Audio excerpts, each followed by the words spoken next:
fault. I am a Fulani boy. They call my people invaders. They call my people terrorists. They call my people to be killed. Because I was born by wrong parents, what is my fault?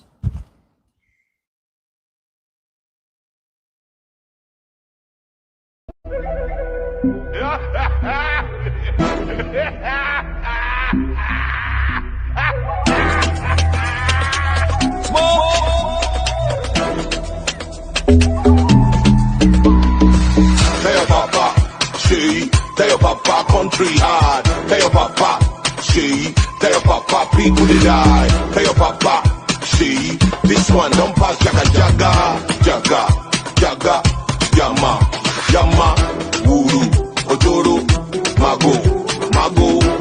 Where the mago mago dance? Where the wuru wuru dance? Where the mago mago dance?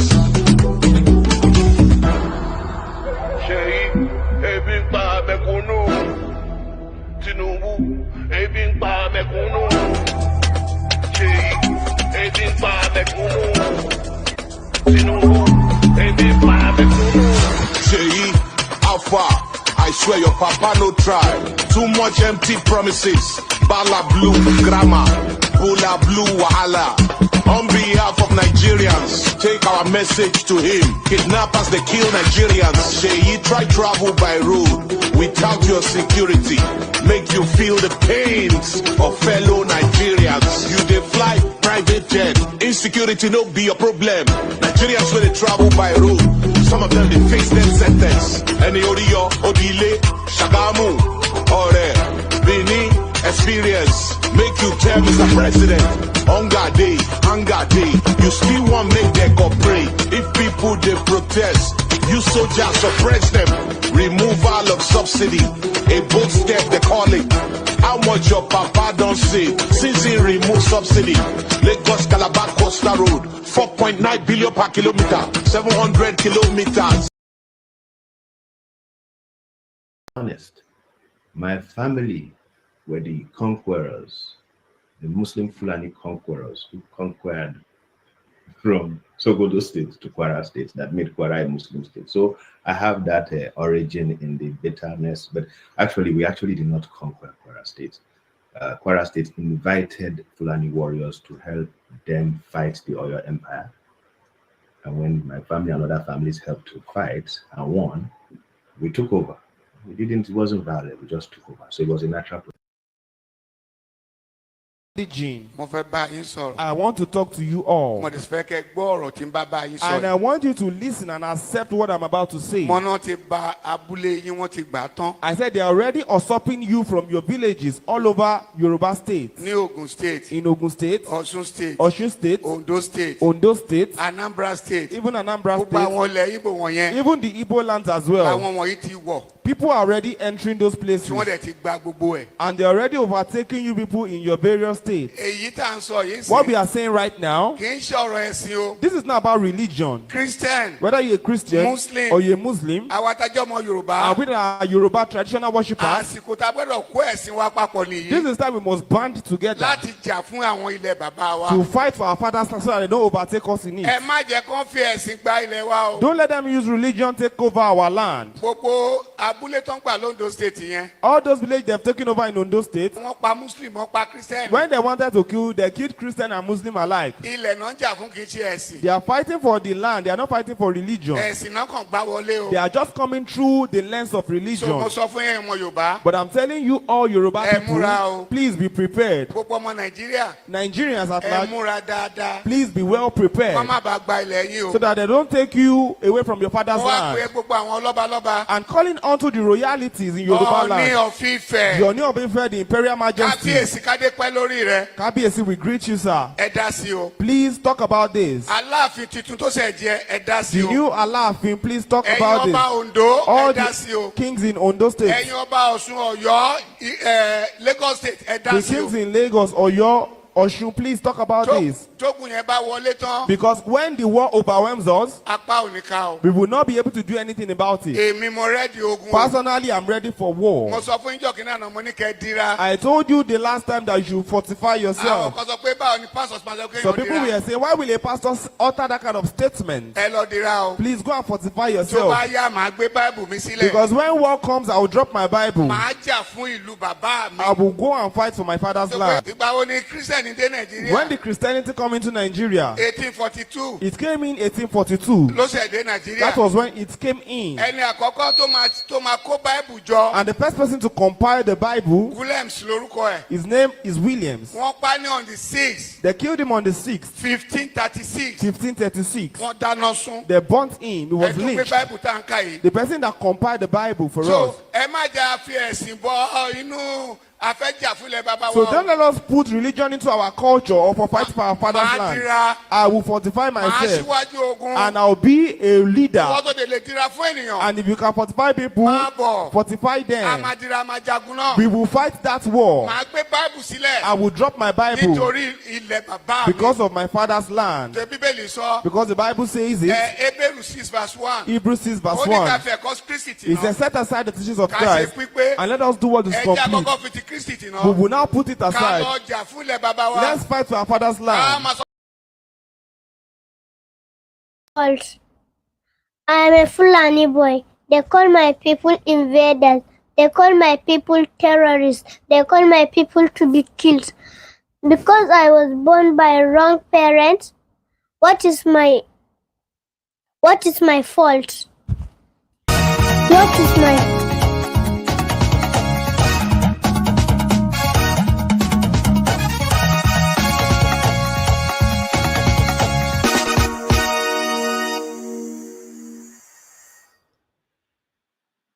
All right. Hello, everybody. Thank you so much for joining us. Today is Saturday, April 12th, 2025. My name is Rudolph Okonkwo. Welcome to this special conversation. We're starting our Saturday show with this special conversation. We called it Hausa-Fulani War, Part 2. If you remember last week, we had a guest who joined us. It wasn't planned. And he joined us and we spoke about what is going on in northern part of the country. There were several statements that were made and people felt that the conversation was not done in a full way. First of all, it wasn't planned. We didn't know he would join us. So today, we're bringing him back and we're going to have a more detailed conversation. We're happy about some things that we learned. A lot of people learned a lot of things that they didn't know about the situation in the north from him. And he's joining us with some of his friends who want to set the record straight and help everybody get a bigger picture of what's going on. And we're going to have that conversation. If you want to join us, I posted a link. You can join us to have a conversation. We want it to be respectful and people to just listen and hear everybody out. We're not looking for a screaming bout or any kind of disorderly conversation. So I thank you all for joining me. I will bring Pullo in, who is the person that joined us, and then we talk for 2 minutes. I'll just ask him just one question, and then I'll bring in all the other people, his friends who are here, and other people who are interested in joining the conversation. Pullo, for real, welcome to the show. Oh, thank you, Dr. Damagis. I hope I'm audible. Yes, right? We can hear you. Yes. Thank you for giving me another chance. Yes, I want you to, first of all, I appreciate that you came last week and you gave us a lot of insight into what's going on in the north, the way that most people who are not from that part of the country may not know. I wanted to know, what is the pushback like? What is the reaction? Not really pushback. How has people received your interview? Yeah, it's a mixed feeling. Some people think I should treat every public conversation like a political conversation, just not to state the facts, but to try and spin it, just say something and then pass whatever is happening in front of our eyes. Black, call it black. They said no. You have to call it white before we call it, because we call it white, and that is what your people call it. So shame on you. You failed your people. Why would you say this? This is our weapon. This is why we are leading. Why are you exposing us like that? Why are you talking even like you don't understand? You don't understand how these people hate us. But there are some positive comments as well. They said if it is an intellectual discussion, it's okay.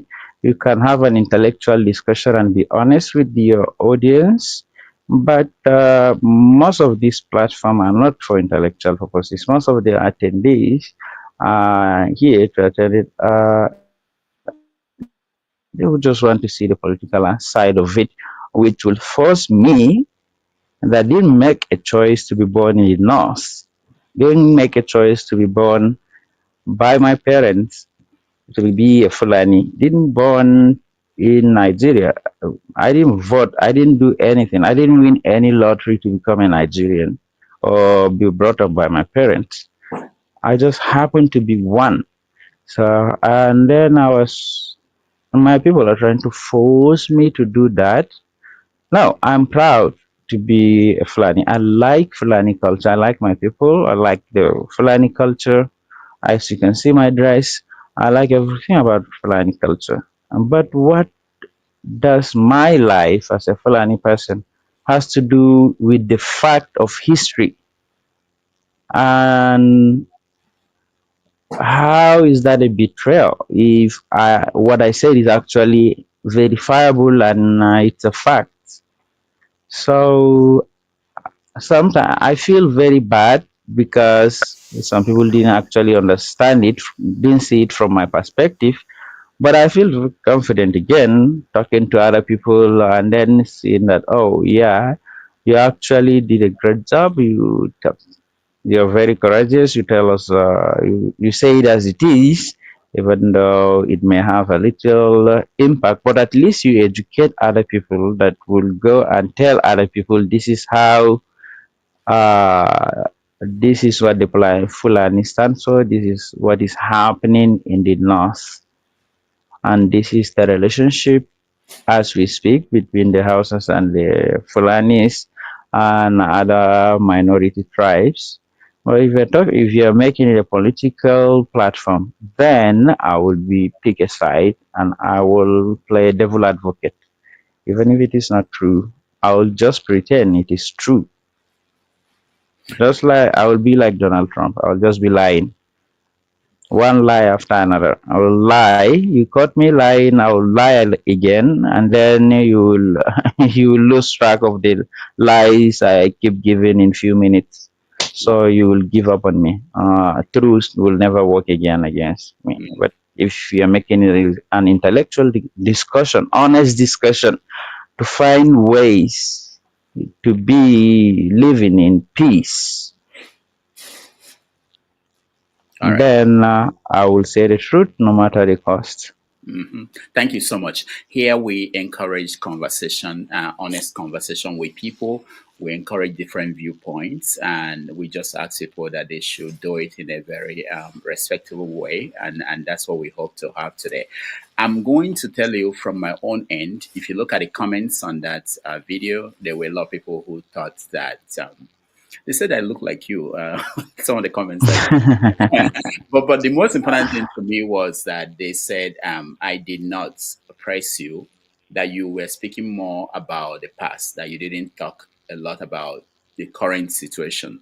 I played the video at the beginning of this show where you see people from the West, people from other parts of the country, concerned about the situation today, that you didn't speak a lot about the situation today. I know you addressed it in passing, but do you have something you want to say before I bring in the people who are behind, who are already in the studio, about the current situation today that is causing anxiety amongst Nigerians about the relationship between Fulani, especially those who are moving around the country, and people in the middle belt and the south, and the south, especially thinking about also the killings that happened just this week. Well, yeah, if we are to delve into political discussion, I would say this has more to do with politics than with individuals. There are people that are cashing in with because of what's happening with the killings and everything. The governor claimed my state is not safe. I need more security vote or whatever you call it. I don't see that ordinary Nigerians are having a problem doing business with each other. A Muslim, a Christian, Hausa, Fulani, Igbo, and everybody. They're just doing business together. It's only when probably one tribe meet, they will start thinking that, especially if somebody, like a politician, suggests it to them, they'll just be have that conversation that, like, yeah, this is real, these are the people that are affecting us. But if you look at it seriously, you'll find out that, oh no, there is something missing. These politicians are not telling us the truth. There is a politician that once said you cannot separate politics with religion. I will not give you the name of the politician. He says politics control everything, the economy and the religion as well. And he faced a huge backlash from his base. He's a northerner, he's a Muslim. Why will he say that? But people do not actually know how politics works. Yes, he's right. Politics controls both religion and economy. Tinubu will today decide that he imposed curfew in Adamawa state or in any state that people should be in their homes by 6 and nobody will be seen again until 6 a.m. 6 p.m. to 6 a.m. The other hours, nobody can say anything. Why? He's a president. How does he become a president? Through political means. He removed subsidy. We are all suffering because of that. How? Why? What gave him the power to do so, to inflict such a pain on us? Because of politics. So I see politics as the major issue here in Nigeria.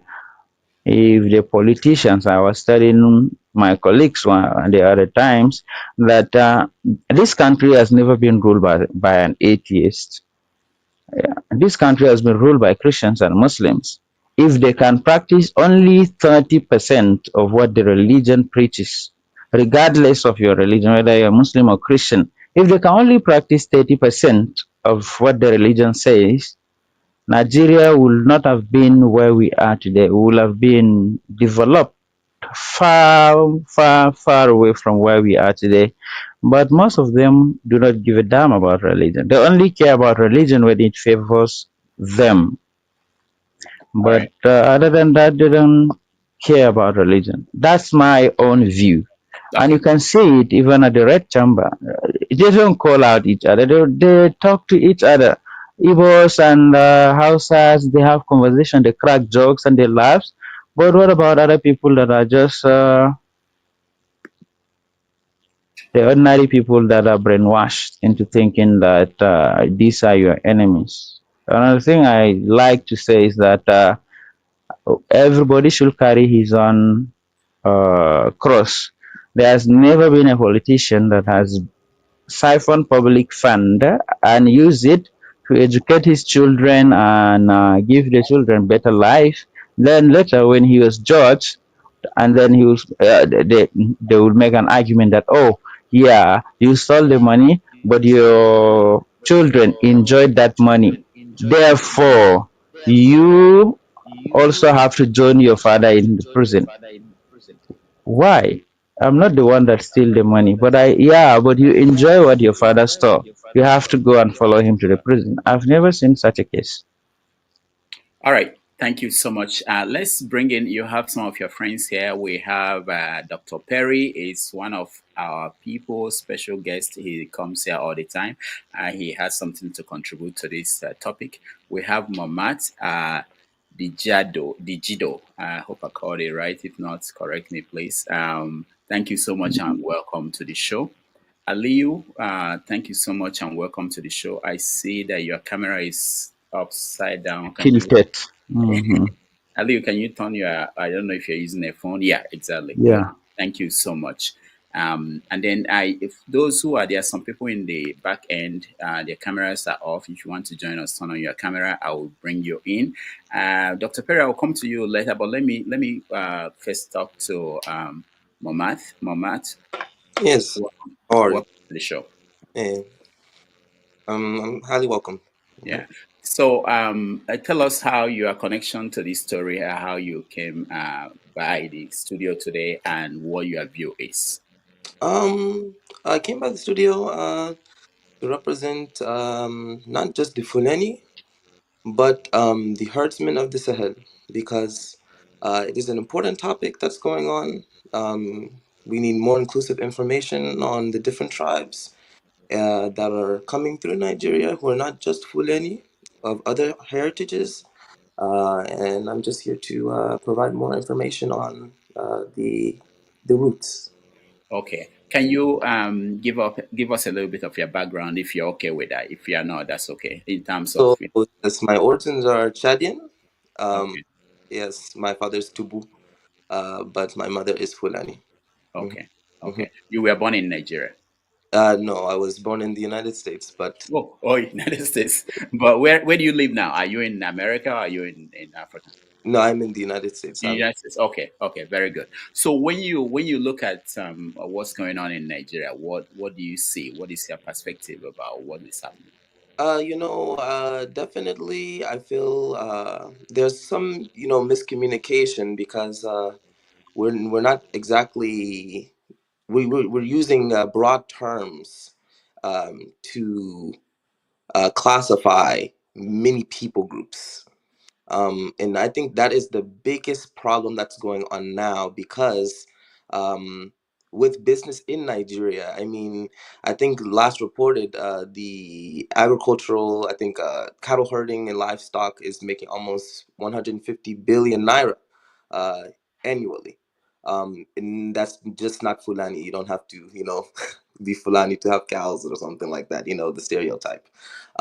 But when it comes down to it, I feel that because of this, we kind of have highlighted some people groups based on stereotypes rather than the actual information, including the diaspora and other peoples who do play a part in the business.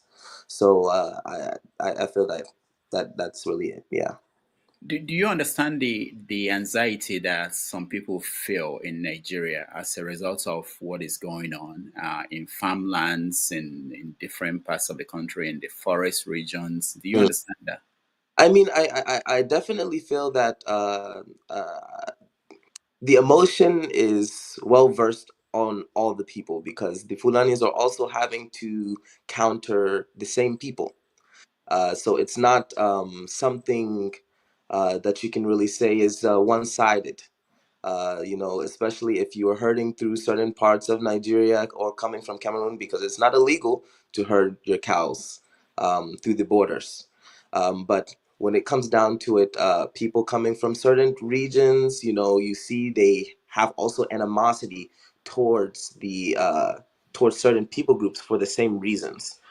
So when it comes down to it, I think that's where, as I said, the misinformation comes through because if you ask a Fulani man coming from certain places why they might carry guns through the forest, they'll actually tell you the reason who is attacking them and the people who are causing this animosity.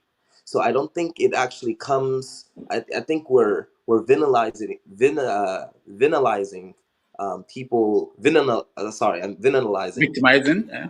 Yeah, we're villainizing people who don't actually um, have anything to do with the conflict, but fit the identity.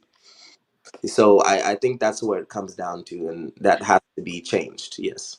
Okay. Before I bring in Leo, do you know why it wasn't like this when I was growing up in Nigeria? Yes. What happened? Do you know? It is the drought. It has everything to do with the drought because, Fulani entering Nigeria, I mean, before they were already in Nigeria, you can say 13th and 14th century, with other Fulani families coming around the 16th century to the region, and entering the Benue Valley around the 18th century. So I think the part that comes down is the drought. The real reason that the Fulanis moving from the north came to the south, as well as education. Bless you. Mhm, mhm. Yeah, it has to do with the education as well. Because many Fulanis leaving the countryside to seek Islamic education, which is one reason, a big thing, especially in the 16th century. The Bagirmi family coming from Chad, coming into Borno and seeking education, Islamic education, and leaving their pastoralist ways. So this is one important factor for the Fulanis as well. Mhm. All right, stand by. I will bring you back. Let me hear from Aliyu. Aliyu, welcome to the show. Thanks for having me to Damages. Yeah, it's nice to have you. So, can you give us a little background where you're joining us from and how you got to be here? Yes, I'm from Adamawa State of Nigeria. Okay. Um, I would say I am Hausa-Fulani because my father is a Hausa and my mother is a Fulani. The one thing I want to say is that the Hausas and the Fulani have reached a point that they cannot be separated because people are saying we should separate. The Hausa people are different, the Fulani people are different, like they are two different people. They cannot be one. Like your last program, the first video you played, the guy was saying that Hausa is different from Fulani. It's like saying Igbo and Yoruba, two different people. So what I want to say here is that we have reached a point that the Hausas and the Fulanis have become one because of the intermarriages. Like me, for example, my father is a Hausa and my mother is a Fulani. So if like a conflict between the Hausas and the Fulanis started, who am I going to fight? The Hausas or the Fulanis? So most like I would say 50% of the people living in the north are the Hausa Fulanis. So the Hausas and the Fulanis cannot be separated. Okay. But do you understand the anxiety that we see now across Nigeria over the activities of some Fulani herdsmen or the people, militia coming from the other parts of the country, which is what people are saying now, other parts of the West African region coming into Nigeria? Do you understand why people are feeling a sense of anxiety in some parts of the country? Yeah. What's happening is actually scary. People are in such anxiety because me personally, I would say what's going on is actually politics because the leaders, I would say, if they are not the sponsors, I would say they really liked what's going on because if they did not like what's going on, they would find a way to stop the the attacks happening. Sometimes it's not actually the Fulanis. Some people can go and attack another people, kill people, and the they would just assume that the Fulanis did it. The Fulani did this, the Fulani did that. I did not say that Fulani people are not doing it, but most of the time, the Fulanis are not the one that attacked. So first of all, we have to identify who are those people doing this. Is it actually the Fulanis or it is from another people? All right.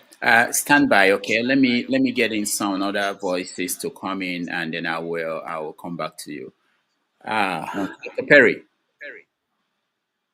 welcome. Yes, good day to Nigeria. Good day, Dr. Damages, my colleague.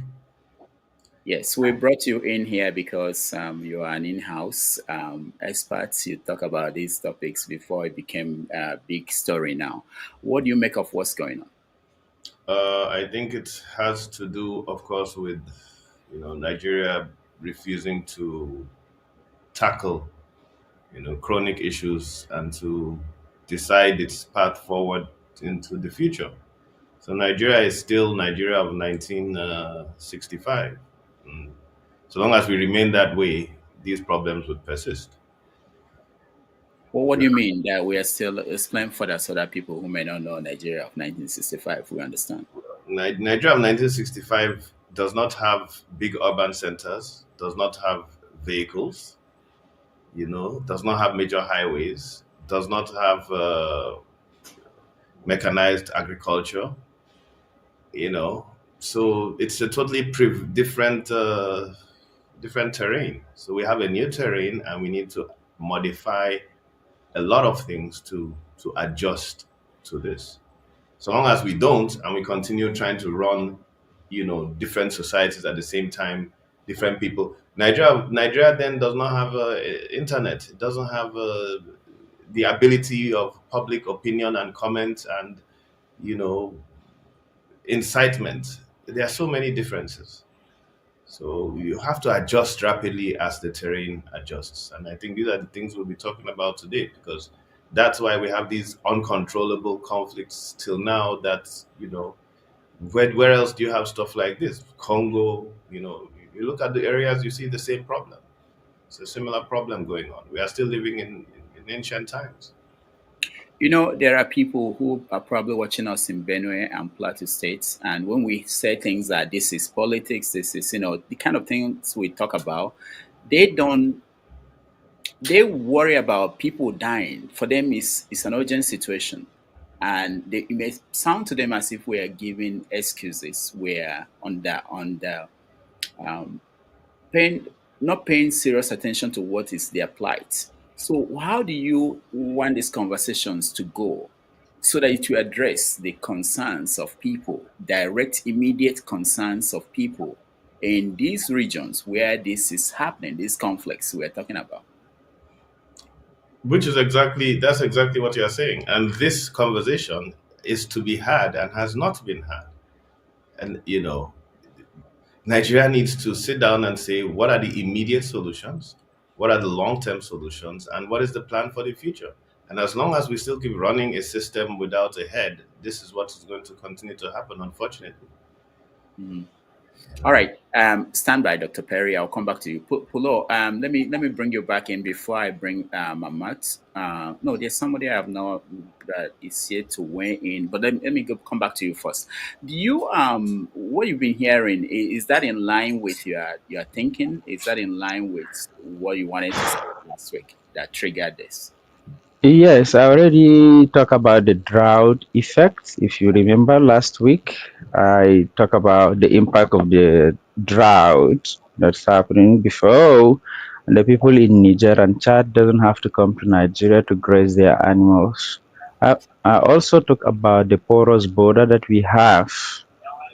If it is very, very open. So if we don't know who is coming in and who is going out, there is no way we can actually say, just because I am a Fulani man, and then some Fulanis from other areas came and kill some of my people and destroy their land, because those people, if they come, they don't care, they don't ask if you're a Muslim or Christian or if you're Fulani or any other tribe.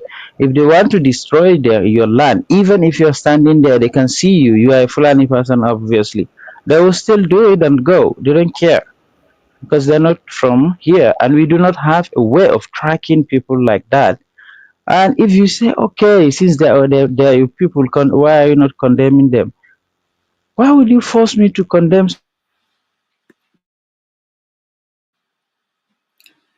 people? All right, I think his internet is frozen. Let me quickly, before I come to those who are yet to Something weigh in. serious, they know. If your government is serious, oh my God, if the government is serious, they know how to control the border. And we know people that are the influx of people that are coming and that are going. We will easily identify who are doing these things because the indigenous Fulanis, even those that settle in villages, they have their farms and their animals, and they live peacefully with other tribes around them. Would not hear anything like some conflict happening between them. And one thing that bothers me a lot is like if one southerner is killed by Fulani, or if one farm or a village is ransacked by the Fulanis in the north, I mean in the south, it will make it will be a major headline in all Nigerian newspaper, and it will not go away for a week. But if you reverse the case, indigenous Fulanis living among other tribes being killed, you will just see it as a news brief, like just passing. There has been minor conflict between the Fulanis and the Bata, or the Fulani and other tribe. You will not see it as a major problem. And the Fulanis are feeling, why the double standard? You remember when that woman was killed, a pregnant woman, she was killed, the baby was killed, her 3 kids were killed publicly. They're there. How long has the story lasted for, even though they are not Fulanis? Nothing. And when I asked, I was told, yeah, how many media houses do you have? Okay, I said, well, none. Uh-huh. How many print houses do you have? No, you don't have the media, so you don't get to say what happened in the media. The South and the East, they own the media, therefore they put on the stories that they want to make headlines. So, and you're not part of them. They cannot make your story be a headline unless you are the perpetrator and not a victim. So, what I'm saying here is, it is not about tribe. The Fulanis too have this anxiety that I would go to. Last year, my brothers suspended his farm, or he spent his money. It's about to ripe for him to harvest, but he have to give up because his neighbor from the left was kidnapped when he went to see how his farm is doing. Was kidnapped, ransom was demanded, and his farm was demolished. The following day, his neighbor from the right was also kidnapped. So he said he's not going back to that village again. Oh, he lost all the money that he put there. And all of them are Fulanis. My brother is Fulani. And those that did that to them are also Fulanis, not other tribe. They're also Fulanis. So we, the Fulanis here in Nigeria as well, we feel the anxiety that the people in Benue are feeling. But what we are saying here, if there is a political will to stop this, it will definitely stop, because the ordinary Fulanis living here, nobody would like conflict to be, yeah, as Perry said, we are living in centuries ago, 1960 or what. Because it's still like are we primitive people? Like we cannot negotiate, we cannot talk to each other and find out the problem and negotiate, come to the terms, and we concede, you concede, then we live together. We have to use arms. You come with your weapon and I carry my weapon, and we fight before we resolve issues. No, atrocities have been committed all along in the history of the world. It has changed a lot of things, and there is no way you can reverse it. The people that were born into certain privileged families, They did not do anything. It's not that you win a lottery. It's not your effort that makes you the tribe you are. It's by chance that you are what you are. So there's no justification whatsoever for a Hausa person to say that we are coming to take back our kingdom. What kingdom are you talking about? The Okay, kingdom that you are still ruling? Pullo, let me quickly get quick answers from you. We go back to other people. I'll come back and continue the conversation with you.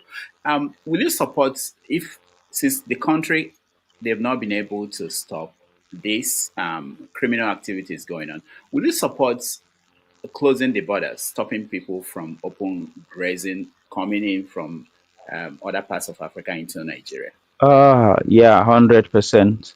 Okay. I What about will, oh, if not like that, if it is okay, if you are coming, we have to know who you are and where you are going, and you have a boundary. You cannot go into that area.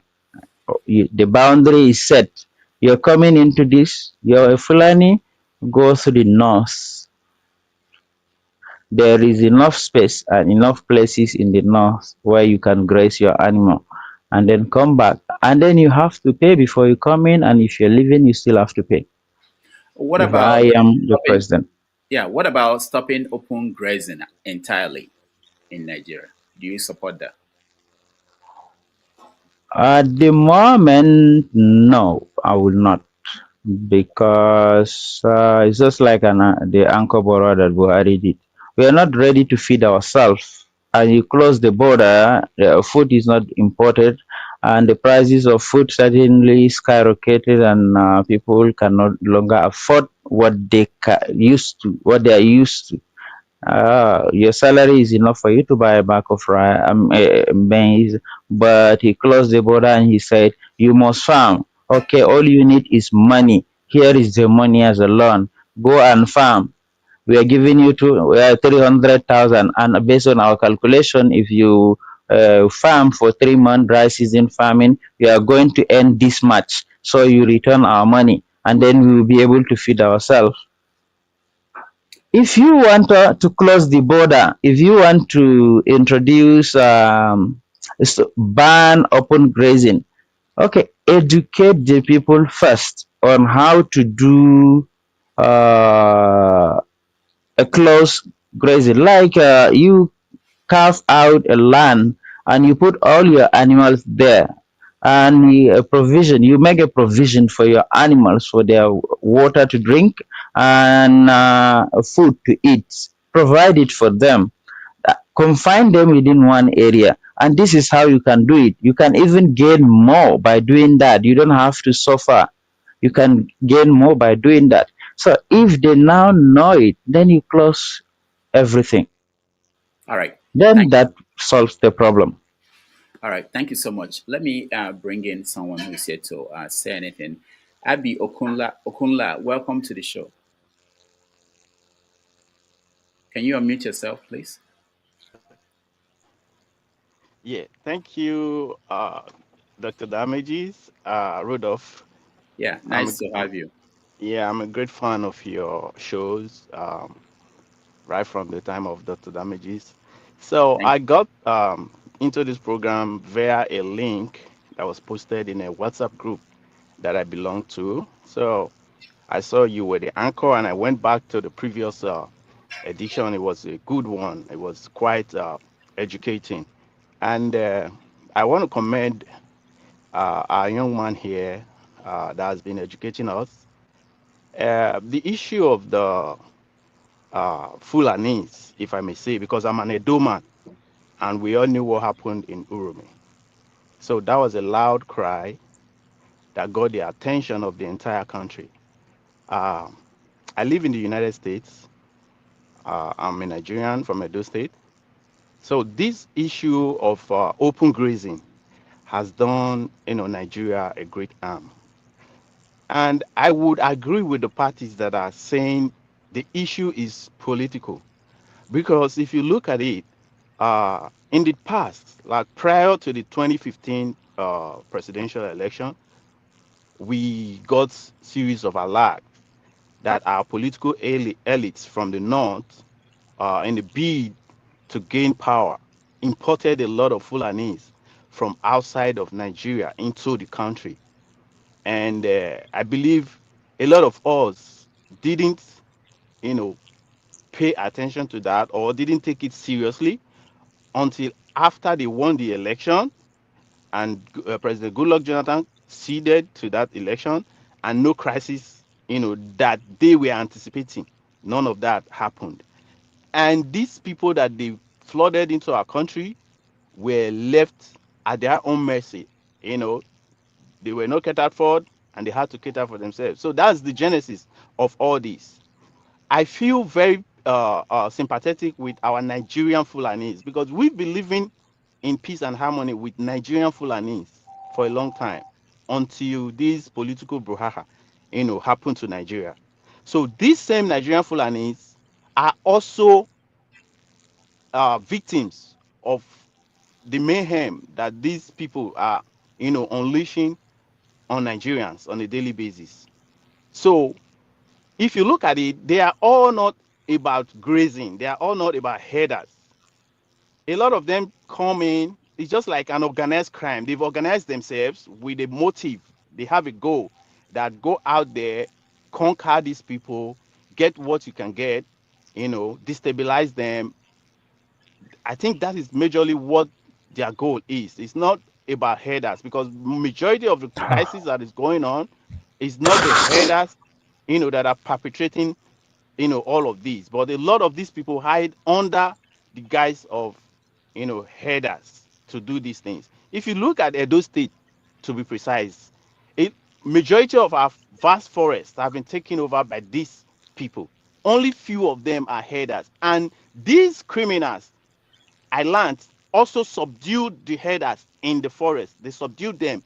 They take siege of them using their cattle as a ploy, as a guy, a decoy to say, oh, they are herders, to perpetrate this crisis. So I am 100% blaming the government because the government is handling this issue with kid gloves. If you look at it, most communities are trying to stand up for themselves by the introduction of these local vigilantes and all of that. But these people are not sophisticated enough and they are not well trained to handle this kind of security issues. So that's why you see things, they escalate each time these people try to, deploy the little power that they've got. You understand? So they deploy it in a very negative way that results in national uproar. So the government from the national level, they have the greater responsibility, starting from catering for herders.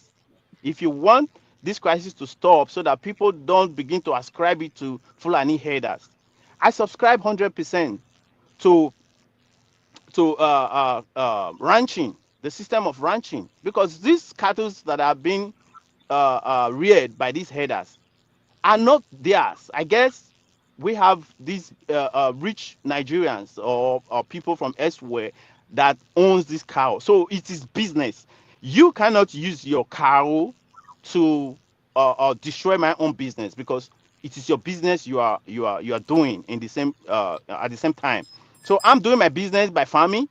You bring your livestock to come and eat up my crop, which I have invested in. So it is not good for anybody, for both parties. It is not for the oppressed and for the oppressor. It's not, because both are at risk. So if the government comes up with the courage to be able to make provisions for ranching, those that are interested in doing cattle rearing business, yeah, there should be an enclosed portion of land, the confinement for these cattle. There should be agricultural extension programs, of which I know we have all these things, and monies are being budgeted for them on annual basis. But we don't see the impact, of all these budgets that they make year round. So the government should wake up, because there are a lot of ways the government can tackle these issues without inflicting pains on anybody.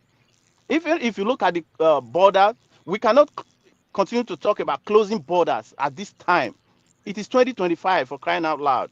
Africa is supposed to be one indivisible unit. We're supposed to move freely from one place to another. But there should be organized structures put in place at various borders, like he said, to All know right. those coming in and going out. So our Thank, government should do more. They should do better in in the whole thank, yeah, government should do better. Thank you thank you very so much. much. All right. Yeah. Let's before Mamat, let me ask you again. I know you lived in Nigeria for about 7 months. Mm. I wanted to know what do you understand during that period? Yeah, we were in Nigeria. What is the difference in terms of how things are done in Nigeria, and how it's done here in United States, or even in Chad? The biggest thing is when it comes down to Nigeria and I would say any African countries, we have indigenous populations. And that's one thing that makes herding so hard. If you know how much feed actually costs, when it comes down to feeding cows and having farms, it will actually raise the price of farming and you will not get a lot of profit.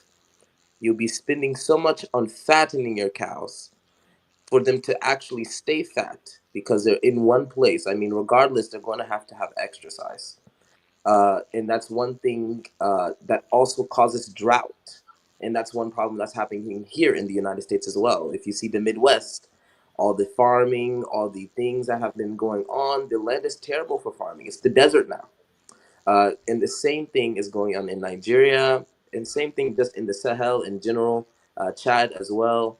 And that is the problem. The difference is, unlike Nigeria, we can talk maybe about Mauritania. Mauritania has been planting trees to go against the desertification in their country because it's at such an extreme rate, as well as closing the borders down and making things more secure with drones, and also communicating with the local pastoralists to stop any jihadist groups or things coming through the borders, which Nigeria also fails to do. So when it comes down to it, I feel like it has everything to do with the business, just like the previous person said. Um, a lot of the Fulani cows that you see normally will be red. You also have the Buzu cows, the black cows, or white cows, right? But you see a lot of people selling the larger cows that eat a lot, that you get a lot of profit from the meat. Most of the time, Mbororo cows do not exactly get to a certain size to be able to sell and make enough profit. So when it comes down to it, I think it has everything to do with the business. People are not willing to sacrifice. They feel the older way is better because you make more profit and you don't have to invest so much capital into keeping the cows because they're just grazing over various lands. But at the same time, the drought makes it harder because the drought is taking the Fulanis off of their regular routes that they were given through Borno, through Damatru, through Adamawa State, and so on. Yeah. So will you support ban on open grazing? I mean, I've seen that two states of Nigeria have already done that, but I think it would be better to keep the routes. The agricultural routes that have already been established, and go against the desertification in the region to prevent the other Fulani families, such as, Jafarade, coming from Mali, coming into Niger or Nigeria to make a better profit due to importation of products, and so on. Yeah. Don't you think that the country has developed so much that it's not sustainable to maintain that old route you're talking about that was more than 1,000, maybe 200 years ago? I mean, I feel like if the families actually do their part, you'll be able to sustain it because these places are not getting developed. You understand? If you go to Damatru, you're gonna see just land. It's just vast land. If you're going to Gaidam, if you're in Yobe State, if you're in Adamawa, if you're going through Borno, it's just vast land. It's not like people are actually developing the sorry. Yeah, they're not developing the region. So when it comes down to it, I don't think, regardless of trying to stop it in these states, it's not going to do anything. We need to go against the desertification. That's the reason that people like Jafarabe have actually come from Mali, which, Jafarabe are known for houses as Buzu, and Buzus are coming from Mali with their cows and herding in Nigeria to make better profit because of the drought in their region, as well as the insecurity. So I think it's multiple families running away from the insecurity as well as the desertification at the same time, because many Fulani families, especially I would say in 2010, 2011, coming from Niger, Doso, Chintabaraden, and the Igdalen families, they have had to leave everything that they had in the countryside. Everything. They had hundreds of cows that just are gone. They're dead. They've lost all their profit. They've lost everything that they've worked for, and that the previous people have worked for. Yes. Okay, for those who are just joining us, I can see you. I'll bring you in, but I want to get to a few things. He was in Nigeria and he knew a lot about the intertribal issues with the Fulanis. Let me ask you, beyond the issue of grazing, we also have this kidnapping issue that is going on. When did that become a trend or a thread? If you I what led think to that? if you see actually the history of Nigeria, when it actually comes down to it, the Sao people from Kanam Borno, this has been a trade for centuries. So when it comes down to it, we're talking about kidnapping. As you know, Sao people left from Nigeria and entered into Kanam Borno to get slaves and ended up conquering the whole Kanam Borno territory, which we now call Kanuri. So when it comes down to it, I feel it has everything to do with the as I said, the desertification. It has a lot to do with people losing their jobs. It has a lot to do with governments, not just Nigeria. We can even talk about Libya, Niger, Chad, not sustaining the economy and giving people jobs. And new markets open up for people to create money, just as transporting migrants from Niger to Libya, which is one of a big market now. And they get their money and fall into the wrong hands of some people. So when it comes down to it, I feel like, as I said, multiple conflicts are going on right now with various families, not just Fulanis. We have Arab, we have Wasili Arab, Arab Turku, Arab Bagara, many different peoples who you can say are Fulani, because they're herding cows, right? But it really doesn't it really doesn't consecrate a reason for people kidnapping. So I don't condemn that. That is something that is terrible. But as I said, in the region, this has been happening before. The difference is now it's gone at a rate where people are actually able to document it, and that is something, yeah, that has to be talked about. Yeah, to add to that, please, Dr. Damages, I just want to ask him, do you think the non-Fulanis are the only victims of that kidnapping and Mm. demolition people livelihood in land? Are the Fulanis, I mean, are the other tribes only the victims of that kidnappings? No, it actually has nothing to do with Fulani. It actually has everything to do, as I said, with the job market. If you know, within the past 20 years, we have the Arab Wasili, Arab Shua people actually who have come into the region, into Nigeria, and taken on the education, unlike some other Fulani tribes that were in the Bornawi region, which they are now regretting. Many documentaries are coming out where those people in the North Borno Difa region are going to get education, but also have seen the outcome, what the Shua Arabs have created based on what they're doing. So when it comes down to it, everybody is facing something. And I bring up Shua Arab because if you actually see in chat, the Fulani in the Shua Arab are also in conflict because of the selling of cows, because there's such the saturated market in cattle herders. There's not enough profit to be made because of international importation. So when it comes down to it, as I said, it has everything to do with economics. It has to do not with tribe at all, because you see other tribes herding cows. You see Abala herding Well, camels. what about the Fulanis? Are they united, like under one umbrella, always attacking and then inviting others to come? Are they all the same, or there is an intertribal clash among the Fulanis themselves? There's an intertribal clash among the Fulanis. As I said, it it is so crazy because you keep hearing people use the word buzu, and buzu people are coming from Mali. Buzu is not even a word, a Hausa word. It's a Bambara word for people who are along the Niger Delta. So when it comes down to it, these people, as I said, misusing words and the names you give people for their identity definitely creates problems. Just not among the Fulanis, but other tribes that are interchangeable in the region. You have a lot of the Morabit, which are just most of the Arabs. You have, Zagawa. You have all these people who are also Kanuri, Kanambu, all these people who also are semi-pastoralists.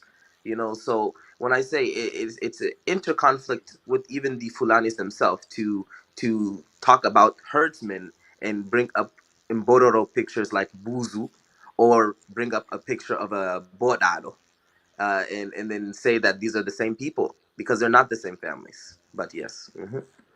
Okay, so let me ask two of you, because people watching this now, especially people in the South, will be listening and they'll be thinking, and you saw that in the comments from last week, they'll be thinking, why should we care about whether there is inter-Fulani conflict, whether this is not, they are not planning this? Most people want this to stop. And they are crying, they are complaining, they are basically saying that this cannot be sustained. You can't be killing us. We don't know who is who. We don't have enough. We have to be alive to actually invest in knowing the difference and understanding that. That's how most people, rational people, think about this. How can this stop? Why is it that the Fulanis, they say this, and I have videos of government officials, like the governor of Bauchi State, saying that they should have arms. And other people are saying, why should Fulani herders have arms, and then they cannot have arms to defend themselves? What do you say to those people? Any of you can take it. Now, can I When it, take that? yeah. Go ahead, Pulu. Yeah, they make the argument that okay, since they are blaming the Fulanis, they are the one that knows who is Mbororo, who is this, who is that, where those people came from. Okay, pass a legislation, give them arms so that they can defend those people, because those people that are coming in with weapons to kill them. Even the indigenous Fulanis, those that are coming in are coming with weapons and kill them. So they have no means of protecting themselves. So can you give us arms to protect ourselves? Now, if you say only the Fulanis can have arms to defend themselves, what about the other tribes if they make the same arguments? The anxiety I keep having, just like you said, the Benue people are having, is the anti-Fulani rhetoric that is being amplified on Twitter and TikTok, where you hear people saying Fulanis are not even indigenous of Nigeria. They should leave and go back to wherever they come from, to their lineage.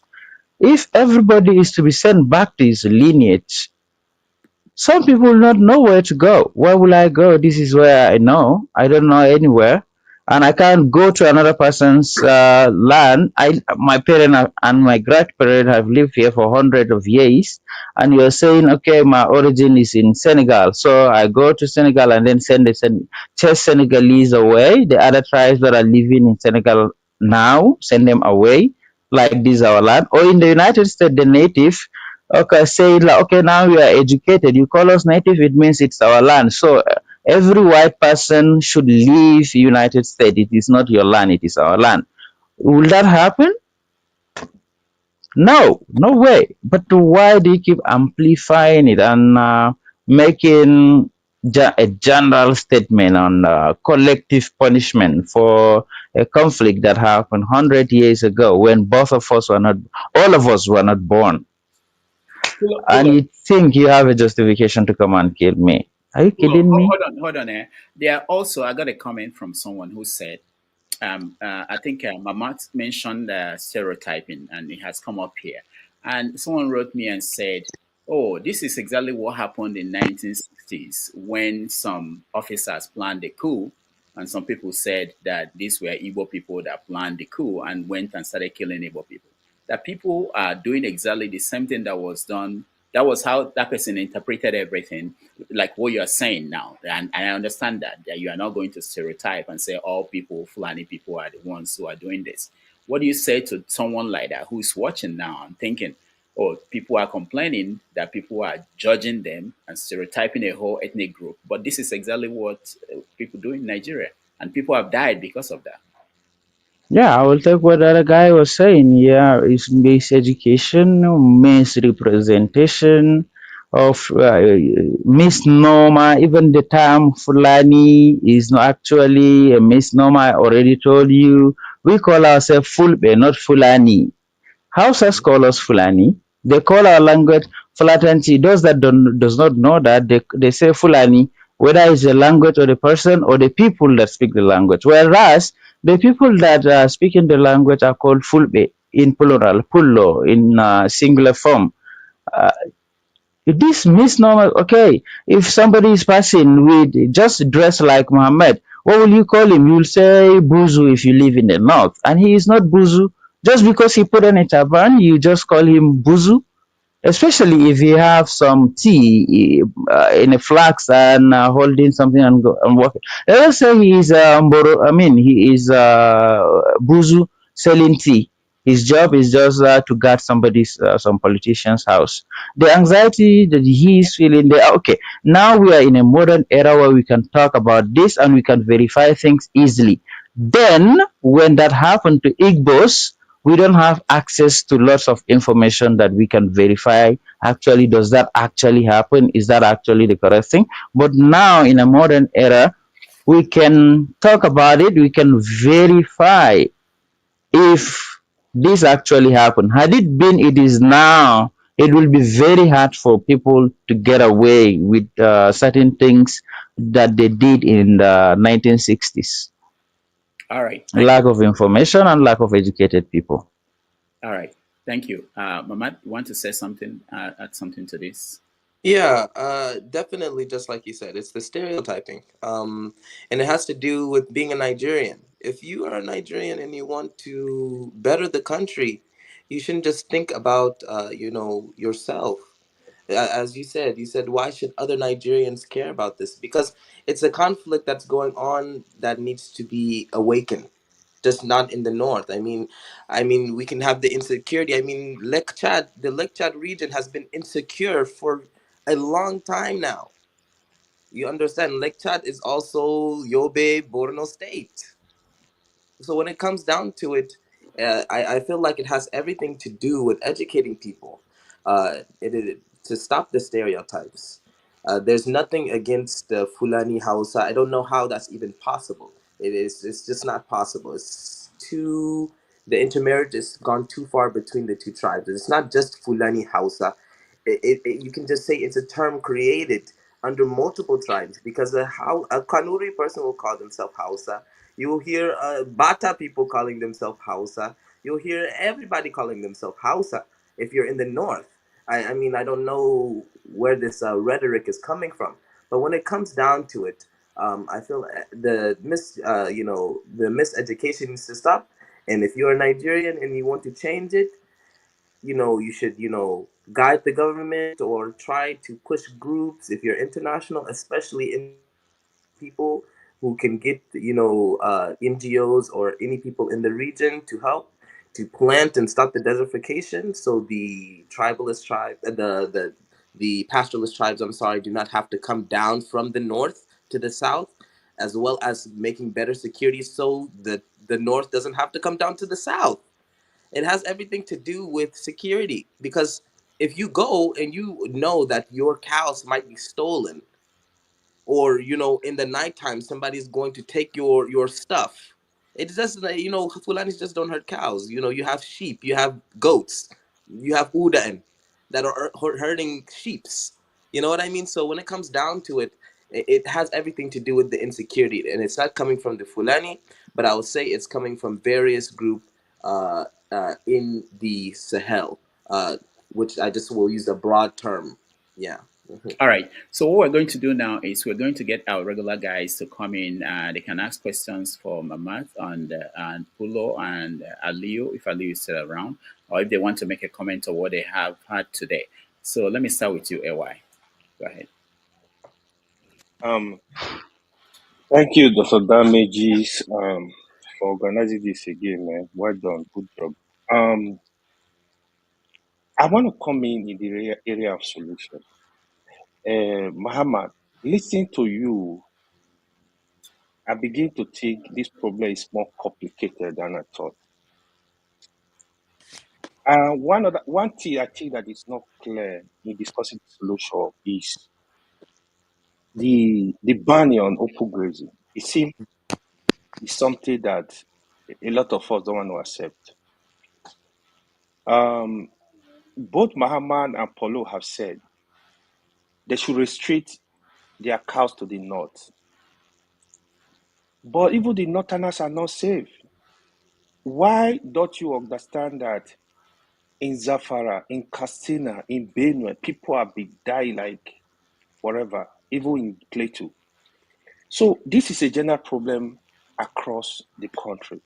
Mm-hmm. Okay, the first question, why can't we ban open grazing? What will it cost for a Fulani man to feed a cow for a year in the area of when open grazing is banned and they are restricted to a particular area? We're going to look in terms of cost, like to manage one cow, right? Which I think can be included in the cost of the cow during selling, right? Yeah, that's one aspect we look at it.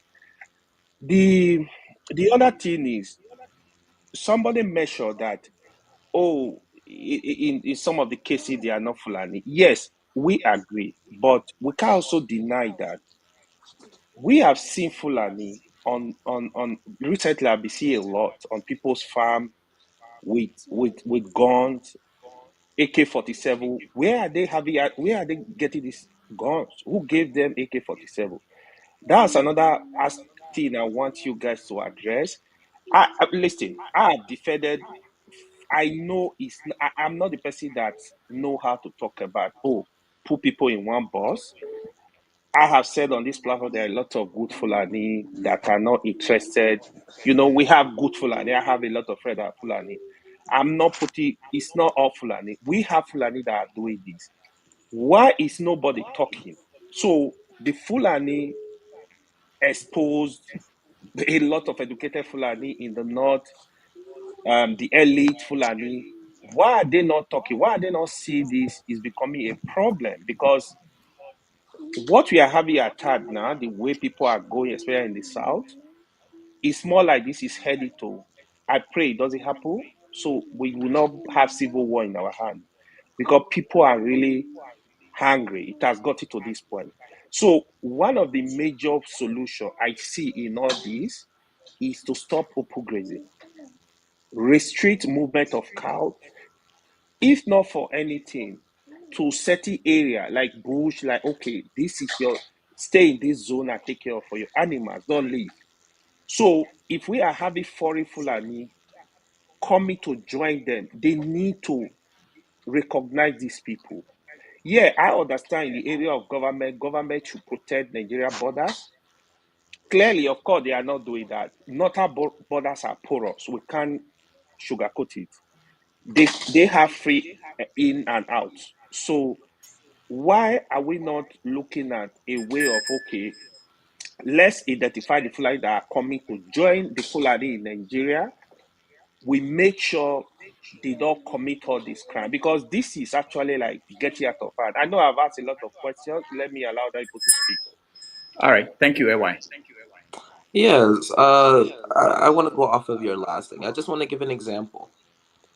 If you have a Fulani of Bodado heritage coming from Agadez who has lost all of their cattle and they're hungry, right? And they come down because Bodado are also indigenous to Nigeria, right? You cannot tell the difference. You'll see the same tribal mark, you'll see the same everything, right? Same family. And they come and they decide, I'm going to risk my life to steal somebody's cows because that's the only way I can make money, right? Which is, you see this happening. I mean, you can ask even some butchers how many of them have been uh, jailed because of selling stolen cows, right? When it comes down to it, stopping the herding will not stop anything because the people themselves, other tribes are investing in this agriculture. You understand? They're not going to make their profit. And just like you said, you asked how much is it to make feed? How much is it to feed at least one cow? It's not about the feed itself, but it's about when you give your cow the feed, if it's gaining fat or if it's gaining the muscle. Once the cow goes and grazes, it'll lose all of that fat.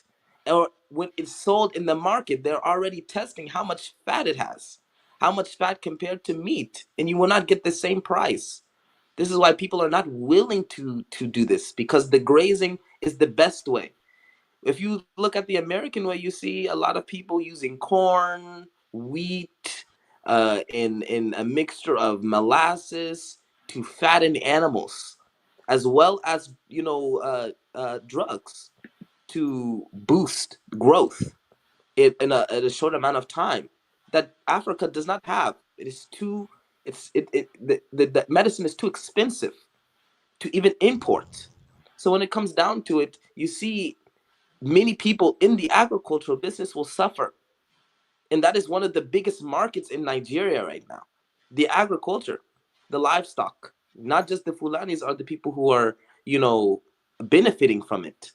So when it comes down to it, I say again, we're going off of rhetoric here, of insecurity being from hurting.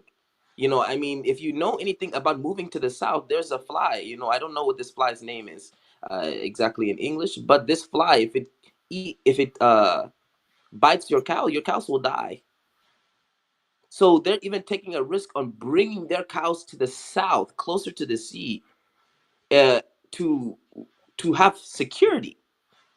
And this is the biggest thing that I feel it is. It's just the security. If we maintain security, this stuff won't happen. We won't lead to desertification and other groups coming in. And this has to do not just with Nigeria. It has to do with the other Sahelian countries also going against the desertification. So people groups from the same family do not come to Nigeria. All right. Thank you. Let's hear KJ. Okay, thank you, Dr. Damages, for having me, and I want to thank your two guests. They have spoken very well. I think the Fulani Nation will be proud of your presentations today. I'm one person who have followed the developments that you've talked about, as many of what you spoke. I think I have a vivid understanding of it. But I want to ask you a few questions before. I'll make my comment, then I'll ask you a few questions. One of the questions I want you to think about is, have you ever thought about or heard that term that God gave Nigeria to the Fulanis as their inheritance on earth? And that's one. Two, the governor of Bauchi State said that every Fulani man all around the world is a Nigerian. They are free to come and go as they please. Is that also acceptable in the League of Nations? That whoever is a Fulani person, no matter where he is, he even gave an example that he has relatives in Cameroon, in Niger, in Chad, and all that, and they are all are free to walk into Nigeria and go to any part of the nation and live. He also said that the Fulanis have the right to be in any forest in Nigeria, irrespective of what state that is. And they are free to be there and do their legitimate business unperturbed. Now, put that in mind, and I'll go ahead and make my other observations. Now, the desertification, I grew up in the north. Even yesterday, I invariably I spoke to a friend of mine who is a Fulani. We all went to secondary school together. Aminu Kanu, that's his name. Purebred Fulanis who have been friends from secondary school, are still friends till tomorrow. And many of them, I have about about 4 or 5 of them. So we understand what the real people who are Fulanis, that 7% that originally existed in Nigeria, don't have any problem with living in Nigeria. Now, people come with that argument that it's because of desertification that the Fulanis are moving downwards. Question that we should ask is, how be it that we're not able to deal with desertification in the northern part of Nigeria? Libya, with Gaddafi of blessed memory, was almost the same state. Israel, where all these are desert, countries, but they are able to develop and reforestate their communities and live there with a good number of trees that will make their life more meaningful. Now, questions have been asked, and that's the question that Dr. Damages asked you. How come that it's only the Fulani that will now be given the right to graze along the by the way, I want to correct an impression. People keep saying there is a grazing route. The grazing route didn't cross this to the south. It only stopped in the north. Certain few areas were given grazing routes, and that came all the way, just a bit into the Benue, but not even through the Benue. So now they are trying to create artificial grazing routes, even in other states. If you remember, there was the intention of giving, Ruga in 774 local governments in Nigeria. That means that the Fulanis will have been the most widely spread out, and that will be found in every local government in Nigeria. Yours beloved here, I was one of those who took that campaign of, to ban grazing. In fact, I leaked some of those information, but I won't tell what to do with it. To those who are in places to make decisions, and they took the decisions. Now, why am I saying that? I'm saying to say, is it possible that a nation that has over 600 different languages will allow one particular language to constantly go to wherever they want to go to and do with the people whatever they want to do with them? Is that going to in any way bring Nigeria together? If that is no, then I think it is time, whether they are Fulanis coming from outside of Nigeria or the ones living in Nigeria, they need to retrieve their steps as we right away, like yesterday. Thank you so much for being here, and I appreciate your honesty also for putting across your ideas. Thank you. Dr. Dame, you can put me on back chair so you can break people in. Okay. Go ahead and take that question, and then we can. Yeah. I honestly don't think it has to do with the Fulanis. And as a Nigerian, if I feel like as a Nigerian, just like as an American, just like as a Chadian, regardless of your tribe, it doesn't restrict you to a certain zone of your country. When it comes down to it, the Fulanis, I mean, this what you were saying is political rhetoric and opinions of a person. It doesn't mean that it serves for all Fulanis and that all Fulanis think the same. You understand? But I feel as a Nigerian, regardless if you're Fulani, if you're Kanuri, regardless of your indigenous being from the north, you should be able to go anywhere in the country. I do not feel that it's okay for other Fulani families from other places to be able to come in and seek the same benefits, which is something that I'm against. But it's contrary to others. So when it comes down to it, as I said, it serves in insecurity.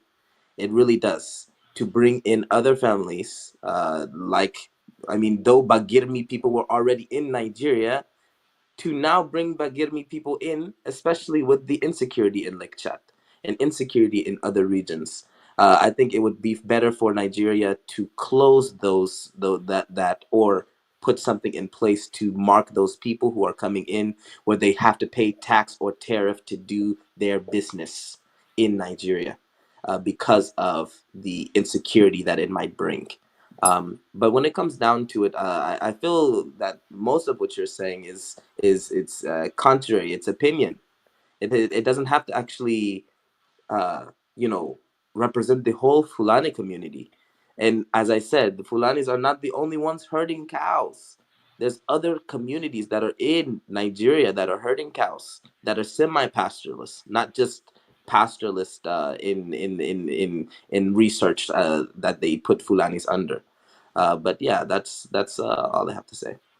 All right, thank you. Let's I know that our guest Pullo left and he is not able to come in because the studio is full. I'm trying to make room for him to come back. So if you Okay, are I can give you my position. okay, so if you are trying to come in, please give us space so that he can come back in and then we can get back on track. Tony, you're next. Quickly, a question so that we can get to the people who are here and then we go to our regular show on Saturday. Tony, go ahead. Okay, good afternoon, Dr. Damages. Thank you for the program and greetings to Muhammad and Pullo and everyone who is listening. My worry actually is that um, uh, a lot have been spoken about, desertification, which is true. If you look at the statistics, you see that the Sahara Desert has expanded from all the evidence that we have. And so the tendency is for pastoralists, for instance, to begin to look for areas where they can find pasture for their herds. But I'm wondering, is it Nigeria? Is Nigeria the only country that, has to bear this kind of brunt that we see and this unfortunate attacks from cattle headers and so on and so forth. If you look at Ghana, look at Burkina Faso, look at Cameroon, there are Fulanis there. And we don't seem to hear this type of outcry that we see in Nigeria. We don't seem to hear people say is the Shua or the Bagarmi or the Kwararafa or Junkun or so that are causing this problem that we're seeing. Governors that have spoken, individuals whose farms have been attacked and so on, keep pointing to a particular ethnic group and indicating that they are the ones that are causing this problem. So we just can't sweep this under the carpet. So my question is, what are the Fulanis themselves or the Fulbe doing in the light of these various accusations? If you say a stereotyping, what are they doing, particularly those in the north, the town Fulani, as it were, the elite Fulani? What are they doing? What have they done to be able to stem this tide? Because we can't continue this way. You push people to a point where they probably would retaliate. So that's my question. I prefer not to answer this question. Can Aliu answer this question? All right, thank you. Let's see. Ali, go ahead.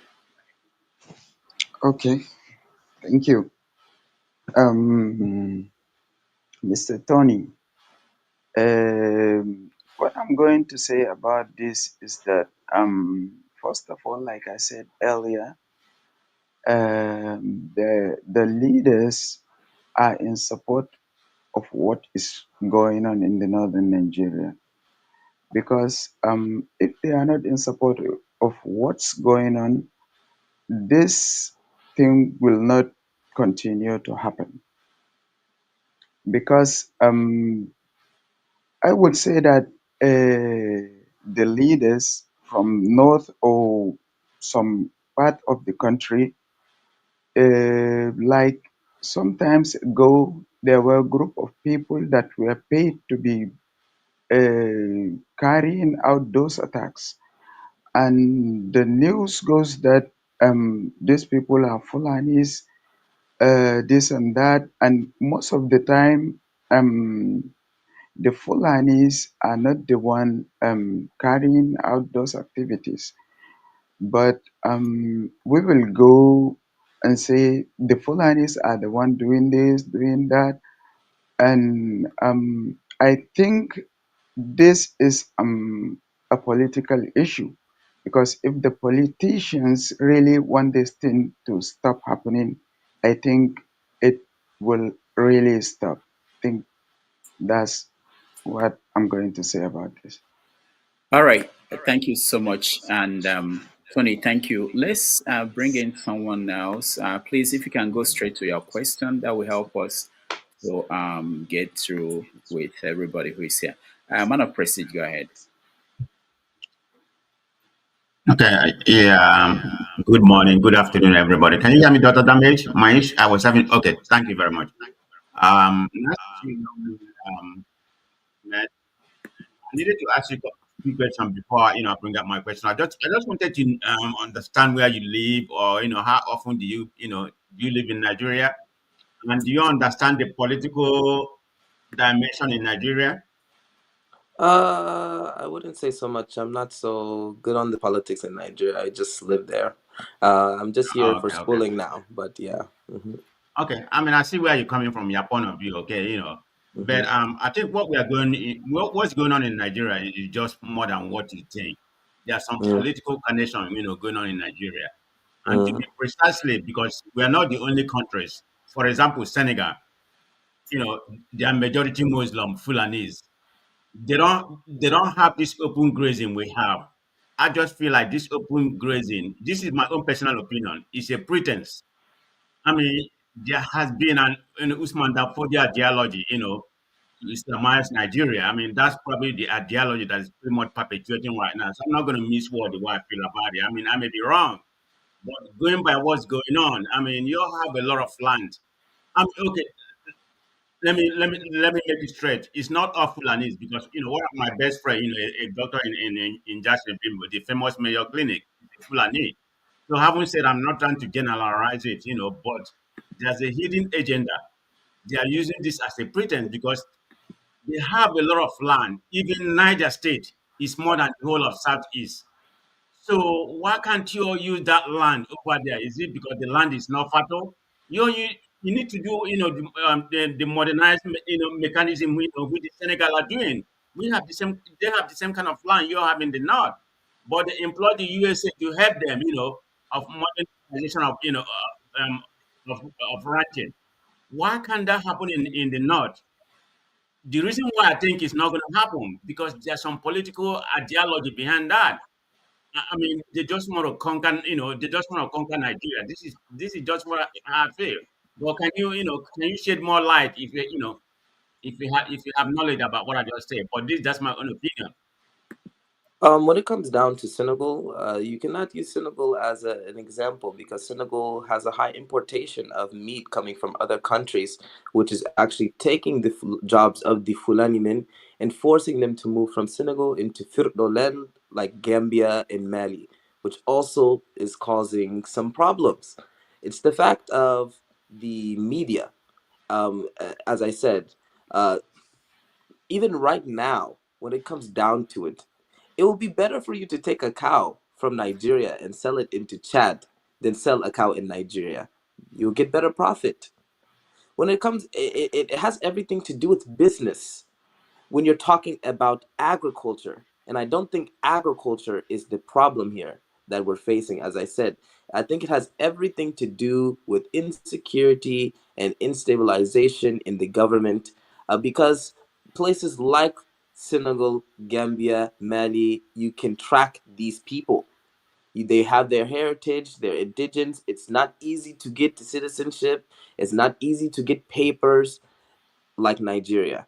When it comes down to it, I just feel that Nigeria is more unstable than these countries that you're mentioning, and the system that has been brought to those countries gives them a better opportunity to go against these problems in the region. So I don't think you can actually compare Senegal, Mali, Gambia to those places, especially when Senegal provides more jobs to Fulanis who are looking to have a better life in the city. Places like Senegal, Gambia, you can get a good job and you don't have to worry about this stuff. But a lot of people are staying with pastoralism because that is the number one business in Nigeria. It makes a lot of money. So even if you put those tariffs and those things in line to buy feed, ranching, and all of that. It will take a lot of people out of the market and they'll lose jobs. And then probably more insecurity will happen because nobody has work. So I think it has everything to do with the economics. Places like Senegal are more developed. Gambia are more developed. Sierra Leone in farming and ranching are more developed. And regardless, you can pass through the borders, and they're not having these problems. The problems that they're having are things like medicine, things like the government, that they feel the government is not giving them enough subsidies like other countries are to the Fulanis, so they decide to leave. And I think it has everything to do with the government and the economy. That's what I feel like we need to be talking about here. What needs to change? Yeah. All right, thank you so much. Let me also say that for those watching, there are two special guests who are trying to join us. We have opening for you to join now. I will get to everybody, but if you can help me when it comes to your turn, just go straight to your questions so that we can get people to weigh in. Dr. Perry, I will come back to you. Let me just get Ike to weigh in, and then I'll come to you and get your view on what has been going on. Ike, go ahead. Yeah, good afternoon, everybody. Thank you, my brother Muhammad and Aliu and Polo. Glad to see you that you guys come in the platform. Is a good thing for us to see. And I think that if something like this is happening in other platforms, the younger generation of the Fulanis begin to educate their people, I think we have a better society. Last week, I saw Senator Sani talking to graduates of the Fulani extraction in his house. He's telling them what is going on, that is a true fact. Most of their Fulanis are the people that are doing this. And for them that are in a position to educate their people, that they that are the younger generation of the Fulani should take it upon themselves to go talking to their fellow Nigerians, begin to educate them that it's not all of them, that they should not be painted with the same brush.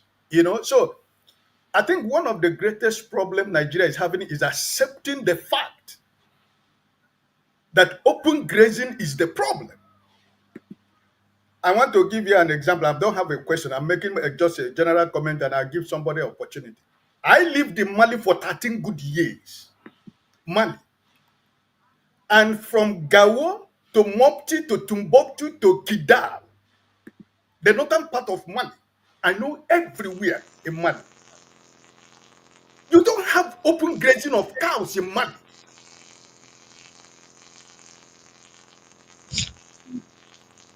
In the cities of Mali, in Bamako, you don't go where people are farming and begin to destroy their farmlands. They have lands where they go to do the cows are where they go to do with their cows. They don't go destroying people's farm.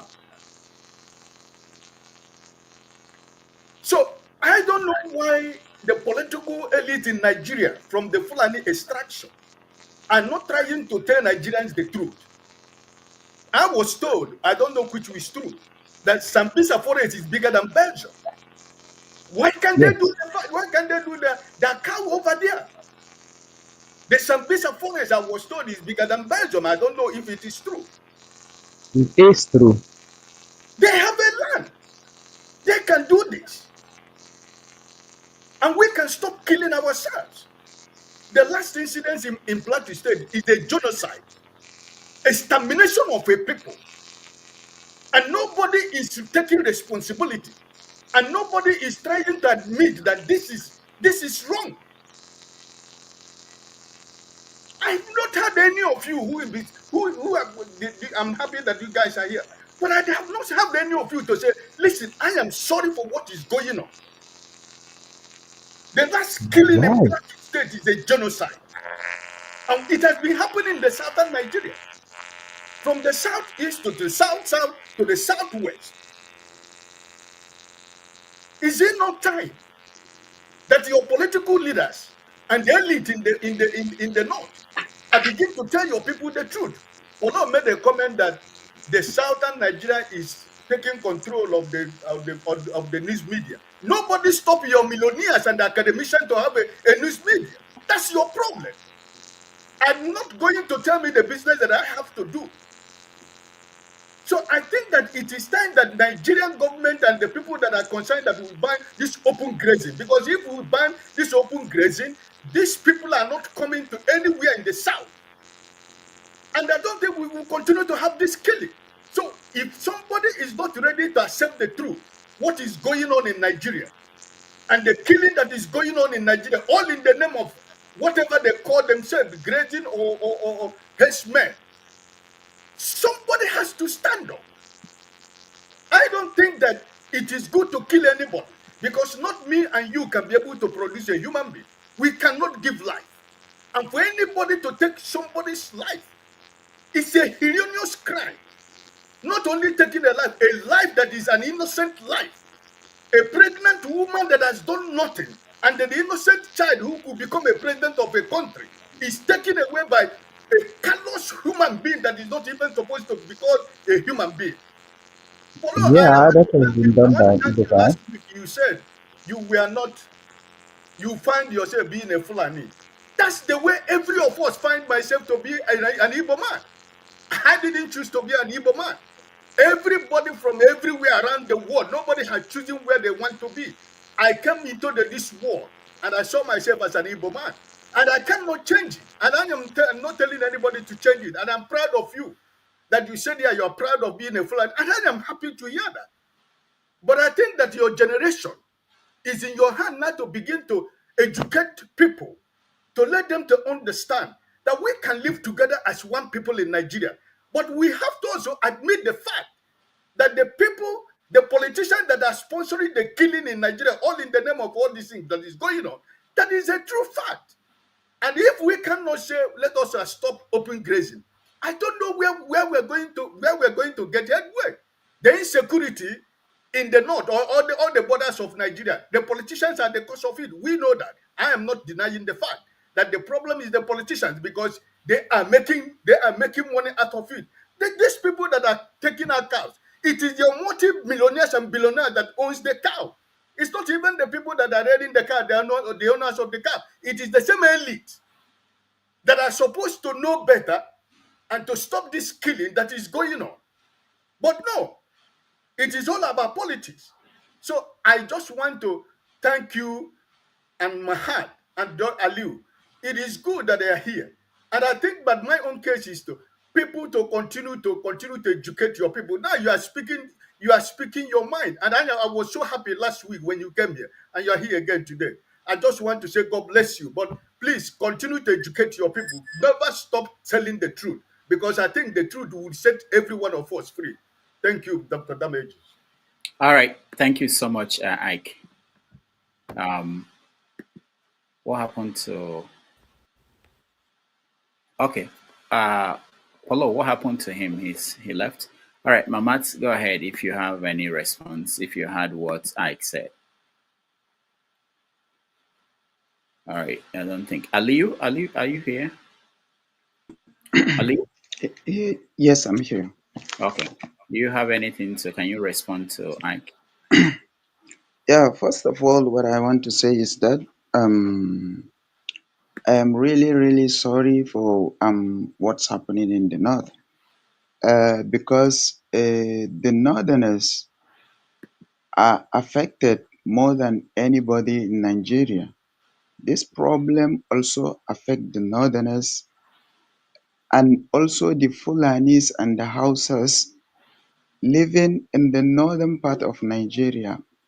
This is not only happening to a certain group of people like the Christians or one tribe.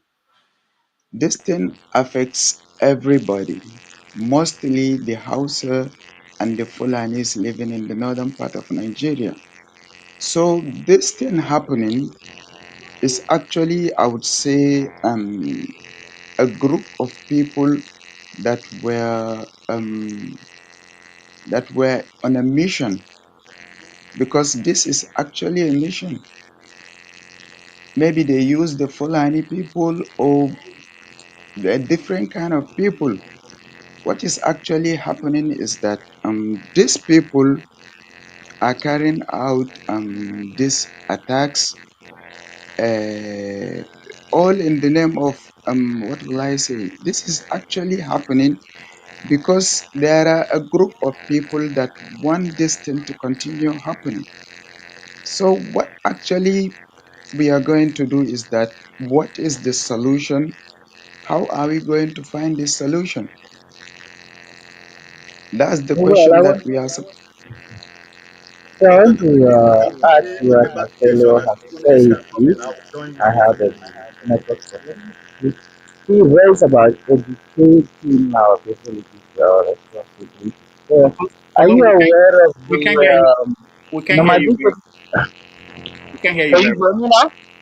Okay, okay, it's a little better. Can you hear me now? Okay, go ahead. Yeah. Okay, yeah, I want to ask him, is he aware of the Nomadic Education Act, where it has been passed almost over 30 years ago that the federal government will be allocating certain money to the education ministry to follow these Fulanis where they are, wherever they are, to track them. If they leave this place by the end of June, they will be in this place in August. So they will place teachers.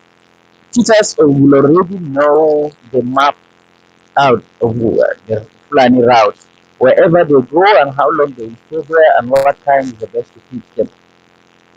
The proposal was there. It was presented by Professor Jibril Amin when he was there. He is a Fulani man from Adamawa State. It was approved. So the fishermen and the herders should be followed wherever they are and be educated. The money has been going out. The budget always continues given to education sector. But when it comes to delivering visual nothing, nobody is attentive. If Okay. you even do Pullo, a story, sorry, Pullo. he also talk about the politicians coming out to condemn it. My God. It has and the woman that has been killed by the Fulanis. It has also happened in the South. I didn't hear any Southern condemning it, Pullo, killing a woman, a pregnant woman with a Pullo, ticket. Pullo. We're Nobody talk having. about that. Talking about media, we don't have our media. Second, about condemning, nobody condemns these days if you are talking about the politics. Nobody. Just we can just keep on hearing news. Gani Adams, what he has been doing, which prominent Yoruba guy Pullo, came forth. Pullo, we're hearing feedback from you, and it's very noisy. We can hear you very well. So maybe you can log out and come back in, and that may help us to hear you well. He should Um, remove his earpiece. The or earpiece is costing okay, it. or remove your earpiece. That may be the problem. Let's see if that is good. And meanwhile, it's Can you it's hear still me? it's still the same. It's still bad. Uh, It's still okay, bad. good. Okay, good, good. Now this is good. Go ahead. So Okay. finish your thoughts. Yeah. So we are talking about condemnation and where it happens, what happens, who is supposed to. That the government have already made a provision for that. Then the money is being released by the government every year. Where is the money going? Like track the map of these Fulanis, the route they follow from this place to the next place to the next place to the next place, and keep teachers there, and you learn their culture. We have education. We have a course, nomadic education, at the federal colleges of education. So they were taught on how to teach those nomads and fishermen. So, and then even at the university stage, if you want to study nomadic education, you can study nomadic education. You will even get more paid if you are teaching in a nomadic area than if you are teaching in the city. And you are not you have a lot of opportunities there as well with your students. But where is the money going? Where are the teachers? Even if they are Fulanis or non-Fulanis, where are they? Where are the teachers that are teaching the fishermen? And the Fulanis. Where are they? The Fulanis are that are doing that. We all agree that Okay, let's say maybe 10% of Nigerians are doing that. Maybe some percentage of Nigerians are hiding behind Fulanis and then steal Fulani cows. I mean, go and burn the village and steal whatever they can steal and then blame it on Fulanis. Maybe they can do that. But majority of the problem is the foreigners that are pouring in. Where are they getting the arms? Libyan war, Chad, Niger, all those areas, the guns are maybe easily available there. They can come with their guns into this country without you even knowing, and then they don't care if they come. I keep on repeating this as if nobody is hearing me. They don't care. They don't ask if this farm belongs to a Fulani man or a Muslim. They will just destroy it if they want to destroy it. And even if they can see you, you are a Fulani man, you don't have to say, okay, I'm a Fulani man, please don't do this. They don't give a damn. They will just do it. And if you try to resist, they will kill you, even if you're a Fulani person. So, about condemnation, if the Fulanis do it, why would you force me to condemn something that I have not done? Why? Why should I be apologizing for something that somebody has done? I am not responsible for what he has done. Why would I be the one to condemn him? Why All right. will I go in public and condemn him? Wait, about the politics in play is like, okay, the cows over there are actually the herders have little or no cows. I said that in the previous version as well. Most of the cows are owned by millionaires in town, and those people are not only Fulanis. In fact, most of them are not even Fulanis that owns those cows. But you want Mieti Allah to condemn it. Mieti Allah is in his bed with the Gainakos and the other Fulanis. So once you, if you're a politician, once you know they are your best, once you make a comment against them, you know what will follow. Even the tweet, let's take example from our local politics. Even the tweet that Atiku tweeted when that girl was banned, when she was alleged to have committed sacrilege by abusing Prophet Muhammad. She was killed. Atiku's first tweet was to condemn it. Then later he came and deleted it, and he wanted to defend it, like he's not aware, he is this and that. By that time, the damage has already been done. He's already trying to do damage control from his base, who already see him as an outsider. So let's look at about the condemnation. Let's look at advanced democracy. Those that are the champions of democracy, 400 days of democracy, the United States of America. Donald Trump, I keep giving this example. Donald Trump, you have never seen him condemning the KKK, despite everything that the KKK has been doing. You have never heard him talking about gun control. And people have been, white male Christian or even an atheist will go to a synagogue and kill 20 people or 30 people. But the media, they will try, will finding out to, you know, spin it and then say he is a lonely guy with some mental issues that committed this act. But you will never hear Trump condemn it again, and it is wrong Pullo, hold on. because Last, the gun, what do you call it? The NRA contributed to his campaign fund, and he knows most of his base are supporting the what, maybe even secretly supporting what the KKK is doing. So he cannot condemn his base. This is an advanced democracy. Pullo, When did we start with Pullo, our democracy? Not up to 50 years. yeah. So let's be quick so that we can get to everybody. But let me just tell you, I hope you saw this last week during in the comments. People were saying that you made this case last week, and they raised the issue of, you said that this is an advanced democracy, America, but that not everything here is right. Not everything that is going on is ideal, and even within this country, people condemn when the leaders are doing things that are not right. So that we are not going to, this is part of the argument on the comment section, we are not going to adopt or use that as an excuse to say that we shouldn't do something because in America, Trump didn't do anything in a situation you may think is similar. So that's what people are raising. I don't know if you want to quickly address that before we Yeah, go to Jim. yeah. I I've already said that. You know my view. I never condone what is happening, the killings and everything. I don't like it. My people are killed much, maybe multiple times the number of people that are dying in the south and the east. If you calculate the number of deaths in Zamfara alone, it will put the number of deaths caused by Fulanis in maybe Ondo or Abia State 100 times or 1,000 times, because the people that are living, well, who are the people that are living in Zamfara? It's the Fulanis and the Hausas and the Northerners and the Muslims. Those are the people that are living in Zamfara, and they're getting killed in Katsina and Sokoto. Who is condemning the who? Okay, yeah. Even if it is their people that are dying, have you heard them complaining or condemning? I'm just drawing an analogy there. I'm not saying it is right or Okay, wrong. I'm okay, just trying to okay. say, okay, look at this. The All right, all right, politicians, that is how they are. That is what they do.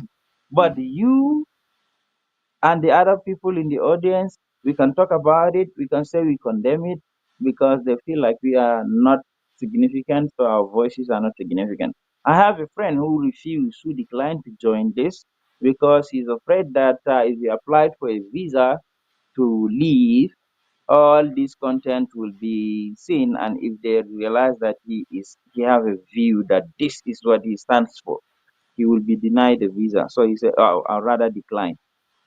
all right, What? all right. Yeah, thank you. We'll give you a chance to keep weighing in on this. Let's get other people to Please ask ask questions. Muhammad Uh, about open grazing that somebody mentioned in Mali. That's not true. Open grazing is not banned in Mali. That's not true. yeah, I Okay. say that, You and correct yourself, please. Go I and do your research. some Please go. in Minaka. Tell me. Tell them. It comes down to it, open grazing, especially in the regions that he mentioned, which are some of the most vast regions, which it's crazy. Gao, Mali, which the majority people there in Gao is the Fulani, Sorai, Tamashek. When it comes down to it, there is no law about open grazing. Not in Gao. In Kidal is too far into the north to even support agriculture. So when it comes down to it, Kidal, Gao, Bamba, Nyafunke, Mopti, Bamako, none of these places have uh, anything restrictions on cattle herding. And this is actually just like I said. In Fuful, the Fulbe there have a season Kanyaran, where the Fulani men take their cows from the Delta to Senegal to sell from Mali. And there's no restrictions. They go through Kai. So when it comes down to it, as I said, it has everything to do with the people who are benefiting.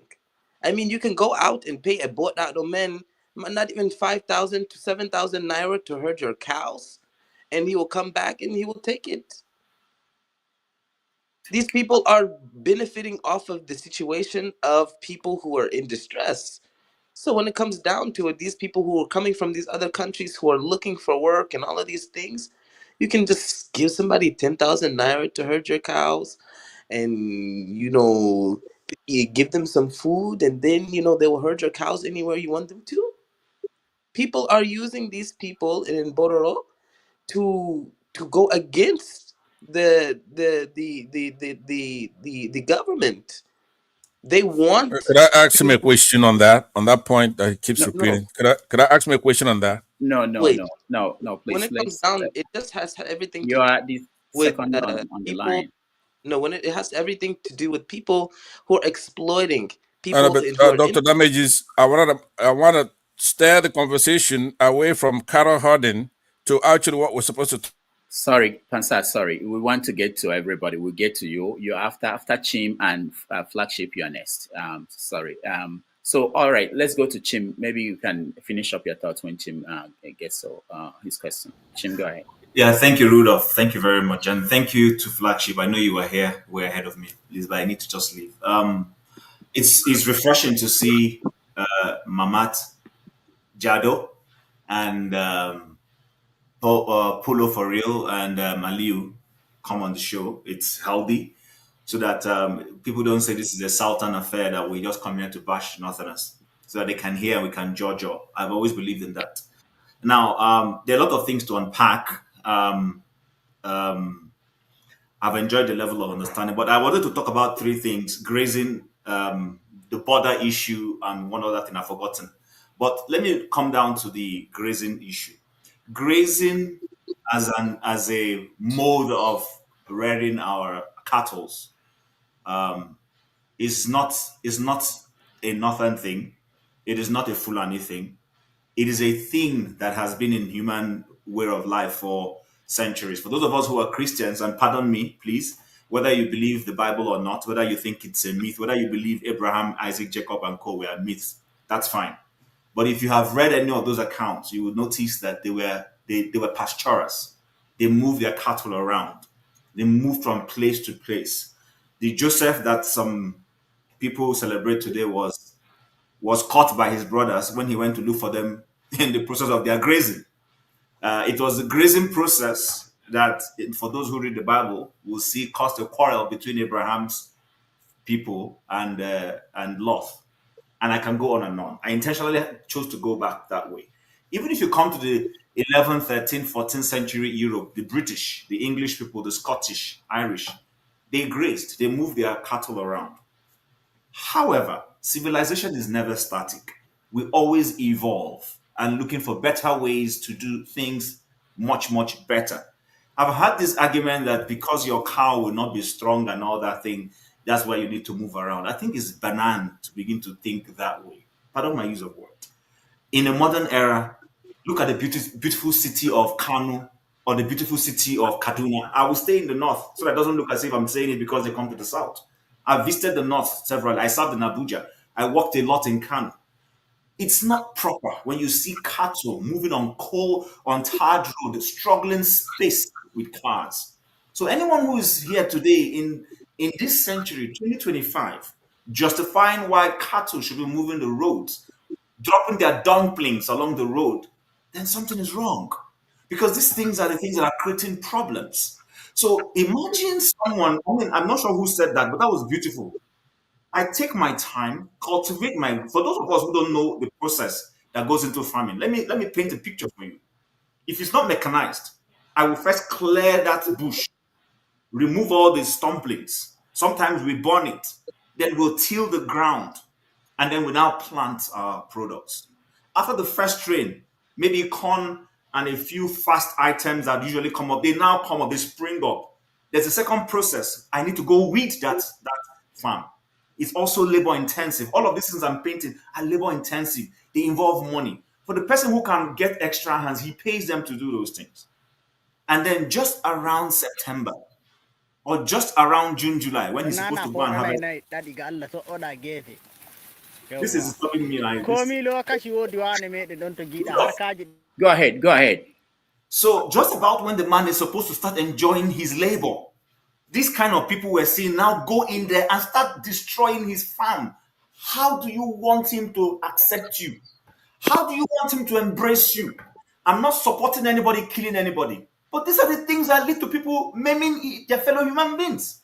The man is quantifying all the effort he put into that farming, and you've destroyed it. And then because he's fighting you back, you now go back and bring AK-47 now to come and ravage the whole thing. Take a look at it. So I think, number one, any educated mind, and I expect Mahmoud when he's telling me that Israel doesn't, even Saudi Arabia, and I've visited UAE, nobody does open grazing in those places. I worked for a Tisalat. I'm going to openly say it. I visited that region several times. There is nowhere I went to in Dubai and Abu Dhabi. And what's their third big city? I'm trying to remember the name. I didn't see anybody grazing anything. Rather, what these people have done, we've seen them build the Burj Khalifa. We've seen them, sponsoring and hosting huge modern events. Nobody's doing any of these things. So I don't know where our northern brothers get this mindset from. If the people in Senegal are not doing this thing, I can tell you why. Because I've also visited Senegal. It is because the dominant ethnic groups in those places will not permit this. And the Fulanis in those places know that they dared not try this with those people. there will be a hard fight with them. They know. The problem in Nigeria is our political elites. That brings me to the second issue of border. Listen, I'm saying things that may offend you, but please, I'm not saying it out of hate. We must be honest, because the only way that's going to solve Nigeria's problem is honesty. The problem with Nigeria's border is the northern leaders.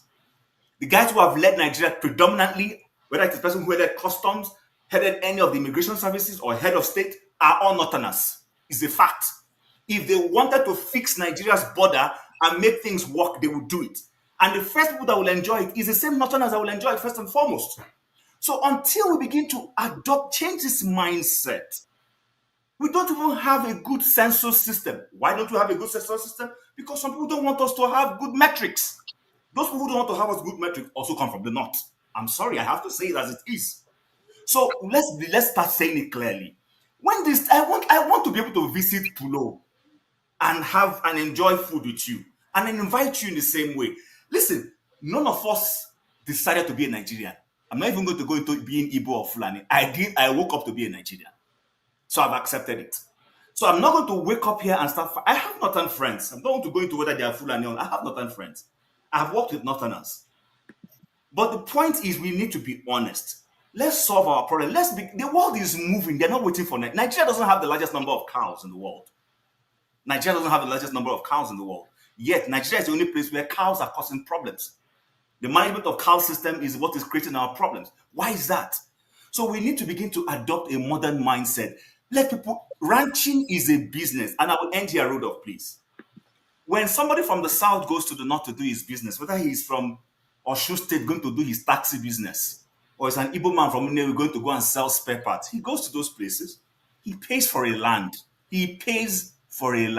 Registers his business, and conducts his business according to the dictates of that place. Let the Fulani man come to the south. If he feels, the south is the only place where he can get pasturing for his cow, pay for land, set up a ranching system, and deal with your cattle. People will patronize you. But when you begin to go into another man's farm to destroy his hard work, he can't smile with you. I think it's enough logic. That's enough logic for us to understand. I'm not. If you come to my pond stream that owned by the community, and your cows are pouring into the stream, only source of water, and drinking directly from it, do you think I'm going to embrace you with love? No, I can't. Conflict will start. So I think, please, guys, nobody's against any northerner. I don't think I have a problem with a northerner on any issues. I just think we need to begin to realize that live and let live can be a thing. Once there is no live and let live, there's going to be confusion. Thank you, Rudolph, for giving me the chance. All right. Thank you, Chim. What I'm going to do is I want Flagship to also weigh in, and then I will let the two of you respond after Flagship, so we can move faster. We are almost 2 hours into the conversation, and we have not even reached halfway. All right. It's my turn, though. Right? No, it's not. It's not. It's Flagship. He gave his spot. Thank you, Rudolph. And good afternoon to our three northern brothers that are here today, to every member of the panel, and those that are watching. Chim, next time, don't take my spot, because you always end up saying what I want to say. So that saves a little bit of the time for me. You know, I think I was listening to Mahmoud talk about deforestation and desertification as being the reason why we're having this problem in Nigeria. I stand to differ in that, and I also stand to differ in the view that the Fulanis that are ravaging the north and the south are people that are unknown to you. I think you know them. Because if you don't, you would have walked with the south and all the communities that are being ravaged by these guys that are walking around freely with guns and share information to say, these people that are here causing this problem, we don't know them, but we think that this is where they are coming from and where they are heading to next. Prepare yourself. That's a way to get to fixing this problem that we're dealing with. Chin just mentioned Saudi Arabia, the Middle East. I've been to those places a couple of times. They have cows, way more than we do. They don't roam around the streets. I've been to the modern Dubai and also to the old Dubai as it used to be back in the day when it was a fishing town. They had cows, they grazed, but they don't walk the streets with their cows. Now, here's what I want to say. The president recently was in Brazil and he signed a deal with the Brazilians on cattle rearing and meat supply to Nigeria. There is a technology there that is being used to graze their cows. Deforestation and desertification and climate change, I believe, are just hogwash excuses that are being made by those that are perpetrating this evil to cause this problem and keep claiming and taking territories. Maybe you have not seen this video. I've seen it a couple of times, and I can't seem to get past it. Your Northern Governors Forum plus your Northern elders, they sat down, had a meeting, and this was what they said. Rudolph, you know the video I'm talking about. If you can find it, if you have time, play it. Where they claimed that Nigeria and the North, as it is, it's not restricted to Bornu to Sokoto down to the Middle Belt. But the North is way past the South, the Niger Delta, and 200 nautical miles into the Atlantic Ocean belongs to the Fulanese and the Northerners. So it has absolutely nothing to do with pasteurization or grazing. There are modern day technologies that are available that you could use to fatten your cows, to put a lot on them, and to sell them in the market for profit. This is not about business. And the South has no grazing route at all. Not my community, where they have come in, killed people, taken over our lands, and they are settled there as we speak right now. If they were grazing and leaving and walking away to the next stop and we don't see them again, it's a different conversation altogether. But to tell me that pasteurization and fattening of the cows, desertification and deforestation is the reason why the Fulanese are walking down south with guns and killing everybody in their pathways to graze their cows, I'm sorry, I don't believe that. So finally, here's a solution, all right? I'm glad you spoke about education, and you are here in the US getting education. There are a lot of your northern elites that have money. Can you guys consider investing on this technology? If you don't want to go as far down as to Brazil, go to the Middle East, Saudi Arabia, the United Arab Emirates, consult with them. How do they graze?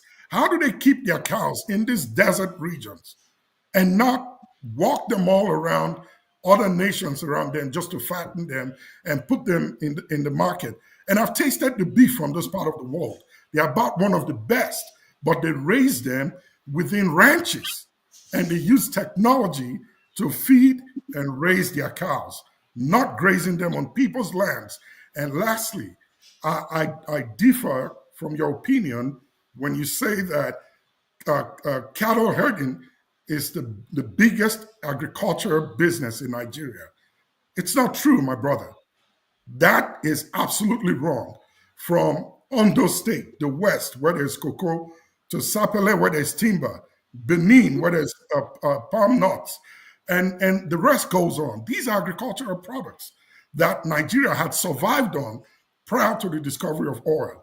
So to say that cattle herding is the biggest business, and by so they have to go just about anywhere they like to raise those cattle and sell them. We don't export them.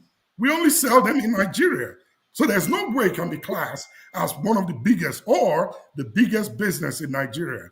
Consider getting the expertise of those who have put into use technology to raise cows, fatten them, and sell them. Namibia supplies the US 23% of the beef consumption here in the US. Consult with them. How are they doing it? And implement it. And finally, and I mean this, if you say grazing your cows is the reason why you have to come down south, what is happening to your goats, your sheep, your ram? Why are they not being pushed down south to be grazed alongside the cows? What are they eating up north where there is nothing but sand around, if that's what it is? I think you guys need to reconsider this to fix the problem, take and push back. The business part of this is setting up ranches in your communities, and you can import pasture to feed them in an enclosed environment, and you can get them as fat as you want them. You don't need to walk them around people's farms, killing their businesses in the beat of trying to make yours the best and the biggest. So there is a solution. Get to those technologies, take it back home, speak with your elites that have money, and invest in them. And maybe we'll start fixing this problem and not bother you guys from coming to the South and dealing with all this nonsense. We want a better Nigeria for us and the children that are there in Nigeria for a better tomorrow. Not only those in the South, as well as those in the North. Thank you. All right. Thank you, Flagship. What we're going to do now is we let Polo and Mamut to answer, and then we come to Pansa. Go ahead. Respond to the Uh, last two, which is Chim and the Flagship. yeah. Oh, Tim has gone. If everybody will just be like Tim, come, say your mind, leave without hearing any response, No, no, he then will. how is this a He has to productive go. discussion? He will listen to your response. I think he's Okay, listening where he is. maybe, Yeah. maybe when you post it, probably he will listen. Okay, yeah, nobody here is saying ranching is not good. Nobody, you already know my position. I didn't say we shouldn't. I said we should stop cow from open grazing if and only when we know that those illiterate that are in the bushes know how to do all these things. If they are trained and they know, there is no point. The problem is solved. There's no point. And both of us agree that at least 80 or 90% of the perpetrators of this, they are not, although they are Fulanis, but they are not indigenous Fulanis. And they just look like me and any other Fulani guy. You cannot distinguish us. If the border is open, they can come in. Nobody will suspect where they are from except immigration. Only if they open their mouth sometimes and they speak, you will understand, oh, this guy is from that place. But if they, and they know a lot of places that are open, they cannot find any immigration officer or a custom officer that will ask them any kind of question. They already live in the bushes. They know their way around. So the border is the problem. If you say it's the problem of northern elites, you are actually misplacing the problem, passing it over to some other people. Northern elite or the Fulanis, I gave you the statistics last time. I said Fulanis are less than 7% in Nigeria. Almost 5% of them lives in bush.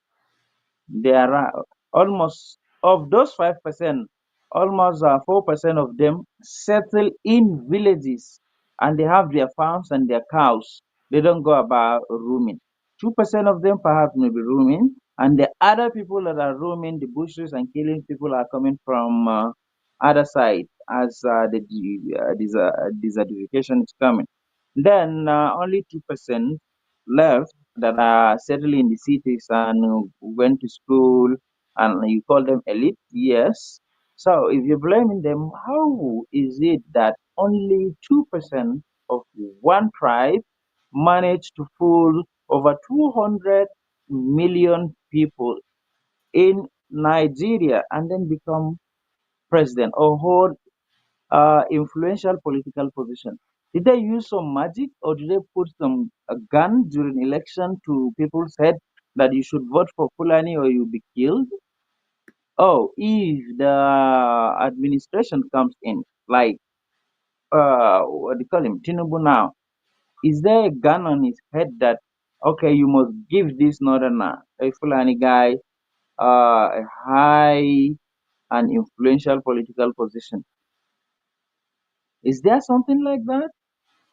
Are people not just thinking it that seeing it from that angle?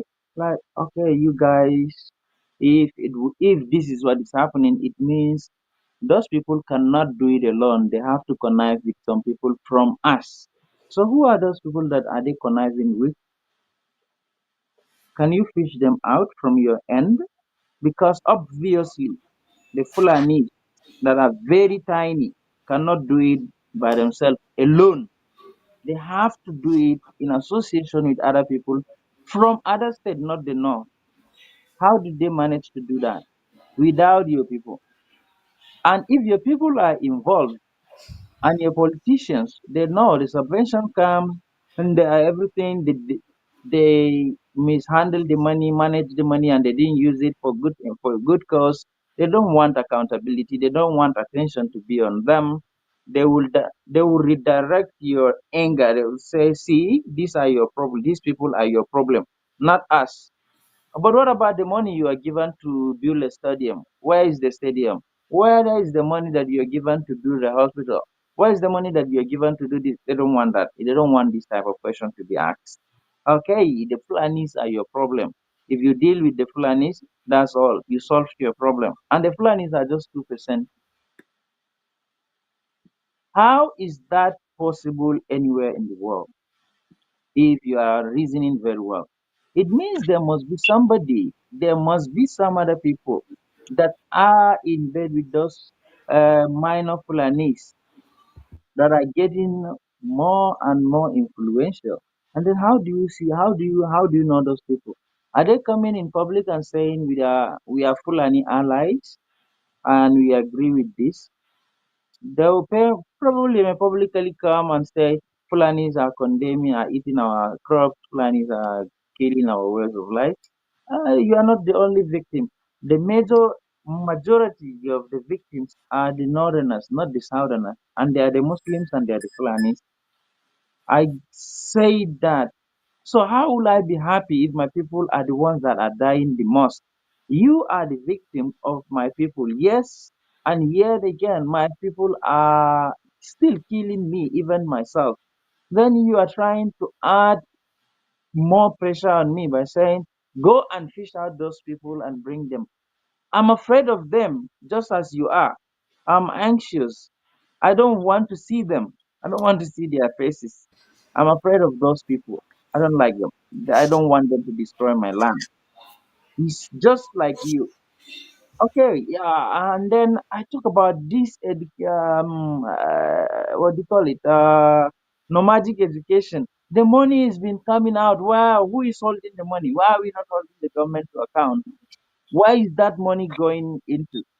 That this money is meant for education, educating those illiterate, those people that are moving, the fishermen and the Fulanis. Where is the money going? If you want, okay, we know the technology on how to move to away from open grazing into ranching, and this is how you do it. That's how the education that is meant for them. If they know how to do it and they know it gives more money than working in the bush and suffering from animals, bite, rain, and sun, and taking other people's land, they will do it, but nobody give a damn. And somebody else said, if the Northerners want the borders to be secured, it will be secured. We had non-Northerners as president. Jonathan was the president for 6 years. Did he do something about the border? Close it or build a wall, as Donald Trump would say? What did he do? It's not only the Fulanis that have ruled Nigeria, other tribes too have ruled Nigeria. So, what have they done about it? All right. Let's Rudolph, can I get it? Muhammad, can you Pushback? 1 minute, respond please. on the excuse about the desertification? Nobody is giving excuses. We all acknowledge that this is a problem, and these are the people that are doing it. But to say that because I'm a Fulani, I have to go and educate my people, leave my own side of schedules and hectic schedule living in the city, and then dedicate some time to go to village and leave my job and then go to the village and teach when I don't have a single cow. And you want me to go and do that? But so all right. who's going to Those do it? cows Who's going that to do are it if not you Fulani, cannot Oh do it? wait. why are they not going there to teach, to tell them No, if they buy hold on. those cows? Hold on for a Why are second. not they telling Oh wait. the herders, All right. Wait. listen, I'm giving you my cows to herd, but with instruction, do not do this, do not do that, do not do this. Okay, I don't know how to do this, but I know cow business is bringing in much money. I bought a land in Enugu or in Edo. The land is very fertile and very good. I'm going to put my cows there and then put you in charge of that. They don't do that, and they are millionaires. They own the money. They own the cows. The herders, they are just herding. I told you. All right. Mohammed But too do told you you. You do you can give them realize 5,000, 10,000 to hold on. Uh, Please Do, Flagship, give hold Mohammed on. a chance, please. yes, I want to say here, when it comes down to it, as I said, we keep talking about herding, and we also are talking about Western countries. I mean, it's so funny to hear Nigeria talk about ranching and all of these things and compare them to Western countries when Western countries were built on the backs of other people and laws were put in place way before the countries were even fully what they are today. People were also forced into sharecropping, making certain laws. The reason the way they are farming the way they are was because of the way sharecropping was, the way that they were having to repay the government, the reason why taxes were brought, the reason why they had to farm the way they did was because of how the government placed everything before. And we're talking about tribal problems here, which goes over indigenous land, which cannot relate to Western countries. Western countries that have taken out their indigenous population to to to to to fund everybody else. Everybody else has the benefit. It's so weird to hear that, and that's not what Nigeria is, and you can't make it that. All right. People have their own lands, people have their own cultures. When it comes down to it, just because somebody is farming here or there, it doesn't mean that they're Fulani. We keep talking about pastoralism, and we need to be talking about securing Nigeria. I keep hearing pastoralism, pastoralism. You go to the north and you see Yoruba people as herders. You go to Jigawa and you see Hausa people herding cows. What do you mean? So I don't understand why it's this rhetoric of Fulani, Fulani, Fulani, and we're not getting down to the T. Okay, you want to make this stuff?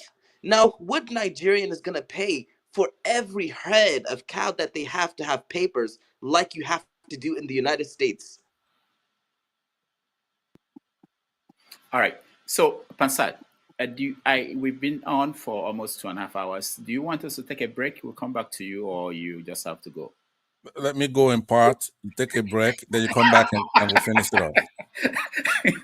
No, Because I'm eager to chime in only because there's been a lot of distraction. I think Mr. Jido right there was hinting at it, but for a wrong reason. What he's talking, we're not talking about pastoralism like he's saying. That's a distraction. And those here from the Fulani or Hausa tribe are getting away with the discussion we're supposed to be having. Now, somebody like Pullo, for real, I'm very happy to have him here, to see him here. He's sincere person. He doesn't shy away from any discussion. He's quite open. The last time he was here, he made a statement. I guess was in passing some kind of I don't know. I won't say a joke, but he says that the Fulanis are closer to the Igbos. I'm quoting him there than to the Hausas. All right. Now, somebody like him is my kind of person. He's honest and he's sincere, and he's fighting with his history and the anthropology of his people. And he said it quite openly here that he doesn't like them, those who are doing the evil things.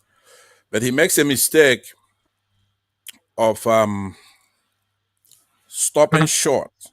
Right? If anytime I see him, I'm gonna give him a certificate that welcome him on our side. Nigerians, he's a true Nigerian. I'm gonna exonerate him from what the bad characters are doing. But having said that, let me say that this discussion is not about cattle herding pastoralism and all that stuff. Yes, we have that problem. We have the desertification problem, right? If we have time, we're going to talk about that. But what we have to look at is actually the evil that these Fulani evil herdsmen, terrorists, they go to Benue and they kill a lot of villagers. I mean, if those people are listening to this show, they'll be in bewilderment why this is what we're talking about. Now, a bunch of Catholic pastors came and they testified in the Congress here the other day on July 16, actually 2023, how armed Fulani horsemen come there and attack predominantly Christian villages, right? In states where it's like 97% Christian. So trying to bifurcate it and talk about Fulani horsemen and Islam, which Pullo made the mistake the last time he was here trying to. I'm not gonna give you that. It's tied together, right? We know the history of the jihad that they did in Yoruba lands, Ilorin, and how they come in with whatever guys, foolish guys like cattle, and they take over places and take it over for good. Right now, in modern day, contemporarily, they go in and they're killing people scores a day. How could anybody come here and they're going to be using distractions about, pastoral stuff? Okay, we have that problem. We should deal with that. We have laws. We have a constitution. You cannot take stuff and be roaming around everywhere and you're talking nonsense about some kind of conquest you did some time ago. If it's conquest that's going to solve it, then we're going to have to conquer you. We can round up all these herdsmen, conquer them, because we don't look at the anthropology and the history of how you got there in the first place. If somebody like me, if we want to look at that, want to go and round you up, all of you. Nigeria is a big place with all kinds of tribes. There's all kinds of religion. Nobody is supposed to be condescending on any of our people here, obviously, especially Pullo. Pullo is one of our people, right? Now, somebody like me who's from the Southeast, when I talk about it, when I think about a Fulani, right, they're usually indistinguishable from the white folk. White people, those are Fulanis. So when I see a bunch of our people, blacks, Africans like Pullo here, like Aliyu, like unfortunately, Rufai, these are not Fulanis as far as I'm concerned, but I know in your place, there are other things you look at to make somebody Fulani. We're all Africans. So now, we don't have time, but what I'm trying to say to you is it's bizarre to be on the same platform. Like you have Pullo here, Fulani, Jido Nagara Kancha, Aliyu, and others together with Femi, me. You don't see it a lot. Ever since I've been coming on this platform, this is the first time I actually see a Fulani person come and say, hey, look, I'm a Fulani guy, and I want to talk. So we have to encourage that. But at the same time, make no mistake about it, Pullo, there's a lot more than grazing here. There are a lot of killing, scores a day of our fellow citizens. In Benue Plateau, for example, in the Yoruba forest, in the southeast, where these people are occupied. I don't give a damn if they are forest Fulanis and then you're a city Fulani. What we say, when you say you're one of us, you should condemn that activity that is, first of all, against the law, what they're doing. That makes you Please, part 1 of. minute.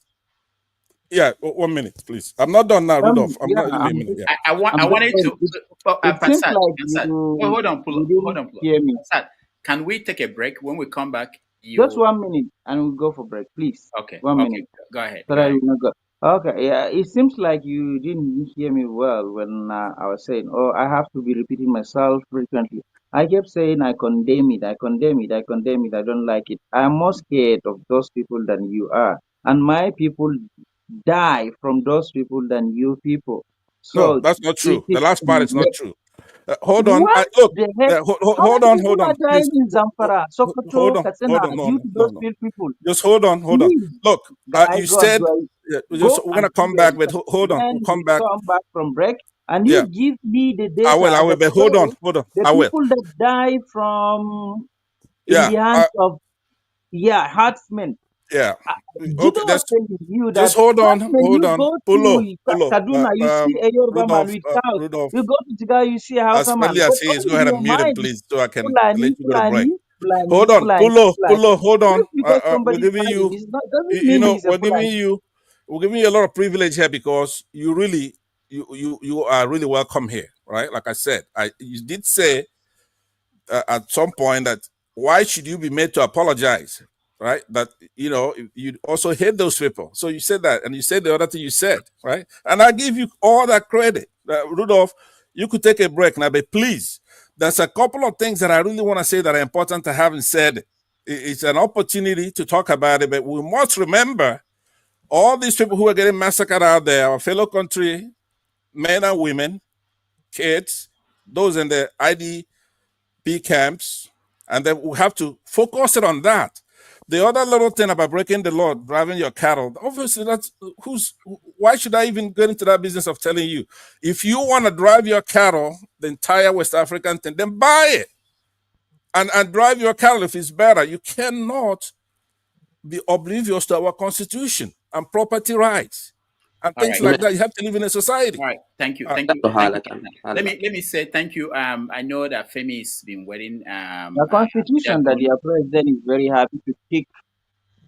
Jagun, Femi, and Nigeria is a scam, and other people. Let's take a break. We will get everybody. Thank you so much.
All right, welcome back, everybody. Thank you so much for being with us. It's been an interesting conversation today. We've been talking about situation in the north. We started with the issue between the Fulani and the Hausa. We went into the general insecurity in the country, touching on what's going on in the southern and middle, well, it's part of Nigeria. So before we went on break, we had Pansat trying to lay out his question. Pansat, our guest, I think. Some of them are here, but the cameras are not on. I will bring in Pastor. Can you hold on because I know you want to address Pullo and Omat and Aliyu. Let me bring in Perry. Perry, if you're here, Perry is another of our guests. I brought in Perry because he has history with the region. I wanted him to be an in-house analyst and tell us what he's hearing, whether it's different from his opinion that he has expressed on this panel several times. So let's hear Perry, and then hopefully the other guests will come back, and then Concert, you can finish up your question. All right. Thank you very much. I waited patiently through most of it. I only left for about 5 minutes. Okay. Everybody hears me. So I wrote down what I wanted to say, so I'll be able to. Okay. So I wouldn't forget. So the first thing I need to say is, I must say that this has been, in my view, the most, maybe one of the best that I've witnessed in Nigeria on this topic. We've got some of the best contributors from the northern side that are very different than the typical ones that we hear. So I must say this is a very, very lovely program. So that said, so I wrote down the 4 comments I wanted to make really quickly. The first one, is, most people have said everything that's very essential about the problem here. And there's just no reason why, nowadays cows should be crossing highways. It's a traffic safety hazard. So definitely adjustment has to be made to the way, herding is done. We can't have this pastoral herding anymore. That's my view. And there has to be some kind of adjustment to it.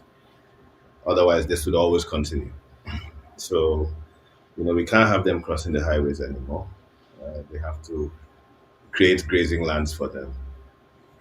That said, the farmers are the other victims of this. So in the same way where we always look at them and we say, okay, this is what happens to the cattle rearers, the conversation about the farmers is kind of missed in most of the conversation.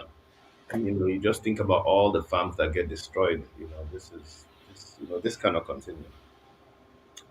The third point that I want to make is security. Regardless of what cattle rearers do or what farmers do, the solution is meant to be security of Nigeria.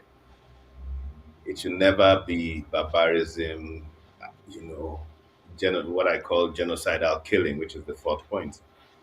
Genocidal killing is where somebody from one ethnic group kills your person, and then you go and kill a random person from that ethnic group. And in most cases, both killers are not killed. And that's genocidal killing, where you think, okay, because it is Fulani, then I'm going to go and look for Fulani to kill, or any Fulani is not safe. Or because I was killed in a Yoruba state, then any Yoruba is not safe. It's barbaric mentality. And we should not hear anybody discussing that way on either side. Nobody should ever say, oh, you people, you think. There's no you people. There are some perpetrators of crimes and they are criminals. And we should never be saying, you people, you think you have. There's no you people. There's no democracy. There's no politics in the election of the leaders who lead on behalf of the people of the North. Or there's no representative government in Nigeria, and that's the truth. So it's not a you people. The only you people that I always say that if you want to deal with that, you should deal with, who are responsible for this, is the government.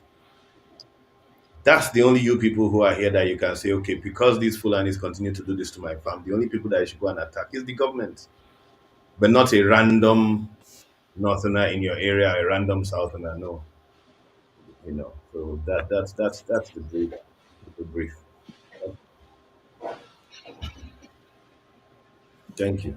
All right. Thank you, Dr. Perry, for that summary.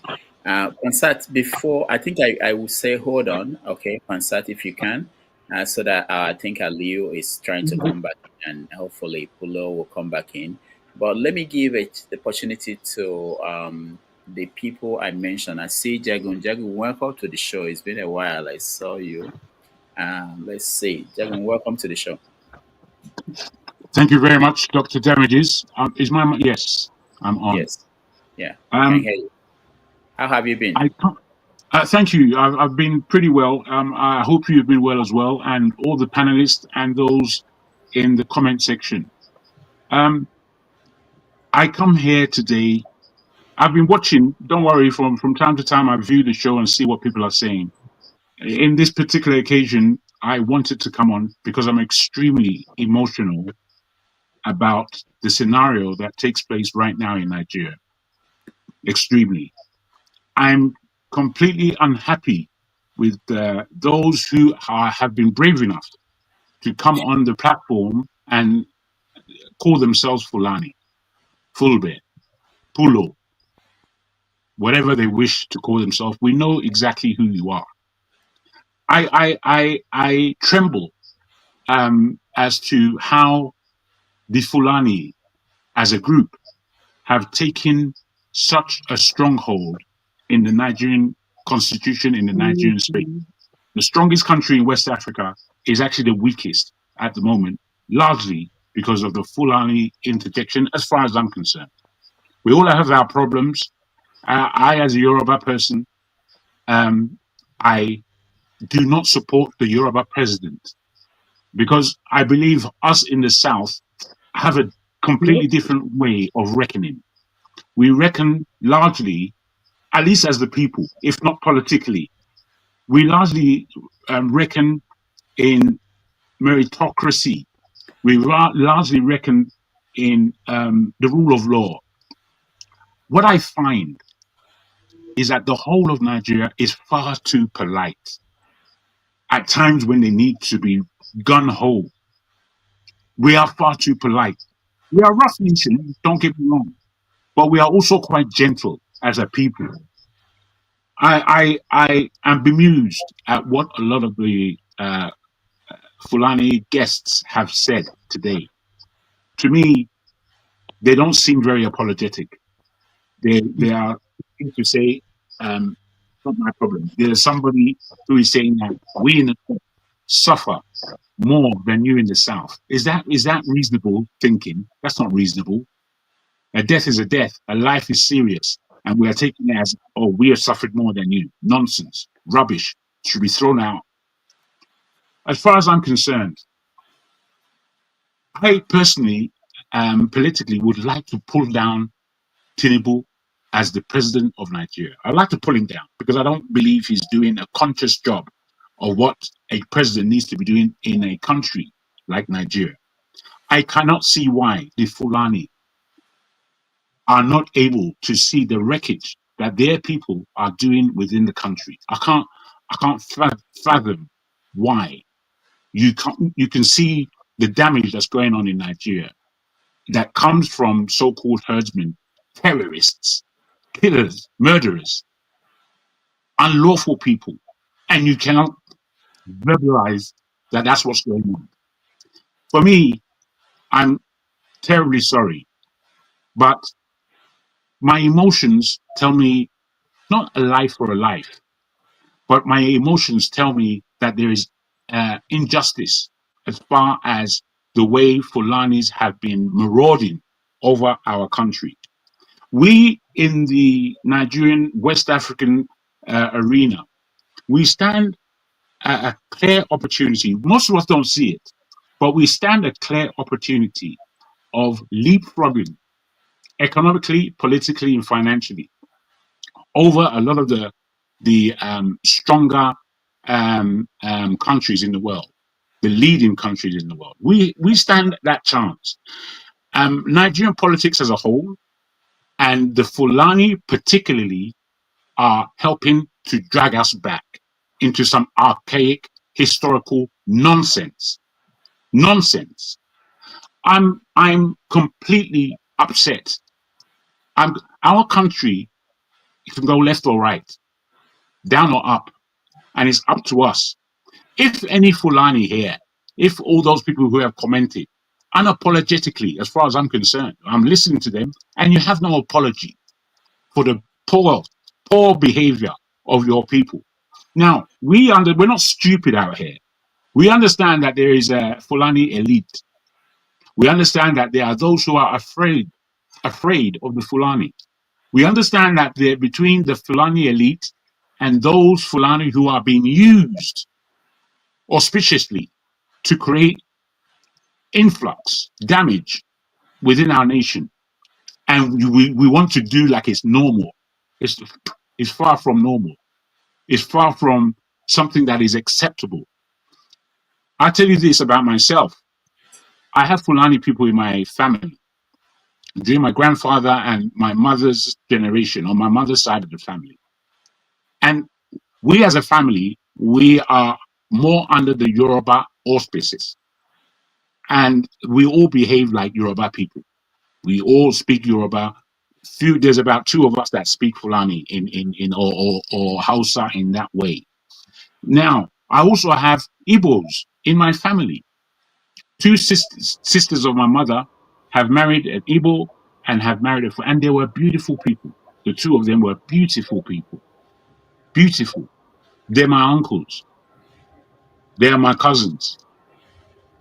In this, as I said, this is from time before mine. We have been able to foster a relationship of love.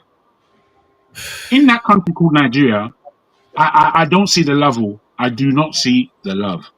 I see us breaking down further and further into stupor. The country would almost certainly blow up in a civil war yet again because of the same thing of marginalization and of those who are seen as special, those who would commit a crime and not be subject to the rule of law. What is this? How is it that we come to behave like this and then feel as though this is the standard for us in Nigeria?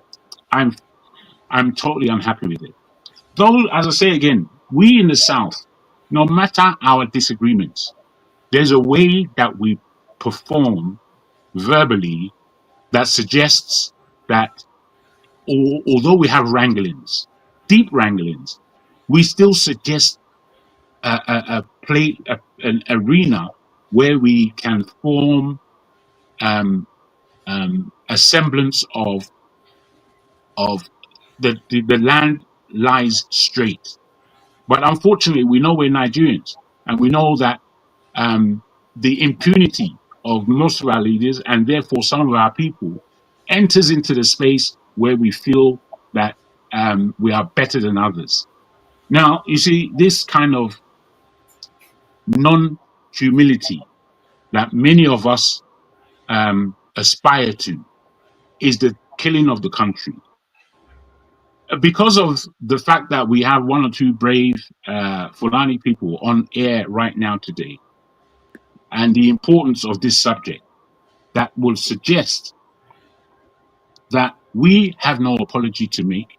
We are not the ones who will make the land even in terms of how politics and socialism is concerned. I'm sorry, my words don't fit my emotion because my emotion is high. In my own village, Ifonlaile, in my own village, they killed our king.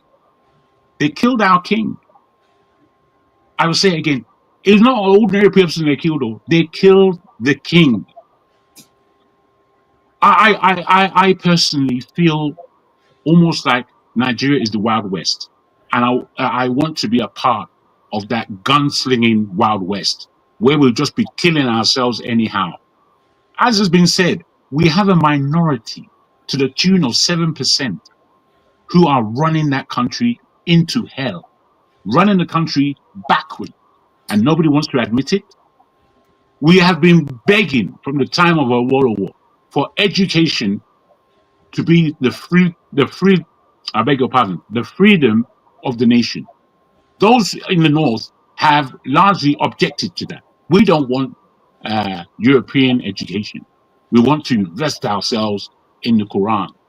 I'm afraid this is the stupidity that those in the North are helping to oppress the whole nation. We are not speaking hard enough. We're speaking as though we are not competent to what's going on around us. We have a country that is going backwards fast. I've always compared the leadership of what's going on in the Sahel as to the AES countries that have come together. Ibrahim Traore, firstly, who seems as a Muslim himself. He rejected what Saudi Arabia were offering him because it didn't make sense. It didn't make economic sense. And the man is about economic freedom and justice within his land. He took out the European hegemony that was oppressing their nations. Yes, by military lands, it is fair enough. However, I'm sorry, our leadership and our politics and the way we think and the way we socialize in that country called Nigeria, that should be the #1 black nation in the world, is appalling. And we're going nowhere fast. The people who are so-called Hausa, I have a question for them, but I needed a rant first. I do have a question. And my question is that I would like for the Yorubazo to pull down our Yoruba president because he's rubbish. He's rubbish at the job. He's not even viewing what's going on at the moment. He's rubbish. We don't want to admit these things. And I can't understand why. We all see what it is. We see. Why are we pretending that we don't see it? It is the responsibility of those people who call themselves Fulani to pull this shit back before it goes up in smoke. And the smoke that would happen in that Nigeria will be hellbound. So if the Fulani want to be an apology, it's not my fault. I'm a city guy. You want me to go to the village, you rubbish person. I'm afraid. We don't want you to go to the village. We want you to stand up for justice. Why are your people going free from the murderous institutions that they have created? Why are they going free? If he was an able person, do you think that man can go free? He can't. If he's a Yoruba, the Yorubas themselves would pull him out normally, apart from the fact that there are many ethnically minded Yorubas. There are many of them. We know. We cannot in Nigeria or as Nigerians afford not to speak out at these kind of times. We need to stand up as to who we are and plead. If we're to live together in that country, we need to plead for justice. It is not a question, I believe, as to insecurity alone, because the politicians themselves are Oh my God, those who are. how long are we going to hear this? We're tired. Man, I've been trying to who's be that? patient. Who's I'm a that? Fulani man and I'm tired. Dr. Perry, And you have to hear me now. let him You have finish. to hear. Thank you, sir. You have to hear me, my friend. This is how I feel. No matter how you feel, I'm asking you to take what I'm saying on board. If it's boring you, it just speaks as to you do not understand the deep level of immunity that you have. You are speaking from a point of view. I don't care if you die. If you die, we have died more. Rubbish and rubbish upon more rubbish. Stink is what I put to you. I need to ask whoever a real question as to what is going to solve this before we just have another civil war. Another civil war in Nigeria finishes Nigeria. Finishes it. I'm of the opinion that Nigeria should stay one. But man, I'm coming to the point that Nigeria should just break up. Just break up. Because if Nigeria broke up, the South would have no Fulani people in there. You can go and create your own mess elsewhere. Nonsense upon rubbish. You don't know what you're doing in the country. You have no responsibility. You're unbelievable. You're unbelievable. Thank you very much. All right. Thank you, Jagun. So the only person I think I will Can I get respond as a let, Fulani man? let Yes, me my let me lost just all what day. I would do, Rudolph. What I'll do to in fairness to you and your guests who haven't spoken, let me just make a couple of points to conclude, and then you take it with all these guys so they could get a word in. Right? Dr. Brema is here. You guys, you've heard me say before that I consider Dr. Brema to be one of our enlightened people who are educated. Right? Now, what I noticed that he made some corrections, but he never corrected the stats that I quoted to our new friend, Mr. Pullo. Let me just give you a little bit. Safe. I posted on the private section how many Christians have been killed between 2015 and then 2020. Right, that's a lot. Not Fulanese. What's the figure, Pansat?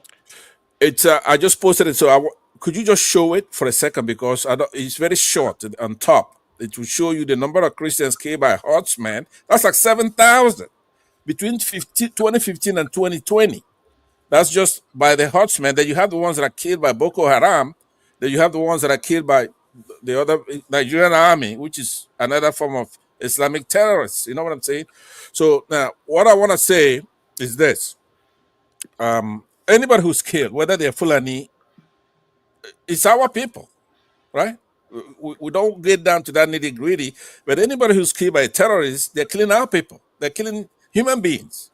So if you see the jihadist Fulani herdsmen, the years between 2015 and 2020, we're not talking about like 21, 22, 23, where they've actually gone mad in Benue and others.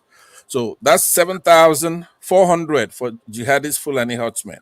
For Boko Haram, it was 4,000. For bandits on the highway, it's 150. Obviously, that's increased by now. The Nigerian military and police, 1,050, killing Christians. So when you hear Fulanis come here and say, or Muslims, now this thing is not a Fulani herdsman. I don't really go into the Fulani herdsman thing. It's an ideological thing where there's a clash of civilization, right? Dr. Bremer can comment after what I'm about to say. It's a clash of civilization where you have the Islamic tradition and then the Western tradition. We have an intersection in Nigeria. So over the years, now you've heard about the euphemism that they're gonna dip their Quran in the Atlantic. That's a euphemism for you're gonna kill Christians and take over that place. That's what it is. So now I want to say, even to Dr. Bremer especially, because those are the people that bother me the most. Dr. Bremer is a very educated guy. He's been around. He knows the way the world works. So he shouldn't be here preaching to the choir. He should be talking to his people, right? People in the north, Muslims. Those of our people, Southerners, who come on a platform like this when we're discussing an issue, they try to trivialize it. Are you doing them a favor by making this a pastoral issue? It's not a pastoral issue, right? It's an issue. I conclude by saying this. I want to get along with everybody. I want to come in here, like Dr. Bremer said, it be a fascinating conversation. We proffer some solutions. Obviously, I'm being rushed, so I don't give. I don't come to give my beautiful solutions. I have them. I use them another day, but at least let's identify the problem properly. You can't misdiagnose a problem, and then how are you going to solve it?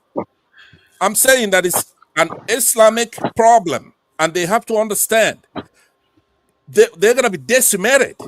It's come together now where every part of Nigeria understands that it's unsustainable.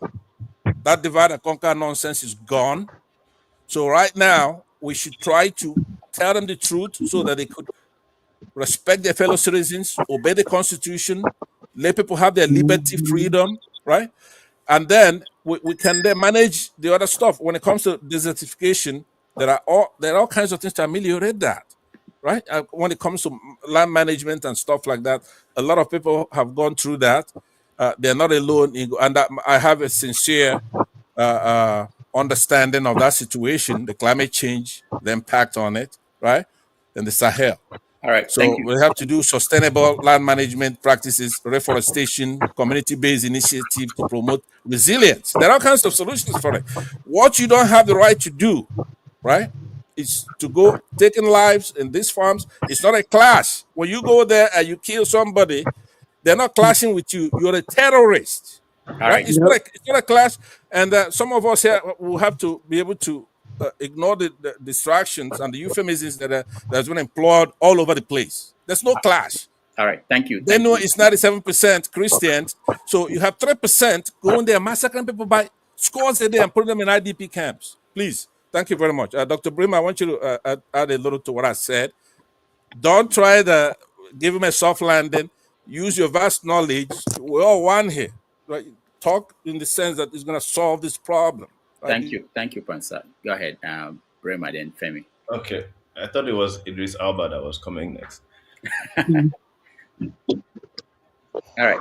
You know, for the record, he doesn't want to go after me because he wants to pass it to somebody else because what I said is untouchable. He knows that he cannot touch any of this. You can't touch this, according to. I have to say, I'm very fascinated because when I look at Femi, all I see is Idris Alba. I don't know what's going on here, but yeah.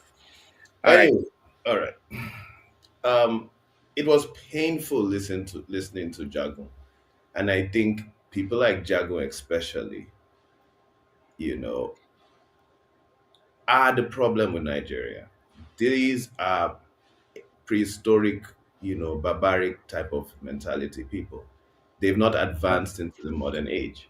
Thank you. So when you have a clash of barbarism here and barbarism here, the difference between what makes the Jagun type of barbarism worse than the, these a lot of these Fulani, they are not even Muslims. So Mr. Man, what you are saying is totally off again. They are not even Muslims. That's only in your mind. They are divinators and they follow these. I've never seen a herdsman. I've never seen them praying. To be honest. A lot of them are not even Muslims, but that's not even the point. You're taking it too lightly, mate. You're too polite. When you have people coming, the difference, what makes them Jagun worse than the Fulani divination people and whatever they are, is at least we know they are not literate. But when you have literates speaking like barbarians, then this is the real problem Nigeria has. I cannot imagine anybody coming on set and saying, the Igbos. I think we've passed that stage. That stage was years ago. Like, do you know who the Igbos are? Do you even know who the Fulanis are? And people are coming in this day and age and say, the Fulanis, do you know them?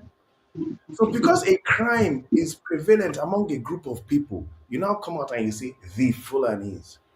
Someone could say, the traditionalists and count, and you are counting deaths, right? You are counting deaths. I'll count deaths. Yoruba traditional people that are they are bringing girls from America and stealing their soul and slaughtering them in Nigeria. Wow. And we count Yoruba crime and criminality, traditional crime, and all this thing. I've forgotten what they call this thing that they are doing in Nigeria that they are doing, carrying bags of heads and heads and heads all over. Or I'll count Igbo crime and armed robbery. They are criminals everywhere. There's crime everywhere, and there's lack of law and all that. But nobody's going to say, these Yorubas, they are killing people for money. They are doing traditional ritual. Oh, these Igbos, they are doing. I mean, what age are we? This is 2025, and we are still talking the Fulani. Like, from your mouth, you are saying the Fulanis. Do you know who they are? How many of them are in government, and how many of them are in cattle rearing? I'm a Fulani. I'm not in government, and I don't have a single cattle. And you have your mouth to be saying the Fulanis, and then you are talking about we will carry gun, and you will carry gun and shoot who? A random person that you believe is Fulani that may not be Fulani on the streets. Where is the line of the battle that you want to fight? Where is the line? Can you see the line of the battle you want to fight? You want to provoke people in this conversation so that they go and they start carrying gun and killing random people on the street that have nothing to do with anything. Yeah. So this is the problem of Nigeria when people still talk and think in this manner, instead of identifying a failure of a nation and dealing with a lack of governance and a failure of a nation that is allowed. The only difference between the Fulani crime and the criminality of the Igbo and the criminality of the Yoruba and the criminality of Niger Delta, the only difference is that it so happens that the Fulani, the crimes perpetrated by some people who are called Fulani, traverses state borders. That's the only reason why it's noticeable and why people pick on it, because they traverse. Your criminality is all the same in that goddamn failed country. You're all the same criminals. Criminality traverses the whole land from top to bottom, from government to the last. Everybody are killers, people are murderers, people are all struggling to survive and killing people and taking farms and taking lives to survive. Everybody across the nation and abroad when we travel abroad. So what are you telling me? You carry your mouth and you're saying the Fulanese. There needs to be total structural adjustment. And when I came on set, the first things I said is the Fulanese, they have to stop that crossing highways, because it's a road traffic, it's a hazard. They have to stop that. That needs to be stopped. Let's address the topics, the things that need to be stopped. They are not the only ones who rear cattle. They are not the only ones who are pastoralists. But let's focus on the fundamental things that need to be stopped. There need to be police that address it. There needs to be security. There needs to be some kind of justice that happens when a crime is perpetrated. There needs to be. Please, I'm tired of hearing this kind of barbaric talk. I did not expect it on your show, Dr. Damages. We don't need to hear barbaric talk. They'll kill, we kill. What are you? Who are you? Can you kill? Have you killed before? Let people who can. Let's talk about creating life, not taking life. You are a life taker. Who are you? Thank you, Perry. I will come back to you, Jagumbo, not immediately. Let me give people who have been waiting for the whole day, 3 hours, and they've not had a chance to speak. Femi, thank you so much for being patient, and welcome to the show. First, let me tell you, me and you, we're gonna have a problem very soon.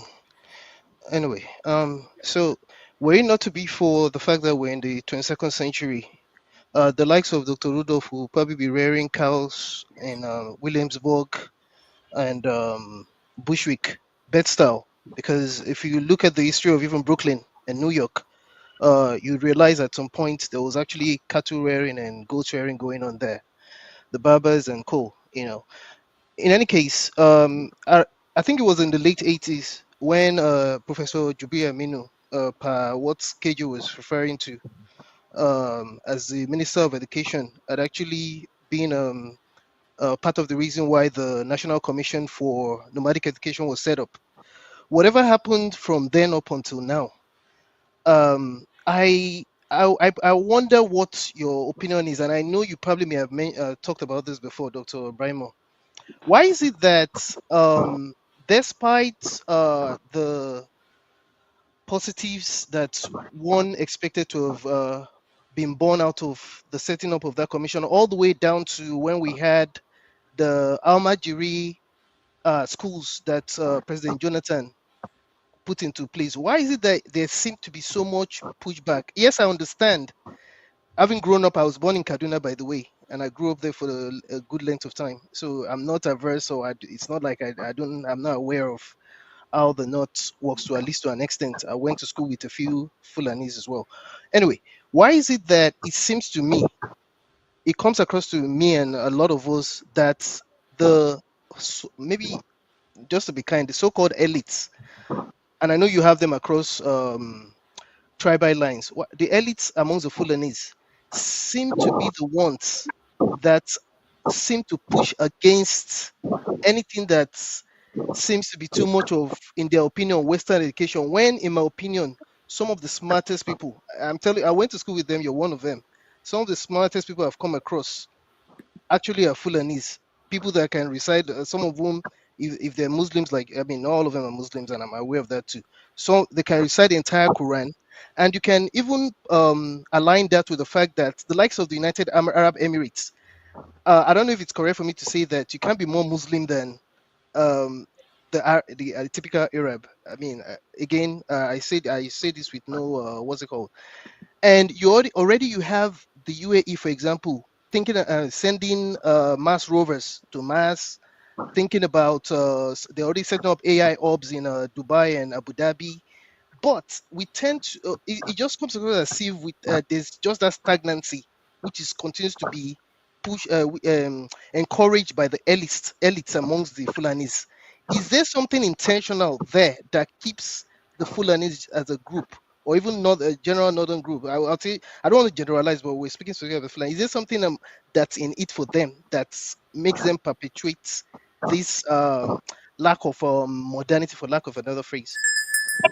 Just to make it, thank you for a good question. To make the shortest response I can make is, and the reason why I was saying certain things to people here is, the truth is, a lot. Let's say 60 people like maybe Nasir Rufai. 60%. I'm not 100% sure about him, but maybe 60% of the people that you point to as northern elites are not even are not Fulani. Everybody claims to be Fulani. So maybe we don't even know who the Fulani is. We have a northern problem, and I can focus. I can say yes, there is a northern problem. The north is the most is the poorest area, most less Western literate. There are problems there, absolutely. But I cannot say elites. Some of the most brilliant elites, like maybe what's his name? What's this CBN governor's name? Okay. Sanusi Lamido. That's not an elite. He promotes education and stuff like that. So there's a variety of stuff going on there. Of course, there's this whole, you subjugate to rule thing that happens where people who make money, they want to subjugate people under them. So there's problem in the north of Nigeria that needs to be tackled. The only reason why I'm not sure, to be honest. Now, forgive me for saying this, Mr. Femi. I'm not sure that you honestly, forgive me again for saying this, care about Almajiri's situation there. I'm not sure we really love or care about how poor or rich they are in the north. The time and reason why we complain now is because it crosses the border to us. And I believe that needs to be stopped. That needs to be solved. That needs to be addressed. But I don't think today's conversation, is about how do we elevate the north. That's their problem. I mean, I'm part of the north. It's their problem. It just shouldn't cross the border, and it needs to be fixed where that crossing, that pastoral system is cut off. Then, if a region decides that it's Quran that we're interested in, there's no problem with that. It doesn't. They are happy poor. It's not being wealthy doesn't make you better as a human being, if you know what I mean. Getting Western education and Western technology doesn't make it better. If that's the way they want to be, let them be that way. We only have a problem right now because of that crossing state lines.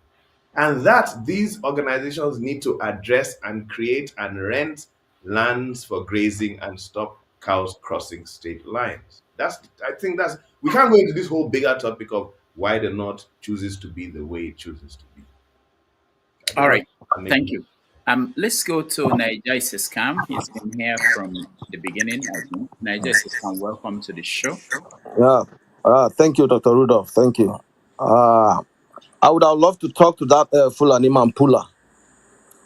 And with all due respect, Mr. Dr. Perry, you are not making sense to me. For real.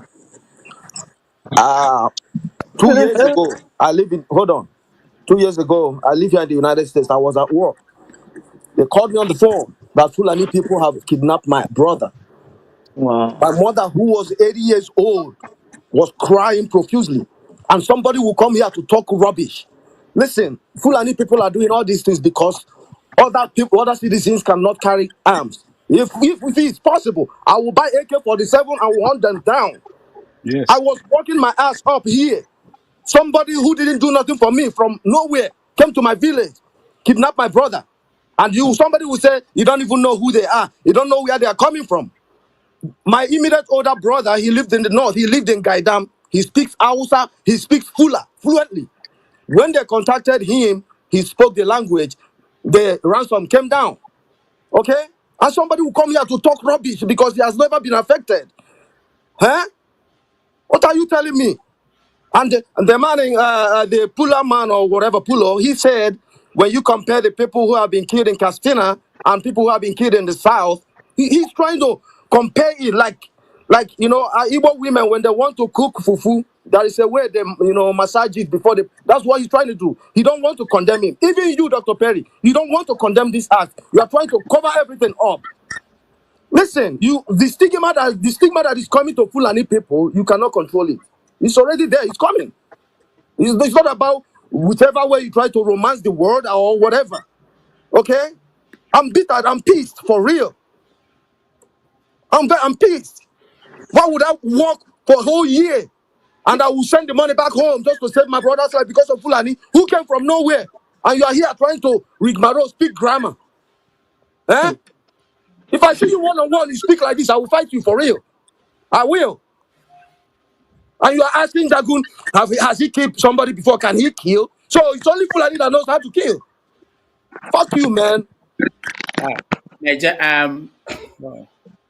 All right. So I know. Can I say something, Dr. Damages? Yeah. Honestly, I'll right now bring. I'm at work. I need to talk. Okay. Honestly, I'll I'm bring you. so sorry. I'm sorry for those who are on the line. Let me bring her. We have not had a female voice in this conversation today. I'll bring the rest of you. I'll get everybody in if we can make it quick. Daji, Yes, sir. thank you. Yes, Dr. Damages. Thank you for this. Honestly, enough with this bullshit. Enough. We all sick and tired. We have a country like we don't have no country. This is madness. I'm sick of this shit. Enough. And a lot of us here, we're scared to go back to Nigeria. Is it not crazy?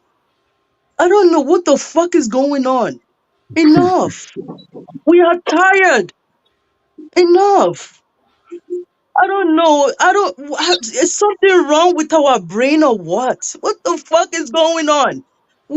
Like, we have a house like we don't have no house. Does it make any fucking sense? We are tired. Work, work, work. Are you guys not tired? Enough. Like, we talk about what is it called, Fulani? Give them a line to do their to graze their cow, and all this bullshit will stop. Enough. We are tired. And you guys want us to respect our men like this? Enough with this stuff. We are tired. Enough. Honestly, I wish I can come to Nigeria. I don't know. I don't know what to say. I'm tired. I was born in Nigeria like I wasn't born in Nigeria. Does it make any sense? We are tired. Sometimes I want to go home. You get what I mean? I will be scared to go back home. We are tired. Enough. If you guys love money too much, fine, work and leave other people. Let them live with peace. What is good for you might not be good for me. I know it have nothing to do with you, but I'm just telling you my own mind. Enough with this bullshit. We are tired. Honestly, if these people keep coming to America, we're gonna beat the shit out of them. Honestly. Whoever call themselves their leader and destroy our country and want to come to America to have a better life, we're gonna kill them too. We have enough with this bullshit. We are tired. If you guys love money too much, these other people land and leave them alone in their land. You can come to America, come and enjoy your money, but don't destroy other people's land. Enough. We are tired. Enough with this bullshit. Enough. Thank you, sir. Okay? Because me, I'm tired. All right. Thank you. Nothing new. Enough. We are tired. Thank you. Thank you so much. I think it's important to hear everybody and get them. For today, I'm waiving language and everything else that we normally don't entertain. I know that people are passionate and people are emotional about these things, and it's very important that we hear people out. Pullo is back here with us. Ashana. Hope I'm calling it right. I will get everybody, but we have to also round up because there's another show that should have been started by this time. But we'll get to that. So let me. I will. Pullo, just stand by. I want to hear Ashana. Is it Ashana? Yes. Yeah, I want to hear That's you. right. Okay, and then we will get the response from Perry and Pullo. Go ahead. Dr. Damages, can you hear me now? Yeah. Okay. Good afternoon to everybody here. I know emotion is running wild. Dr. Damages, I know you might not recognize me now. We go way We back. can't hear you very well. Can you speak up or come closer to you? I think sometimes you guys put this fast. Or just take it off. But Okay. Doctor, I came before him now. Oh, Okay. okay. Sorry Can about that. Okay, I you will hear hear you. me now? Can you hear me now? Okay, go Pull ahead. out Is it your better? headphones. Okay, let me see. No, take it out. Just don't use the headphones. Take it out. That's what's causing the bad communication.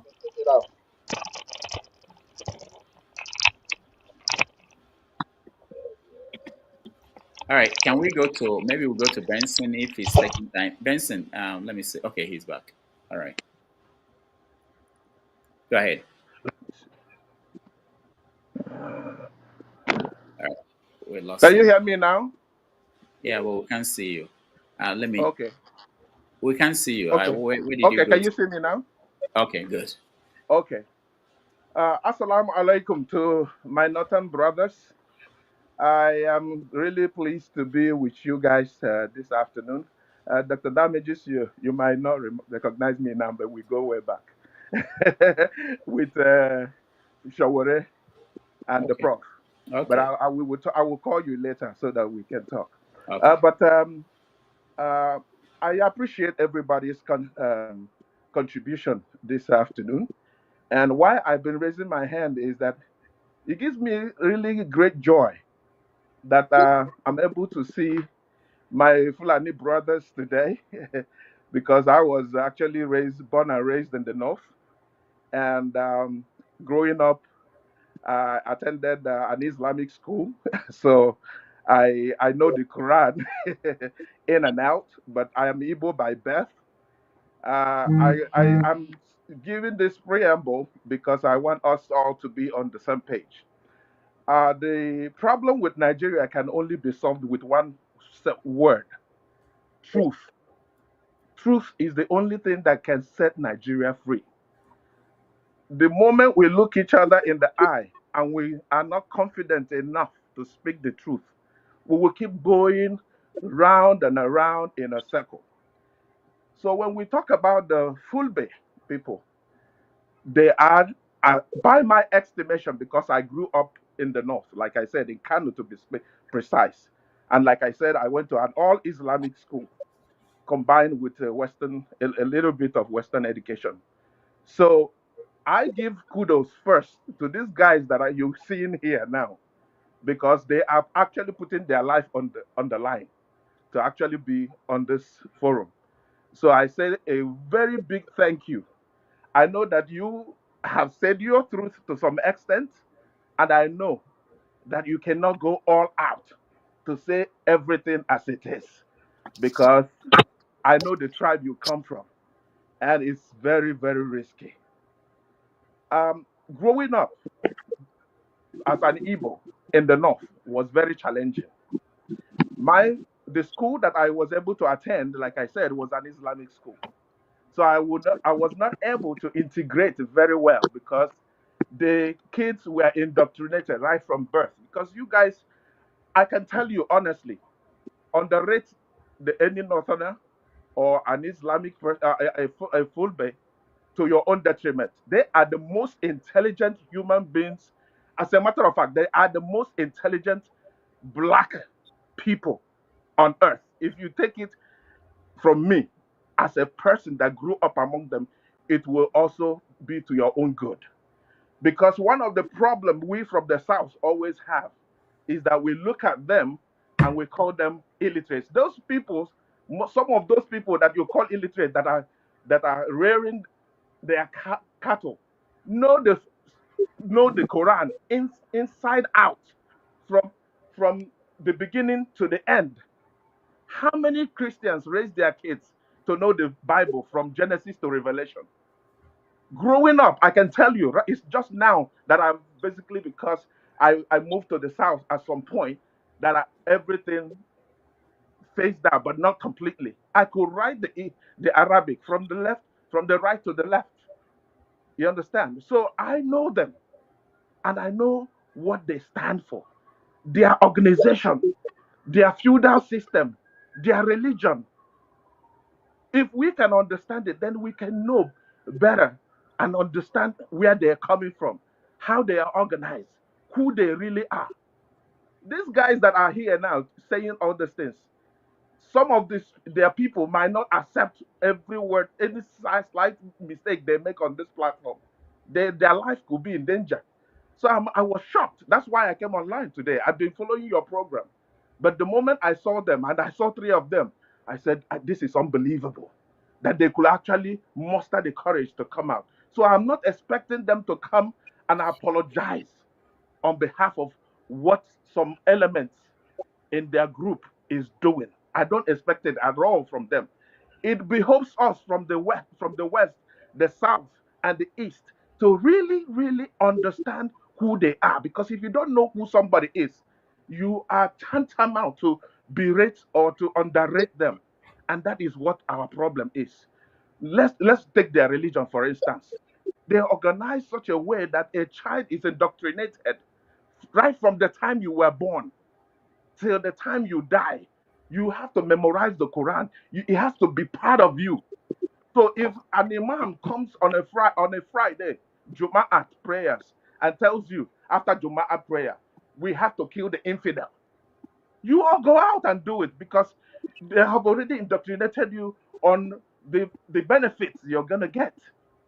You understand? So if we begin to understand why this problem has persisted and is increasing in dimension rather than even abating, then we will be a better place to actually solve this problem. Let me take it on this level now. He talked about the jihadist conquest of Ottoman and Fodio. Now let's ask ourselves. I'm saying this really because I'm an Igbo man. And as a matter of fact, when I went back to the east, people were looking. What they were calling me is why I say Ashana means matches, because in the north, what they used to call me is Ibrahim Dangogo Ashana. You understand me? It's like Ibrahim firebrand matches. You understand? Because they like how I speak and they welcome me because I was passionate about learning their culture. I was eating their food. I was interacting with them, playing with them, and I was able to competing with them in school. So I was able to understand them. So I don't take them for granted. And you ask, why is a little minority governing the whole country? He said 7%. It could be even less. But because, you see, they said the ants in the Bible, he said the ants are one of the little creatures. But because of their organization, hierarchical order, they can be able to attain great height. When they set their mind to achieve something, they achieve it. Uthman Dafodio was a scholar, an Islamic scholar. But we think that Western education is the only form of education. What is the use of education when you cannot organize yourself? You cannot even agree on anything. These people, when they say something, they agree on it. Nobody is going to say no. It's one purpose, one mission. And they've been carrying it out since the time of Uthman Fodio. Check out the whole North. Let me give you a secret now. Do you know that all the northern nations, all the northern states, in that, okay, for instance, let me take a Kano for instance as a case study. In Kano, the emir of Kano, Ado Bayero, was then the emir of Kano when I was growing up, and now his son Ado Bayero II was competing with Sanusi, the former CBN president. Who are they? Fulanis. So every state, and Kano is a predominantly Hausa state. But how is it that even Sokoto, that is also a Hausa predominated state, was also governed by an emir? You understand me? Sultan of Sokoto. So that is the same way it has happened all over the north. So that simple minority, anywhere they go, they become the ruler. They overthrow and take over the throne from every state, including when they came to Kwara. When they came to Kwara, they converted some people. They were just visitors. They converted, and before you gave them chance, they began a conquest. And then they overthrew the rightful leader of that land. I became the leader. I became the emir. Now there is an emir who is a Fulani man as the emir of Ilori, Kwara. So if we begin to understand this, we know this is an agenda that has been put in place long time ago. And then think about the president who have ruled Nigeria the most. The Fulanis. Mohammed Abacha was a Fulani.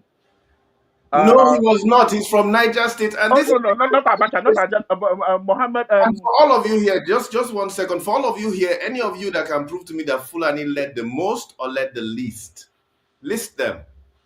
Go Okay, ahead.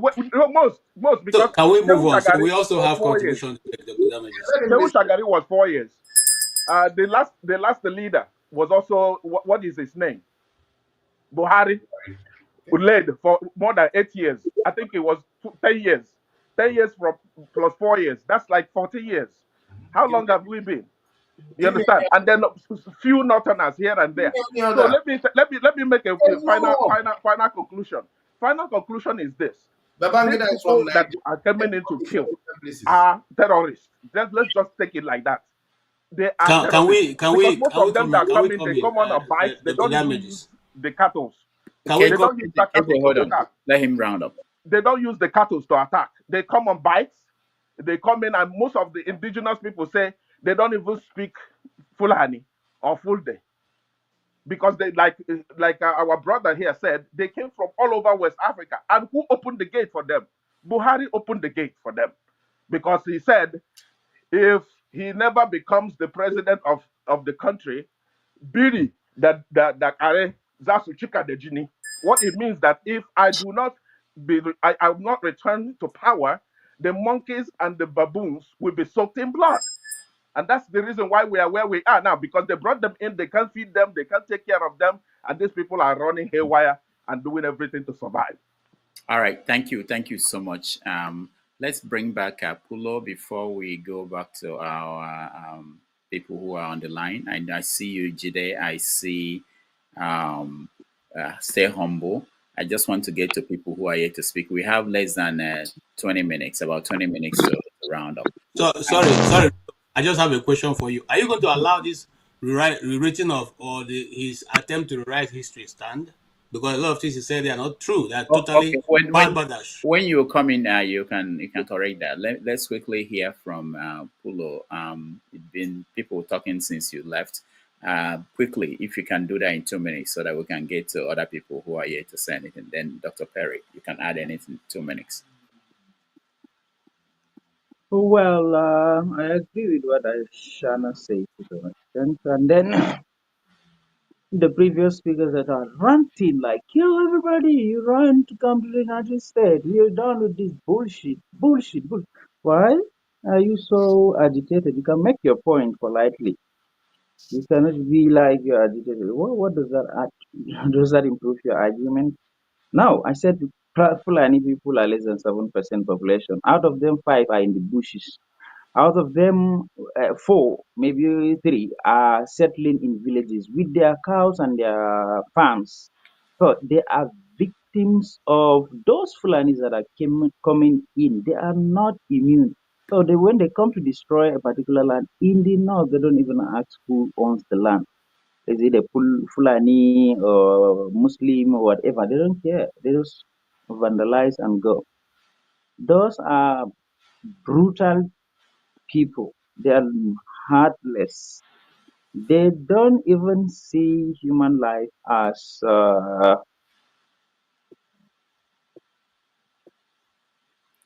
Okay, they don't Pullo. even value human life.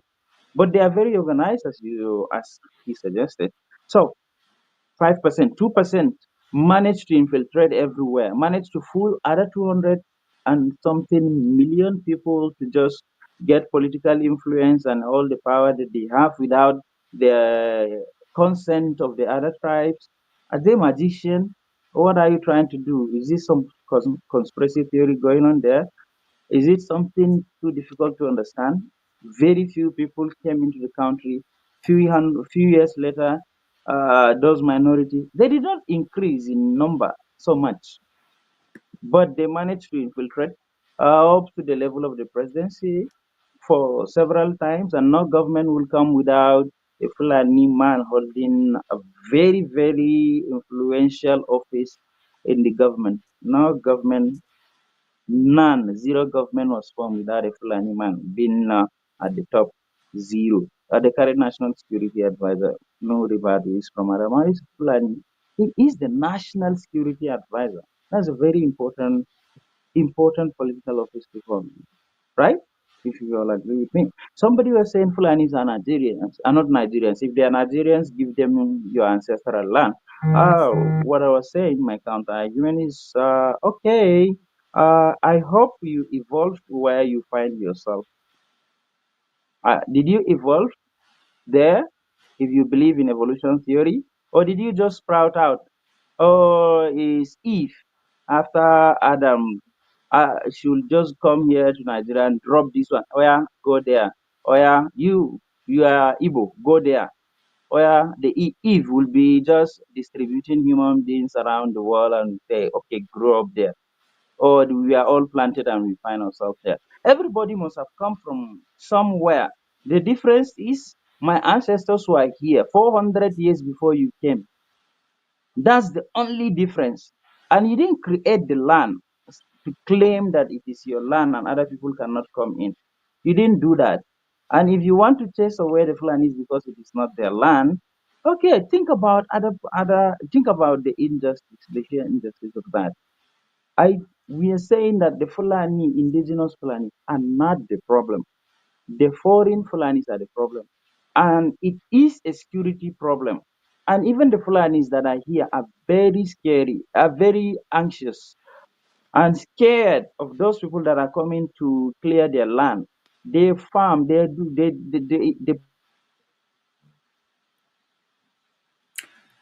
All right. money, resources, energy, and everything. I'm sorry, Dr. Damages. They are just as scared as you are. It is a national security. It can only be solved. Once we solve that security problem, everyone will take care of itself. And once we start, or somebody said, once we start telling ourselves the truth, okay, who defines what? Okay, Dr. Perry, can you weigh in before we go to, I think the next person online is Benson. Dr. Perry. Thank you very much. So, yeah, so see, the conversation has been filled with this same ignorance, the same ignorance that I mentioned. You have people saying, "Oh, Fulani, Fulani." It's insane to me that imagine if it was Buhari in power right now and they were shouting. It's a Yoruba man in power. I don't know what happened. When a Sorry. Euro, I'm sorry. when a I Yoruba just man want is 1 minute to come. a Yoruba man is president, they'll be shouting as if it's Fulani that is there. It's like these people have something that has covered their eye, the way the reptilian eye moves, this has some kind of eyelid that doesn't allow them to see. They're only seeing like slit vision. A Yoruba man is president. Let him solve the problem. Let him arrest these criminals. They are criminal Fulani entities and other tribes and other foreigners and whatever that are kidnapping. And I don't even know if Fulani are the major kidnappers in Nigeria. And someone needs to bring the statistics. Let's know whether Igbo or Yoruba or Fulani are the major kidnappers in that country. Now, everybody has made it that Fulani are the only kidnappers in that country. When nobody even knows what a Fulani is. You are telling me about, I wrote this article in 2018. Who ruled Nigeria? If you do not even know that a Yoruba is ruling now, you still feel it's Fulani ruling. How can you know who is Fulani and who ruled? The only Fulani people that we have had president of Nigeria are Buhari, Yaradua. Buhari, Yaradua. These are the only Fulani that ruled. I wrote this article, I just pulled it up on Nigeria, Naira Land. Buhari and Yaradua. At that time when I wrote this article, Buhari, Yaradua had ruled for what? For 10 years. So Buhari has added some more now. After that, you have Yoruba's 12 years. Tinubu has come and started adding to it. Angas, 9 years. Nukwe, 8 years. Ijo, 6 years. Gwari, 1 year. Kanuri, 5. Ironsi, 7 months. But people, Fulani, you are suffering from persecution and delusion and PTSD of a Fulani that you do not even know. Criminality is a problem and lack of law and order and a failed state. And they need to arrest kidnappers. What about Shehu Shagari? Yes, Shehu Shagari, Buhari, and Yaradua. This is the only, and they are doing it for 10 years. No, they are more than that. Add it together. They are more than that. Tafawa Balewa is a Fulani. He's not. Tafawa Balewa is not a Fulani. It's what you do not know. He's not a Fulani. I wrote all of this in the article. You do not know Tafawa Balewa Northeast Wild District.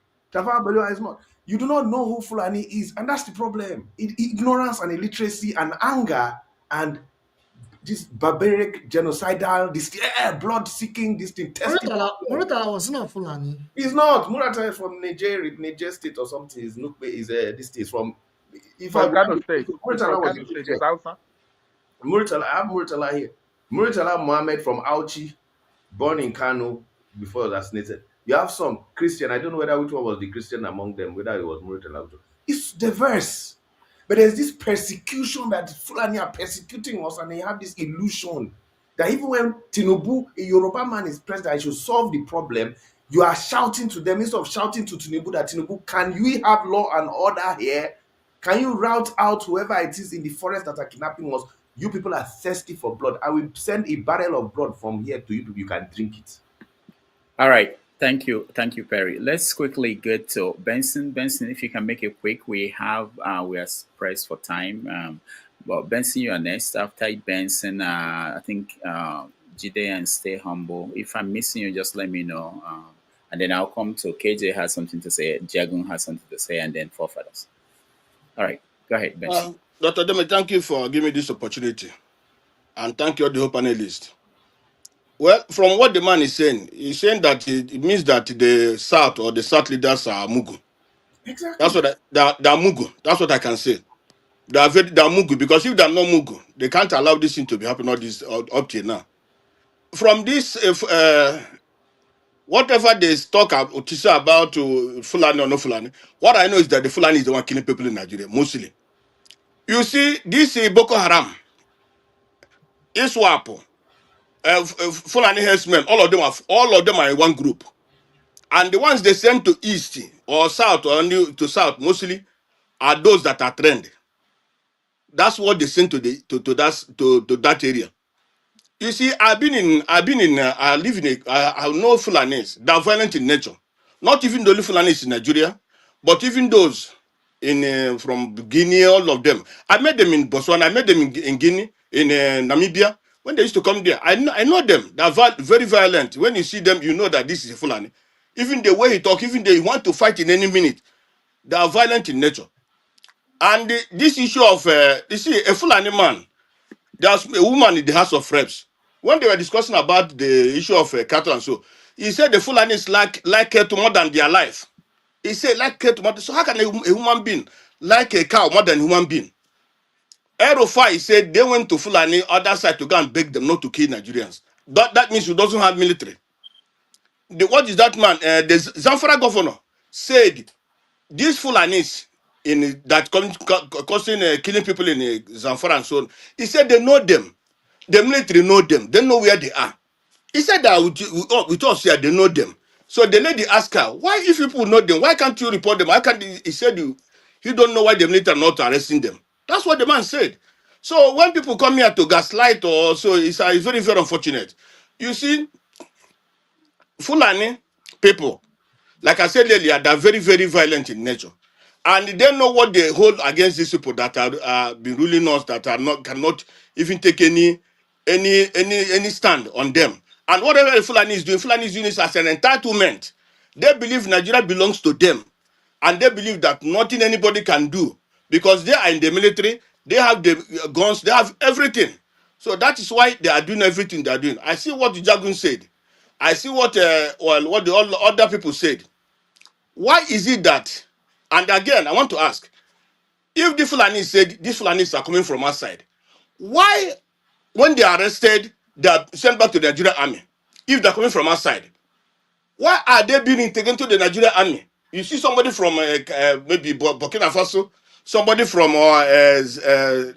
other place they're coming from, but they're arrested, and then why are they reintegrated to the Nigerian army? That is the problem. That's one thing we're supposed to ask ourselves. Why is it that the Fulani is in their own area? None of the Fulani man, none of the political leaders, none of them have even said, stop this. What these people are doing are not good. They know where they are living. They cannot confront them. In the east, in the south, if you see, what is that in Benin, Edo State, when Anini was operating, all Edo people ran around and see that man was arrested. But in this case, nobody, no Fulani sees that they are arrested. Instead, they are pampering them, they are giving them money. What Zamfara State governor said, even the governor of even the former governor of Zamfara State, give them cars. He give them armored car, all the kind of different cars, paying them so that they can turn to kill. What is it that there's a former terrorist who was declared wanted in Zamfara, I think it's Zamfara State or what? He was declared wanted, and the day they caught him, he was coming to take a chieftaincy title. Even the police that put bounty of 5 million on him, they were there. So everybody was surprised. So you see, this is like a culture. They are a violent people. They want to continue what they are doing. But for me, I don't blame them so much. I blame the government because it's like a failed state. If the government, if the Tinubu today cannot arrest them, or if they cannot arrest them, my brother, the next government that is going to come, the South is going to be in big problem. If the South can remain. I don't think so. All right, thank you. Let's see. We're running out of time so much, but I will get before you respond, Bremer. I can see Pullo is here, Aliu is here, but their cameras are not on. Let's get more people to weigh in before the responses. Let me go to Jide. Jide, go ahead. Oh, hold on, Jide. Before you, Jagun has to leave. I understand now. So, Jagun, go ahead. You wanted to respond to Dr. Ope. I thank you. It's been a while. I'm not quite sure that you should have allowed this gentleman doctor to spew as much hatred against me without understanding me at all. I find it very foul. That is not fairness. That's not balance. The amount of misused language you used as a doctor against me tells me that you are not able to grasp the whole of what I was saying. What you did was to pick on points that busted your ass emotionally, but you did not intellectualize anything as to what I was aiming at. I told you quite clearly that I'm emotional, and I'm going to try to use all the emotion and put it inside language. I then told you, who was arrested in your gut, that I have family who are Fulani. I have family who are Fulani, and they are beautiful people. I said it. And then you are telling me, you don't know who is Fulani. Nah, nah, nah. I mean, I couldn't even really reckon with what you were saying. You're not speaking as somebody who is speaking for a people. You are speaking as somebody who just wants to protect his innocence, as so-called, or protect foul play. You're not speaking for Nigeria. You know, if you look at the whole country called Nigeria, we're in a mess. We can all agree upon that. But for those who individually would stand up against politicians, would stand up against authorities, would stand up and speak their own individual truth to give them platform. Those people are from the South. I'm waiting to see the Fulani who comes and says, you know what, this is wrong. You know what, we need to arrest these people. You didn't even look upon the amount of freedom, impunity that the Fulani are raging around the country to say, you know what, for real, this can't go on. Instead, you wanted to protect your emotion. I mean, you're a disgrace as a doctor. You don't know who I am. I'm not here to be polite. I'm a polite man as much as it takes. I'm an intellectual as well. And I will tear you to pieces in terms of whatever rubbish doctorhood that you have. Because you've been on here and I've been listening to you very carefully. And you have not said one thing of love. You have not said one thing of a country that we need that acts under law. You have spoken only to defend impunity. And for that, you are a disgrace to us in Nigeria. And it is you and your type politically, you and your type, I underline, you are the actual problem of our country because you are not a truth teller. You are somebody who would lie through their teeth in order to defend impunity. You're a disgrace, a complete and utter disgrace. So all what you said against me, you didn't listen to anything. You didn't. You just reacted based on stupidity of emotion. I'm emotional. We are human beings. If somebody comes into my village and starts to slaughter my people, what, do you think I should just be happy with that? Is that what you're telling me? And again, they got nobody knows who killed the king in my village. Nobody knows. They've disappeared. There's been no law against them. You want me to be happy? Is that what you want me to be happy with? That you're castigating me? You're a damn fool. I'm afraid. I do apologize, Dr. Damages. And I even apologize to you as somebody who comes on the platform. I don't want to call anybody a fool. It's one of the worst curses we can offer each other. I don't want to spit foul. I don't want to do that. I want a country that I'm proud of. I want a people that I'm proud of. As far as if Yoruba people were doing what Fulani people were doing, I cannot defend it. I would pull it down. I would join whoever is speaking truth to say that, these are Yoruba people. They're messed up. You're telling me you don't know who Fulani is. You're just calling Fulani. I mean, how do you want me to identify you people? How is it? You're telling me, are we in a country, sorry, my brother, are we in a country that the ethnicities in those countries does not exist or does not matter? Are we so forward thinking that we're in a paradigm of saying there is individual, we really respect the individual? We're not there, my friend. If you believe that's where we are, then you are the spook. The spook. I hope you understand my language. All right, thank you. I just have to say, this is not our typical show. A lot of things happening today. I wouldn't allow it on an ordinary day, but I know that people are emotional. I know that things, really out of hand. It's important that people basically rant, let their views known, and other people hear it. Every side will hear what's going on, and hopefully we'll be able to put it all back together. So I just want to say that we don't support any counterattacks and killing. That's not what this platform is for. But I just want to say that this is not our typical approach to conversations, but I understand. Dr. Perry, go ahead.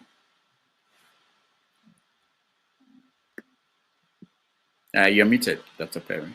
I think the most important thing I need to say right now is I need to I've forgotten the guy that spoke just before now.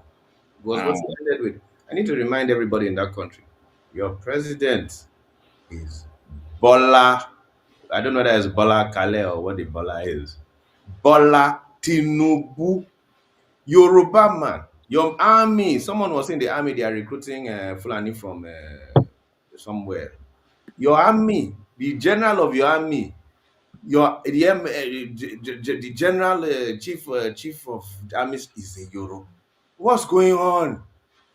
I don't understand. If you have a problem with the rulership or whatever, the president, are you handcuffed? You voted Tinubu. Tinubu is in charge. Let him restore law and order. Let him remove those foreigners that are in your army. What do you want us to do? You want us to come out and surrender ourselves on behalf of who? Like, I don't even know what you're expecting from us. You are all cowards. You are expecting some kind of cow. I don't know. You have a what's it called? What do they call this? Tiger or leopard police in Yoruba land now. I forgot what their name is. Amotekun. You have Amotekun. What? You are lazy. Capture criminals. Tell your government is not a Fulani man in charge. Jideo, Manuel. They are blind. It's like they are blind. They will now shout, United Nations, the Fulani, and United Nations will look back at you and you say, your president is a Yoruba man. Are you people blind? You cannot see him? Talk to him. Let him arrest them. So what do you want me to do? What do you want us to do? Those Fulani who are not involved. What is this? I don't know. It seems mad. It seems insane to me. And you people need to set your eye properly. You voted Tinubu. Let him arrest perpetrators and purge the army and fix what needs to be fixed. For correction, we didn't vote him. He snatched it and ran with it. Jide, 2 minutes quickly so that we can finish up. Thank you so much, Dr. Damages. I have 2 minutes. Thank you so much for having me. So the thing is, we still don't. A lot of us are still maybe it is due to emotions, trauma, our personal. A lot of us are very emotional about what is going on in Nigeria. We still don't understand the root cause, and it is paining me that a lot of us still don't understand, particularly those from the south. And it's quite unfortunate because for Nigeria to change, if we don't understand the root cause of our problem, Nothing is going to change. So let me talk about something. AY mentioned something about the weapons that the herdsmen, I'm not going to call them Fulani. I'm not one of those. I'm Yoruba, but I will never call them. There are many Fulani people that are very poor, and there are wonderful Fulani people that I've met. The Fulani elite, before I even go into the Fulani elite, before I even talk about the elites and how everything happened, let me talk about the AK-47. They're using to kill innocent people, both in the north and now they're coming to the south. Those weapons, the advanced weapons they are using to kill innocent people in Nigeria, they are from the West. We need to understand this thing chronologically. Pre-2011, there have been minimal conflicts between the herdsmen and the farmers. It was minimal. Post-2011, after the collapse of Libya under Muammar Gaddafi, that was orchestrated by NATO and backed by Western countries, they supplied weapons, and we know all these weapons, we know the countries where they came from. You don't have to let me to say it. These are facts. Everything I say here is validated facts. These weapons were then, through networks of Al-Qaeda, Boko Haram and co., they fell into the hands of these terrorists that are purported to be herdsmen. These weapons are what they are using to kill innocent people. So we need to understand the root cause. Now this root cause is due to Western imperialism. That's number one. We never mentioned anything about it. And I'm very disappointed. We are talking about Fulani, Yoruba. We need to grow up. The second thing I'll talk about the Fulanis, about the Fulani elites, they have this, about how they are powerful and they influence the political system in Nigeria. We need to go back to history. Fulani, the Sokoto Caliphate, in the early 20th century, were the last region in that place called Nigeria that were conquered by the British. The British realized that it made no sense for them to actually destabilize the political structure of the Fulani and the Hausas. They left it in place and ensured that administrative power, military power were given to them. I mentioned some of these things last week when I think Papa was the one anchoring the show. I talked about some of these historical facts, but I don't want to go into detail. I don't have a lot of time.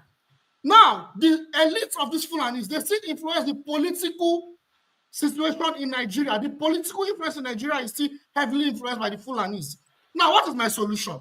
I've said it before, I'll say it again. It is up to the Nigerian people to grow up and become politicized. And when I mean politicized, I need to unite. But my message to the South, not to the North.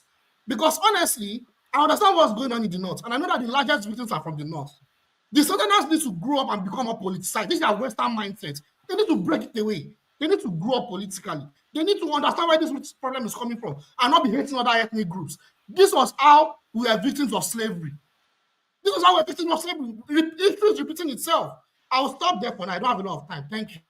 All right. Thank you. I like that. Dr. Davis, can I correct something, please? Please, can I correct something, please? 30 seconds. Yeah. You see, Jide don't know what he's talking about. Even recently, what is that? Is the third one? The chief, the country's defensive. No, not. He said the former chief police officer that was in charge of EFCC. What is the name again? Rubadu. Ribadu said that the armory these people are using are many of them are from the Nigerian government. It's from the barracks in Nigeria here. It's from Nigerian army. Yeah, from the Nigerian army. That's what the Ribadu said. So don't be coming to confuse people, Jide, telling you are deceiving the people. That's what the Ribadu said. You don't listen to news. The Ribadu said most of them, this thing are coming from there. The people that they kill and the armories they break. That's where they're getting them ammunition. The Fulani herdsmen. All right. Understand? So right. That's don't deceive people, please. Benson, thank you. Stay humble. Welcome to the show. I know you. First of all, the narrative that the Fulanis are 6%, 7%, I find it very childish, very unintelligent, and very preposterous. Where do you guys get these statistics from? Since 1953, that we had the first census in Nigeria, we have never included religion or tribe in the demographic indices. So why would someone just come out and say that this tribe is so percentage and this tribe is this percentage? So we should be serious for once on this group. We should show maturity and we should show some level of objectivity. That's number one. Then number two is that someone has come out here to, spew some misleading um, sentiments about the Fulanis, saying that, it's because of they're being very brilliant ingenuity that they've been ruling Nigeria. They're they are not more brilliant than the tribes in the south or the tribes in the east or west. We know very clearly that the reason why they're in charge is because the British gave them power. It's very clear. Everybody knows that. Not because they are very intelligent. So so now people will say the Fulani elite, the northern elite. What are they elite in? In poverty, in what for people that have lived in the north, there is nothing elite about their leaders.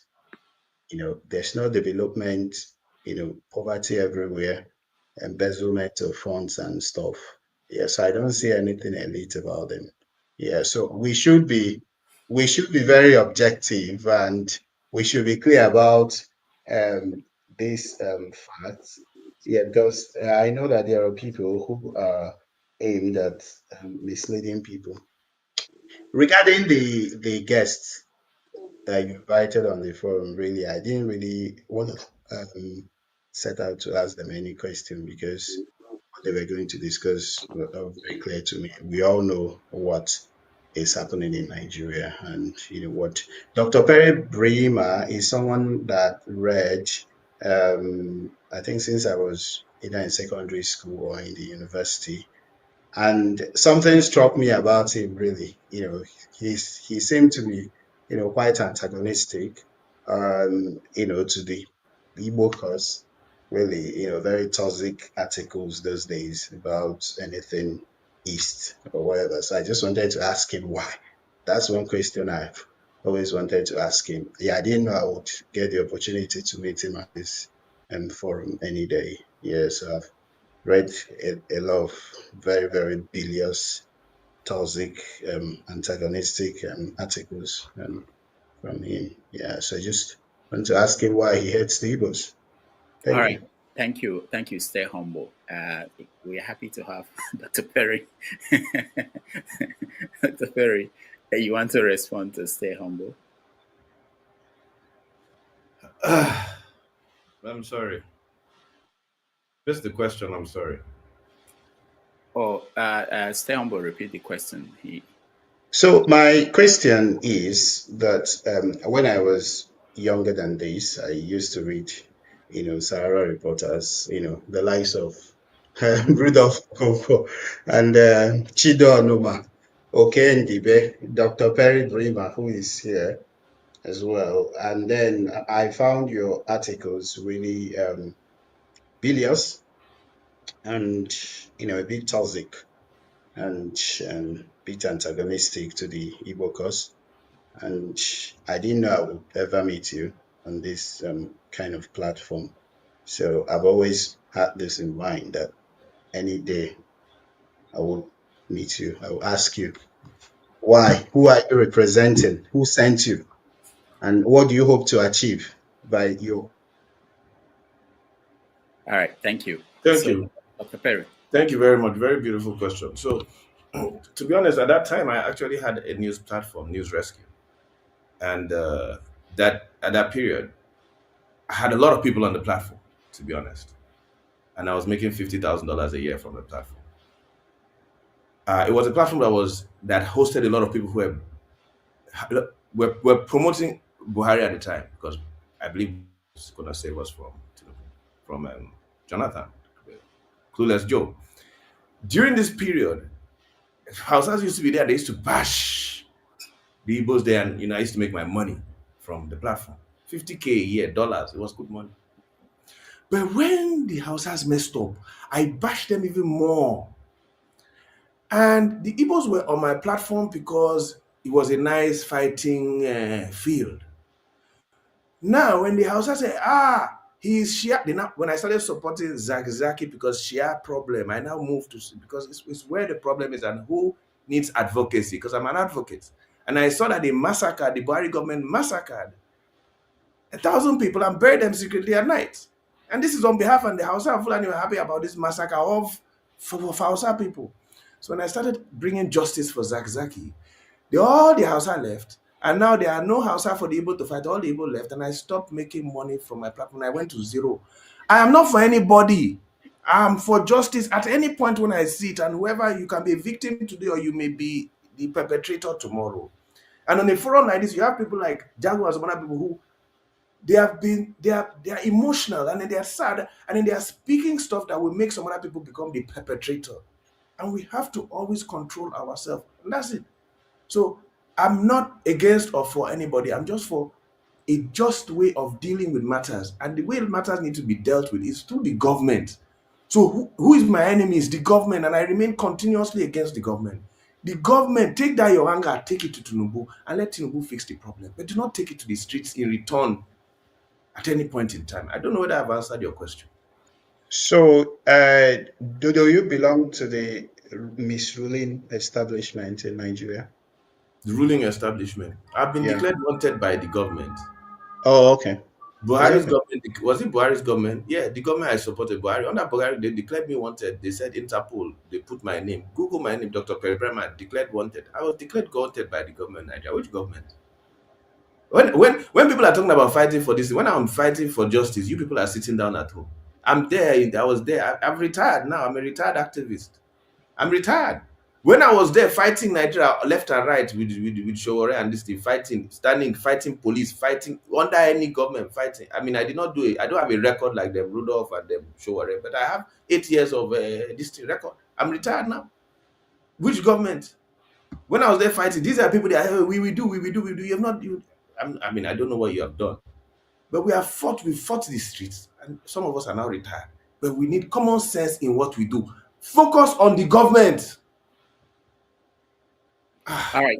Thank you. Thank you. Stay humble. Quickly, I think I have forefathers as next, but I want to plead because we have Gozeka joining us, and you know data is expensive in Nigeria. Unless you guys want to pay for her data, let her speak before I come back to some of you guys who are eating burger in America. Okay, Gozeka, go ahead. Welcome. Can you hear me, Gozeka? You're muted. Dr. Damiji. I can hear you. Can you hear me? Yeah, go ahead. Go ahead.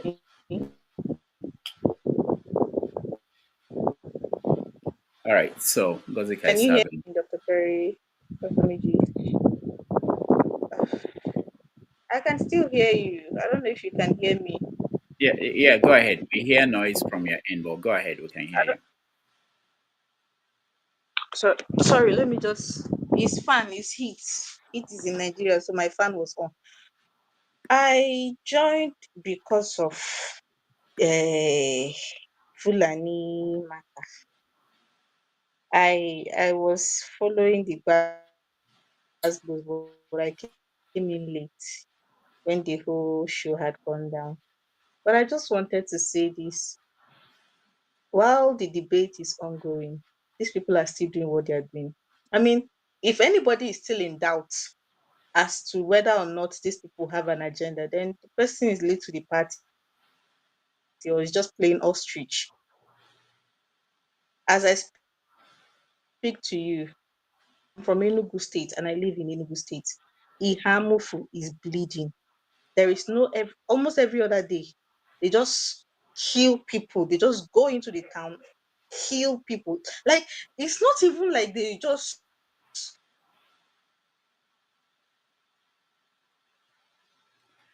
All buy right. them just straight away. They buy these people in the most horrendous way. This is happening almost every other day in a harmful. And people are here debating, my thief is a better thief. Oh, my thief is a mild thief. Oh, my thief should. This is all nonsense. People are dying. Don't you people get it? People are dying, and there's only one culprit. The Fulanis in the bush carrying guns. they are the ones doing this. If anybody is still in doubt about it, the person should just go outside and touch grass. People are dying. While we are here debating all these things, people are dying. So why, instead of debating whether or not they are the ones doing this or what their motive is, why don't we just instead use it to call out the government, use it to call out me? I'm using this opportunity to call out the governor of Enugu State, Peter Mba. I am using this opportunity to call him out. Since the recent killings in Ihamufi started, this man has been silent. I know because I follow him on Twitter. He has been mute. He has been very mute. There's practically there's almost no day that we don't go on Twitter to drag him to say something. He refuses. Me, what am I even saying? The last time the major killing happened in Ihamufu, this man traveled to Abuja. He was not even. He did not even step there. These are the kind of people who will be sleeping in their houses and they will wake up with machete wounds and being burnt. Some of them are escape being burnt in their houses, and then the government does nothing. I don't even want to talk about the person in Asoro because I don't care. As far as I'm concerned, that place is empty. There's only a figurine there. But the person in charge of Enugu State, where this thing is happening, is mute. Not even a condolence message. He has not even gone there. At least in the last 2 weeks that the killing started again. Why you speak all your fancy English, gaslight all the people you want to gaslight, tell them to blame the government, tell them it's not like that, it's the other way. I just came here to remind you people that people are dying even as we speak in their farms. Their only crime is owning a farm and being in the way of these Fulani headers. Thank you. All right. Thank you, Ngozika. Appreciate this. Let's hear from forefathers before I hand it over to him to start his stream that is led by over an hour. I thought I was the one who's going to. No.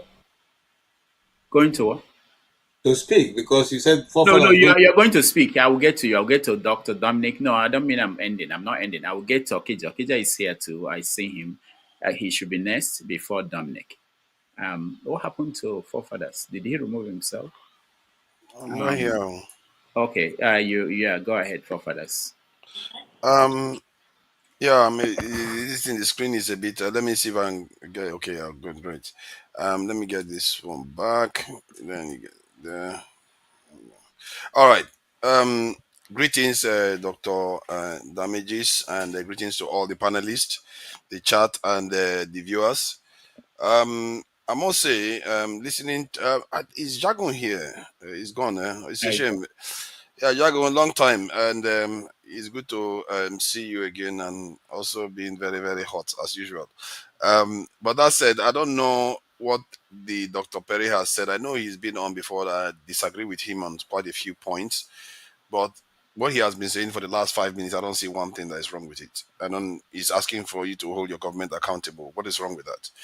And people keep insulting him. And if you look at the base of my username, when I say security, law and order, and technological revolution is what we need, it's not by accident. It's because most of the things we keep talking about seems to be pointing in that direction when we don't have security.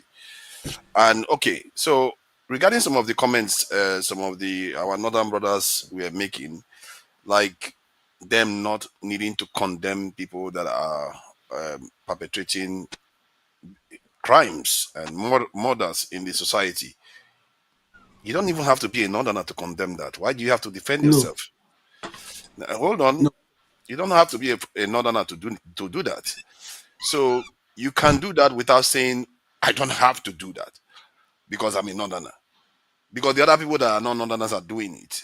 And a northerner that is present when that stuff is going on should also be able to condemn it. It's not a controversial point at all. And some of the statements that are being made by some of them are also kind of lending itself to the kind of impression people have without them knowing that they are doing it. Like saying we are just 2%. Why are we special? See, when you've managed to make your way to power, that is what happens in society. People that are at the top, they are completely insulated from problems that go on beneath. That's why you see the Jewish people, they go through that same persecution. And if you look at the Tutsis, if you have a small population that dominate a large mass of people, that have disproportionate power, let's put it that way, you are probably going to get this sort of interaction. Don't be surprised people are calling out that, you have quite a significant amount of influence and you should be answerable. And when people say should answer for certain things, it's not because they are saying you should answer just because you're that person. It's because you're also from that region. If somebody happens in my backyard, people expect me to have a say on what is going on there. It's not a problem. I think this conversation that Dr. Damage is bringing here is a very, very valuable one, and that people are able to talk to each other honestly, not try to hide stuff, and people having agendas of trying to dominate and all the rest of it. And when it comes to domination, there is this trend that is going on, because there are truths to many of these things people are saying. It's just that the way people say it comes out the wrong way. There is a pressure to move south that is going on in Africa for a very, very long time. It's not new. And when you see people coming down south, why are you surprised people are trying to come down south? They used to do that before now. Why is it that it's a problem now? Is it the first time Fulanis have been carrying cows into Nigeria? Why is it a problem now? Why are we not fixing that problem? Whatever is creating it, I don't care whether they have cattle were roaming the country or not. It can be regulated. Everything can be regulated. They can tell you to take a certain path. And then I don't know. One of them said something about the Sahel not being. They don't have any restriction. They do have restriction in the Sahel too. Some of them are not enforced. Some of them are enforced more than the others. You have to have certain kind of routes that are controlled that you take. You don't just walk through everywhere. You might say walking to Aso Rock now. Let's see how that's going to work out. So there are common sense ways to handle these things without getting all divisive. Because if you get all divisive, we have already lost. Because what Jide said here is actually more important than what we like to believe. Because there are bigger things going on around the world that are actually more consequential than all these things we are discussing here. There are many countries where people hate each other too. But yeah, they are doing better than us. Why? They hate each other even more than we do hate each other in Nigeria. You know, an Englishman hates a Scottish man. A Scottish man hates an Englishman. An Irishman hates an Englishman. They used to call them dogs in the UK, basically like dogs. How is it that these same people manage to conquer the whole world? How did they do it? That's the magic you need to learn. And it tells you that what determines outcomes for people is not necessarily all these things. You have to know the precise areas to pull the lever. And this is why I don't think Dr. Perry was wrong to say, okay, you have to pull the government lever here. You can't just keep blaming people all the time. It's just random. If the government, you are not holding them accountable to do the right thing, I think some of them went to London again to go and have a meeting this week. This is a crazy kind of people we are electing into office. And many of us are like that too. We like to say it's them, it's them, it's them. When we elect you into office now, you go and do the same thing again. Where this poison is coming from in your heads, I don't know. We should be searching ourselves. We think we are all innocent of all these problems we are facing. How did the UK manage to conquer almost half of the world with a nation that is divided? How did they manage to do that? If this is our biggest problem. And this is why when they talk, some people are like, oh, it's crazy. Emmanuel was saying that he doesn't know what he's saying. Because you don't know what you are doing yourself. Your ancestors have made the same mistakes that you are making today. You've been insulting each other on and on and on and on, pointing fingers at each other. And Oyibo came here with a tiny population and they conquered the entire country and ran it for over 60 years or so. How did you think they pull that one up? Is that voodoo? Because you are so divided, you weaken yourself so much. You come here, you fight each other. Personally, the only question I will ask is, how is it that we can manage to, because when I have conversations here, it's only Southerners I tend to see. How do we start having more and more conversations with our northern brothers so that they too can start understand that they too have a bit of problems themselves? Like you see a northerner now, sometimes they will be willing to kill a southerner or even a fellow northerner because they said one thing wrong about the religion. While that same religion, people that practice it, that same race, they are killing a lot of black people in Sudan right now because they are not Arabs. What kind of thinking does that to our own people? When you go back in time, you find out that your ancestors that have lived here for thousands of years, do any of them practice those religions? and yet you are killing your own people because you believe in some other religion. You are plotting to overthrow your own people for the sake of other people, and those people are going to come and kill you. That is the mumu thing we are doing. Because those black people that are being killed in Sudan right now because they are not Arabs, you will be one of them if you carry on succeeding in what you are doing here in Nigeria too. You'll be one of them because they are moving south. They are already taking the north and they're going to move south. The trend is pointing in that direction. And they are richer than us. Look at the Arab world now. Even if they are fighting each other, look at UAE alone. How much money UAE is popping into Africa? I think from what I gather, it's one of the highest sponsors of various governments in Africa. UAE, small country like that. How are they pulling their weight? North African countries, 4 of them alone, have as much security forces as the entire more than 40 black nations. We are the ones doing it to ourselves.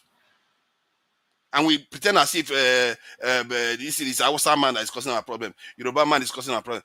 There's division everywhere. The only difference is that we are dysfunctional. We are making ourselves poorer and making ourselves more vulnerable to being able to completely be dispossessed of our own heritage, something our ancestors left for us. And we are just sitting here watching the whole world getting stronger. Right now, they are all sharpening their knives. Trump is looking to spend $1 trillion on defense. Europe wants to spend about the same amount. Thank you, forefathers. Thank you. What is wrong with us? We are facing an existential crisis here. This is no joke. This is more consequential than all this stuff we are talking about. But it's up to you guys to think about it and know the right things to do. But we have a your governments, and it starts from us having conversations. The question now is, how do we do that?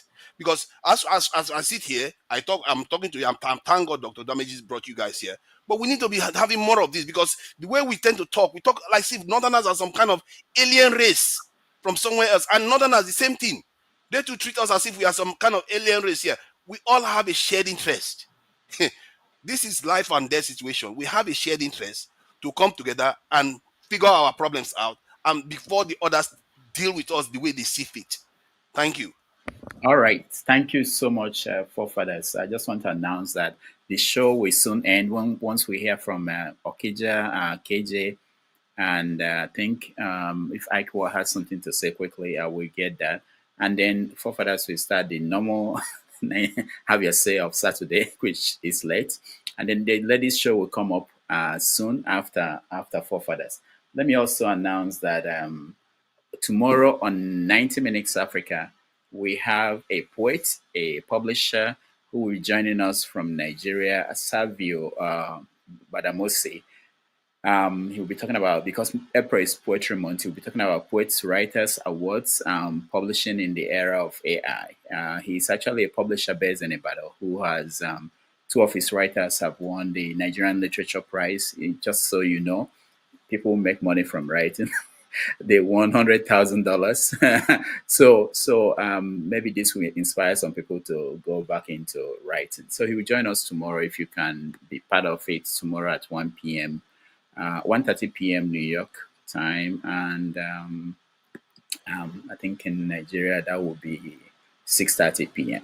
So, all right. Let me get Okija to air his view, and then we go back to KJ. Okija. Thank you, guys, ladies and gentlemen. Good day wherever you are. I want to start with Jide. Jide, he knows he knows how to pour engine oil in the rice. He started blaming imperialism. I don't know why. If you are there, your house, sitting in your house, maltreating your sibling or whatever, or your brother or whatever, and then you are blaming, imperialists, that came and left, years ago. I don't know that. And then forefathers, he talking about security. There are some immediate, like they are investing into security. Others. There are some immediate issues. Nigeria never invested in security, back then, but we didn't have all these insecurities, happening. We didn't have all these people coming down from everywhere in Africa and killing our people. And I was just listening. I just came in here because of Perry. The way he was talking about that Yorubas, they have carrying scores, Igbos, robbery, I mean, he just minimizing the whole issue, making it light. In America right now, Trump is talking about drugs that come from, I mean, America, they traffic drugs. America, within America, they do, but Trump is more focused on the one that comes from China and the one that comes from Mexico. Mexico, they are more concerned with they have guns in their country and the people that run guns in their country, but they're more concerned with guns that come from the US into Mexico. Okay? Yeah, like there's black on black crime in the inner cities, people, buying other people. But if it comes to a situation where you have Chinese or whatever, or maybe it's Latinos, killing, doing the thing against black people, it becomes another issue. So Perry doesn't see it in that angle that because Igbos are robbing, the other crimes, it should be equal. They are doing it. But he doesn't understand that you can rob someone, but the worst thing you can do to someone, take someone's life. Not only they are taking people's life, they take their life, they take their lives, they take their land, ancestors, where the ancestors were buried, they take that from them. What kind of humanity is this? And people here are talking about, and we should not be talking about any other issue, but how to deal with Fulani issue in Nigeria. Okay, that's a big issue in Nigeria. You come from another country, we don't know where you are coming from, and then you take over, you kill people, take over their land, and Fulani elites, no one just said anything. It just, I mean, how do we even go? Gideon Akro, what the woman that was beheaded in Kano, whatever, and we know from things that have been written all after that Sanusi was involved in the killing. Okay, and then it's nothing. It just died there. Constantly, they do this to people, and we don't, like nothing is done. Look at what is happening in Enugu State, because they can just sort us. Government, even their own governor is not, taking responsibility. And the Nigerian state, I don't know what happened. Nigerian state is not, being responsible to take care of people who are being victimized by Fulani people. I think, I don't know, what's his name? What's the former defense minister? Danjuma, he has said it, that people need to defend themselves. I think, that's the qualification to be a governor, especially in Igbo land, should be that a governor that should arm the people to be able to defend themselves against Fulani. Because, we're just laughing. We're just, taking it all small. They've dealt with Hausa people, in the far north, and they, in the middle belt right now. And, with that small time, they're coming already from Benue State, that in Enugu State. Look at what Soludo has been able to do. Security. I mean, I have some other issues with Soludo, but he has been able to establish a security force that would, took care of security in Anambra State. So every state, I think the Yorubas and the Igbos, the West and the East or whatever, and the South, they should come together and figure out how to defend the South, because it's coming. Because we have seen from what is happening that the northern elite, be it Hausa or Fulani, they are not holding it responsible. They are not saying that this should, so they're not trying to find a way. Even their governors are telling us that any Fulani, that from anywhere in Africa comes to Nigeria that is a Fulani, that they have to go out and beg them not to invade Nigeria. What kind of talk is that in a country like this? Could you imagine if if Igbo people were going to taking over lands in the north? What would have happened? This is not a light issue. This is the first security Nigeria should take care of. It's even this is even worse than food insecurity. The Fulani issue is worse than food insecurity. And then you hear some Fulani, what's his name, the Matma guy that came here, who has lived in Nigeria. He's living in the US now, and he's talking about open grazing. What kind of mindset is that? You are still talking about open grazing in Nigeria. You raise cows, you can't produce milk from the cows. But even in Nigeria, where they don't do open grazing, they produce milk from their cows. This is the issue facing Nigeria. For Igbo people, call your governors, members of, political, anybody who's in political office. We should protect our people from the Fulanis. That's all. All right. Thank you, Okija. I will, Pullo, yeah, I'll give you the chance to round up when we get to the end. Let's hear from KJ, and then I think unless I has something to add, we round up with it. KJ. Thank you once more, Dr. Rudolph. And I want to thank those who spoke, on behalf of the Fulani people.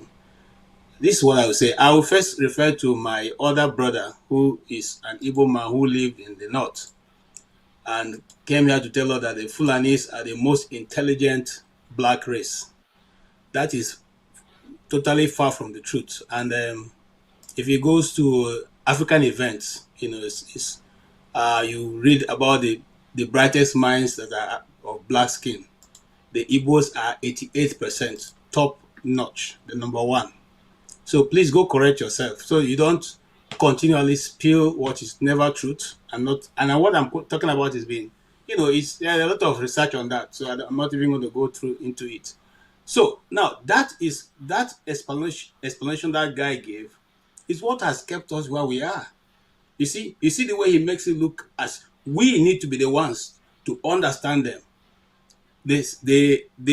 When Nigeria back then, when Nigeria took the first census, I'm not sure the Fulanis was up to 11,000 in Nigeria, but now we need to understand them. Then we can understand them, and then be able to live in peace with them. He even said we should understand their religion. An Igbo man, in the first place, I don't want to attack his person, but I want to educate him. The Igbos are Republicans in nature, and it's either we are Christians or we are traditional worshippers. In fact, I want to go further to let him know that I know exactly what I'm talking about. In my community, my uncle was the first Muslim in my community, and he lived in Gongola State. Then it was called Gongola State, where he was an Alhaji. And when he came back to the community, he wanted to do that. I said, look, we don't, and that's how the Igbos are. We will not stop you from practicing your new religion. But when you want to do it inside your house. That is okay for us. So why am I going that length? I'm going that length to explain how things is turned upside down, and very soon, maybe one day, somebody will even say we should go. Oh, Nigerians now should become slaves to the Fulani so that they can be happy and let us live. Now, having said that, I want to say somebody is saying how come, and that's what Pullo said. How come they are very little and they are able to, be at top of the hem of affairs? You see, somebody touched that a bit. I think it's forefather. When you have power, you can actually be able to determine who can sustain. You can be able to sustain that power for as long as you want, because the power, the executive power is with you. You can determine who becomes what. And that's what's called the power of incumbency, which is what I've been used to destroy the East. I've said it here before now, but when I was saying it, certain people didn't understand what I was talking about. But now, in this situation that the East has found itself, sure, we can all see. When I tell that most of the governors in the East do not get their power because the people voted them, they go to the North, okay, to go kiss the Kaaba and then come back and begin to implement what the North want them to implement in the East. And that's why the governor of Enugu State has never, in fact, he organized a group of people who went to that same Ihamufu to say that it was a contraction of his enemies that were making those videos and then bringing women to say there was, that killing disturbances in that place. That is the kind of leadership we have, and that's what has being done all over. You can see that playing out in River State and the rest of them. So, having said that, this is practically, I want you to understand. You see, when you see this guy Pullo talking to you, that's a typical Fulani attitude. You see, he wants you to understand that you are the one who is the problem. He doesn't have any anger in him. You are the one who have the anger. You are the one who is seeing him as somebody who is trying to, no. He's just going to remain cool, calculative, and tell you what he wants you to hear. It suits you, it doesn't suit you, it doesn't care. He has told you. I grew up in the North, and I'm telling you exactly how they behave. So you see that is the attitude that's not going to get Nigeria anywhere. Because as it stands today, and as he's talking to us here, I don't know why they don't want to give me time, but as it stands today and he's talking to us, he's not going to change that view that he has. He's not going to condemn the issues going on in right now in Nigeria. The truth of the matter is that sometimes when you talk, they tell you, oh well, it happened in 1966 and this is what happened. It's never going to be 1966 again. It's never going to be. So the earlier we wake up, all of us, the better for if whether you are the north or the south or the east, the earlier we wake up. What is coming ahead is not going to be easy, whether you are Fulani or not. If you like and bring the whole Fulanis from the world to come to Nigeria, it's not going to be easy. So the earlier we advise ourselves, it's always better to Georgia. Let us all Georgia. If you guys want to remain in the north, fine. Hold on, I'll say this and I'll conclude. In Benue State right now, 44 communities are taken over by Fulanis. And right now they are there, they have renamed those communities and they have their cows there. Where else does it happen? Is there any nation still, so I mean, are we in the 18th century? No, we're in the modern times, and this is one nation. This is one country. If you had an arrangement with APC and they brought you people in to come ahead and win election, and they are not settling you, go to the communities of those people who brought you in. Take it over. Don't go take over other people's community or their ancestral land and drive them into. In which nation has it been done? Where you drive the people from their community, you put the people who own the community in IDPs, and then you allow other people to remain in their ancestral land. And you even settle those people, you pay them, you give them you settle them, you give them work. Whereas the people who own the communities are IDPs. I have never heard it happen anywhere. You call people in your country, in their own country, refugees. Is there anywhere else is happening? So there's something deeper happening here, and that is that same ancestral, mentality they carry, that Nigeria is their ancestral, God-given birthright, and the Quran will be dipped in the Atlantic. We know how it started. The small minority came, conquered the people of the north, take over those places, and decide this is history. That's why I say Jide sometimes comes here to write history. I don't know how he gets it, but the history, we know how the Fulanis came into Nigeria and how they moved from Sokoto to all the places they conquered and how they got to Kwara. It is not hidden. Those things are there, and that is still what is being played out. But the people of Nigeria have become more clever, and their eyes are open now. It's not going to happen again. Maybe and that plan will happen, but not that one. Thank you. All right, thank you, KJ. I will just before Pullo, before you say anything, let me just get Ike. I don't know if Ike. I'll give you 1 minute if you have something to say. In addition, You should give me 10 minutes. I'm joking. no, sorry. No, I'm joking. I'm not them. No, I just wanted to correct an impression because my brother Pullo and Muhammad, when I talked about no cow grazing in the northern part of Mali, right? What I mean is that this is their way of life.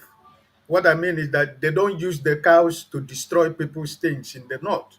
That's what I mean. I'm not saying that they don't do grazing in the north of Mali. They do. But what I'm trying to say, the protective aspect of doing that is where my concern is, right? The same thing we are talking about Nigeria. So in Gao, in Mopti, in Kidal, in Timbuktu, going down to all the whole places Muhammad was calling. This is the way of life. They are Fulanis. It's the way of their life, right? But what I'm trying to say is that my 13 years in Mali is 98% Muslim country. But you never can, if you come to Mali, you wouldn't know that it's a Muslim country. That's the point I'm trying to make, right? You don't see these cows everywhere in the Bamako city, right? But you can see it when you go towards the north, right? But it's still at the end of the day, people's crops are left behind. They are not allowed to destroy people's crops, right? So that's my problem. I'm not trying to dispute what you said, but I was trying to put it in another perspective, right? Like what is going on between what is coming, for example, the people that are coming from bringing the cow from the north to the south part of Nigeria. That is the kind of difference I'm trying to make. But in the northern Mali is their way of life. but I don't think they're using it to harm anybody. They're not using it to destroy people's, crops and farming. But they do what they do. They take their cars to go and get their food. That's normal. I know that. I lived there for 13 years, so I know. I'm trying to be neutral with what I said. Okay. So, but I want to say finally that I want to thank you for being here. It's good that you are here every time. You were here last week. I hope you continue to come here. We're all Nigerians. We can differ from our opinions and political views, but at the end of the day, we all carry Nigerian green passport, so we are Nigerian. Okay, thank you. All right. Thank you, Ike. Pullo, give us your final thoughts. All right. Thank you, Ike. Thank you for giving me the time. I wish the other panelists are also here as well. So, what I notice here is that there is a very significant gap of understanding between the North and the East and the South. The perception that they have is very different from what is actually going on in the North. And then if people can come here like that guy with the goat beard, just come and be ranting and be saying fuck and bullshit, that's not how to move forward. The only way we can move forward, we are in the 21st century, as we say. In 2025, we are still using arms to settle disputes. No, we can sit together and settle disputes. All of us. What's your problem? What's this person's problem? Then we find a solution. And then I still can't understand why some people are saying Fulanis are not Nigerian. They come from somewhere we don't know where they came from. I hope you didn't fall from the sky in your land as an Igbo person, whatever tribe you are. Your ancestors must have come from somewhere. You did not evolve there. You did not sprout out there. Your ancestors must have come from somewhere. So if that is how it is done, okay, you chase all the Fulanis to leave Nigeria and go back to their origin, which is supposedly in Futajalo and Futatoro. But there are people in Futajalo and Futatoro now, and if you go there, you say we are Fulanis. According to record, we are the ancestral owners of this land, therefore leave the land for us. Or the Americans, the Native American will say, okay, you white guys, you came and kill our ancestors and take over our land. Now we know it is our land. All of the white guys should leave the land. What? Is this happening? The white guys are carrying guns to go to synagogue and kill people. The KKK hate Jews and the blacks. Okay, majority of them, Republicans don't condemn them.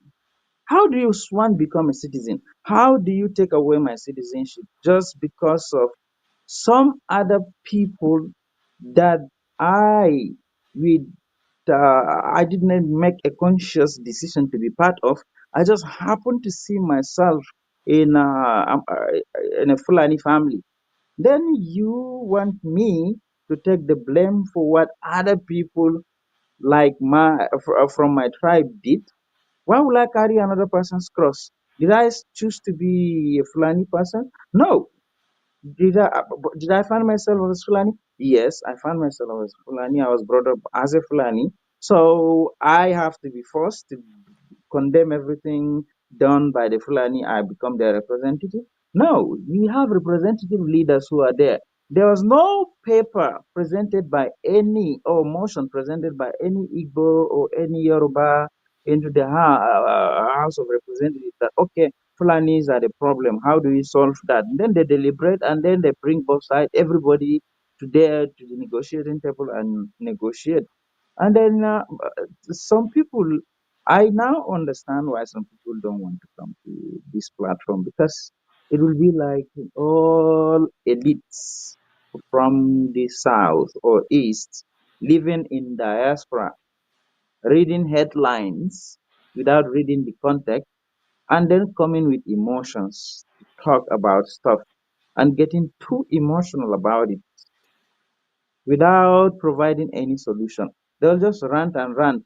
This bullshit is over. We cannot tolerate this. Okay, what are you going to do about it if you cannot tolerate it?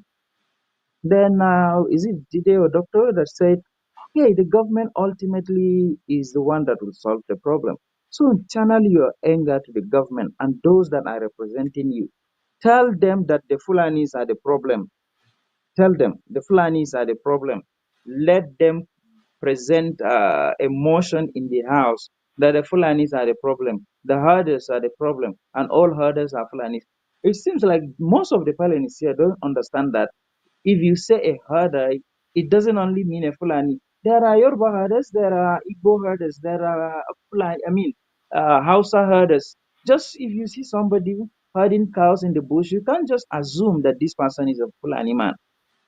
So some people, criminals, will hide behind this to go somewhere and perpetrate an act of terrorism, then blame it on Fulanis because Fulanis already have the reputation of being terrorists in the media. Some doesn't even know that Borno State is Kanuri. Boko Haram is started by the Kanuris. 99.9% of members of Boko Haram are Kanuris. And then some people are saying, oh, they are Fulanis. They got their gun from the what? Fulanis that don't. Let me just correct myself because I am feeling the heat. I know for a fact that Fulanis don't give a damn about religion. But for the sake of my safety, I have to say that, oh, they do care about their religion. They are Muslims. But I face a huge backlash for saying that they don't give a shit about religion. It's you that give a shit about religion. They don't know. They don't ask that if they want to destroy somebody's land. And it doesn't matter if it is a Muslim or non-Muslim or in the north or in the south. It is a general problem. Don't keep on pointing fingers in one direction only and then think you will have a solution.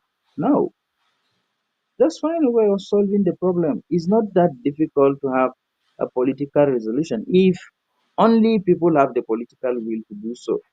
I make a decision to come here and then make my views heard. And then all of a sudden, some of the people are feeling like my own people are feeling like, oh, those that are talking, they don't actually know that Borno and Boko Haram actually are Kanuris, not Fulanis. They they misrepresent the Fulanis. The Kanuris to be Fulanis. They don't even know those basics. And if somebody is coming to you with a statistic, I said 7%. Somebody was saying, how no, where did that statistic come from? Go and do your research. You don't counter an argument with just a claim. You counter it with a reference. Go and bring me your reference that what I said is wrong based on so reference. Tell me where you get your statistic and you're saying what I said is wrong. Okay, tell me where did you get your own statistic first? You don't know. Okay, I'm telling you. Be humble. Just go and do your little research. You'll find out that mm, Fulani. Some people does not even know who the Fulanis are or what they look like. If I can show you a picture of some uh, Kanuris and I tell you that these are Fulanis, you will say, yes, this is a picture. If I ask you who is this, you will say he's a Fulani. But you don't know. Maybe he is Sorai. What the guy? Where is the guy that lived in Mali for 10 years? Yeah, look at he may be Sorai. He may be Songhai. He may be any other tribe from those areas. But you can mistake him for a Fulani. Those Fulanis you see.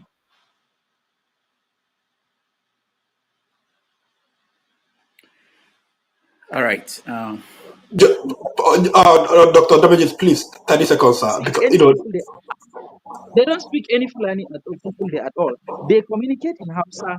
There is somebody that told him that the people that are dying as a result of murder and farmer clashes are more in the north than in the south. He's saying in line. The last line he doesn't agree with. I'm telling you the fact. Look at what Bello Turji, he carved out a kingdom of himself in Nigeria, in a territory that is recognized as a country. He carved out his own niche and he is ruling it as though he is the president of that area, collecting tax from people. And the government didn't do anything about it. And he cannot communicate in Fulfulde. He communicates in Hausa. That's the language you understand. But he claims to be a Fulani guy. But he communicates in Hausa, and Hausa is the only language that you understand. And not, I think few people knows about him, the Bello Turji. If you Google it, you can see a lot of videos about Bello Turji and the number of people that he have killed and the reason he give for the justification of killing those people. What is happening now? Let me tell you the latest that is happening now. The way you frame it is right. Actually, there is a war that is going on, and it is not affecting the southerners. This is not a herder farmer problem. It's a historical problem. It's just like what's happening between Israel and the Gaza. Like Israelis are saying Gaza is their own, so they have the right to demolish it and take over the land, which is promised to them by God historically. So houses are gathering all over and everywhere saying that, okay, this is our ancestral kingdom. Therefore, we must fight and kill all the Fulanis and take over the throne. If you go to Kano Parliament, they deliberate in Hausa language. Go to any of the kingdoms in the northern part of Nigeria.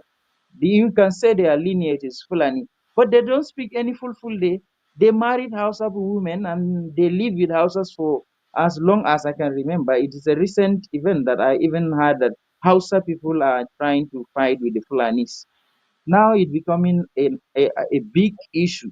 In fact, a very, very big issue. You should be talking about it more. It will make a harder farmer problem like a working, like childish discussion. If war starts now between the Fulanis and the houses, it will not stop there. It will just be like what you're talking about, Fulanis, Hausas, and the herders and whatever, that's the problem of Nigeria. You don't even know. You don't even know that the Hausas are now planning to fight the Fulanis and take them out, go back to where you belong. They're using the rhetoric that was used by the Houthis. Yeah, they're calling them cockroaches, dehumanizing them first before attacking them, just to justify their attack. But how would you reverse what happened 100 years ago, two centuries ago?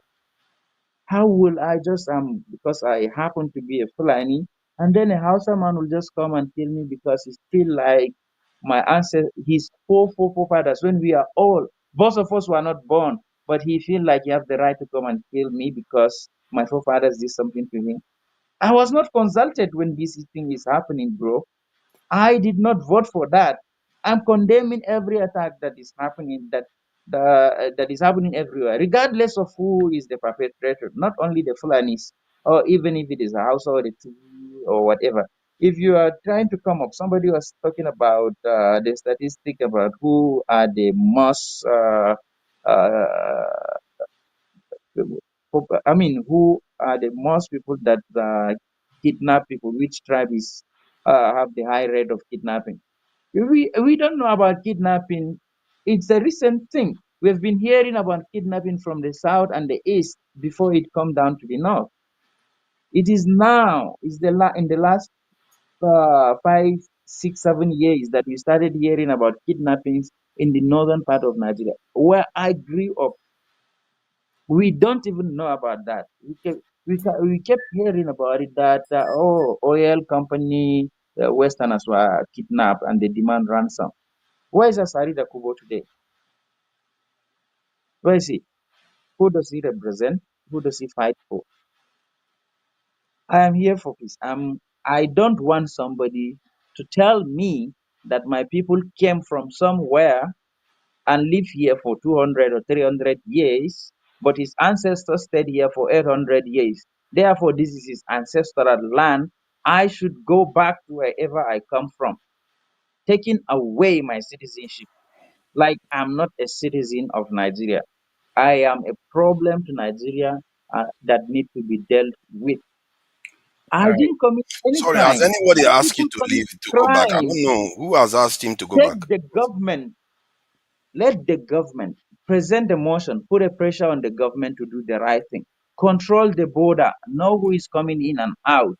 Set rules. If you are coming in, the northerners want you to come in, you are Fulanis from somewhere, fine, but restrict yourself to the northern areas only. Don't go to the south. Come up with laws like that.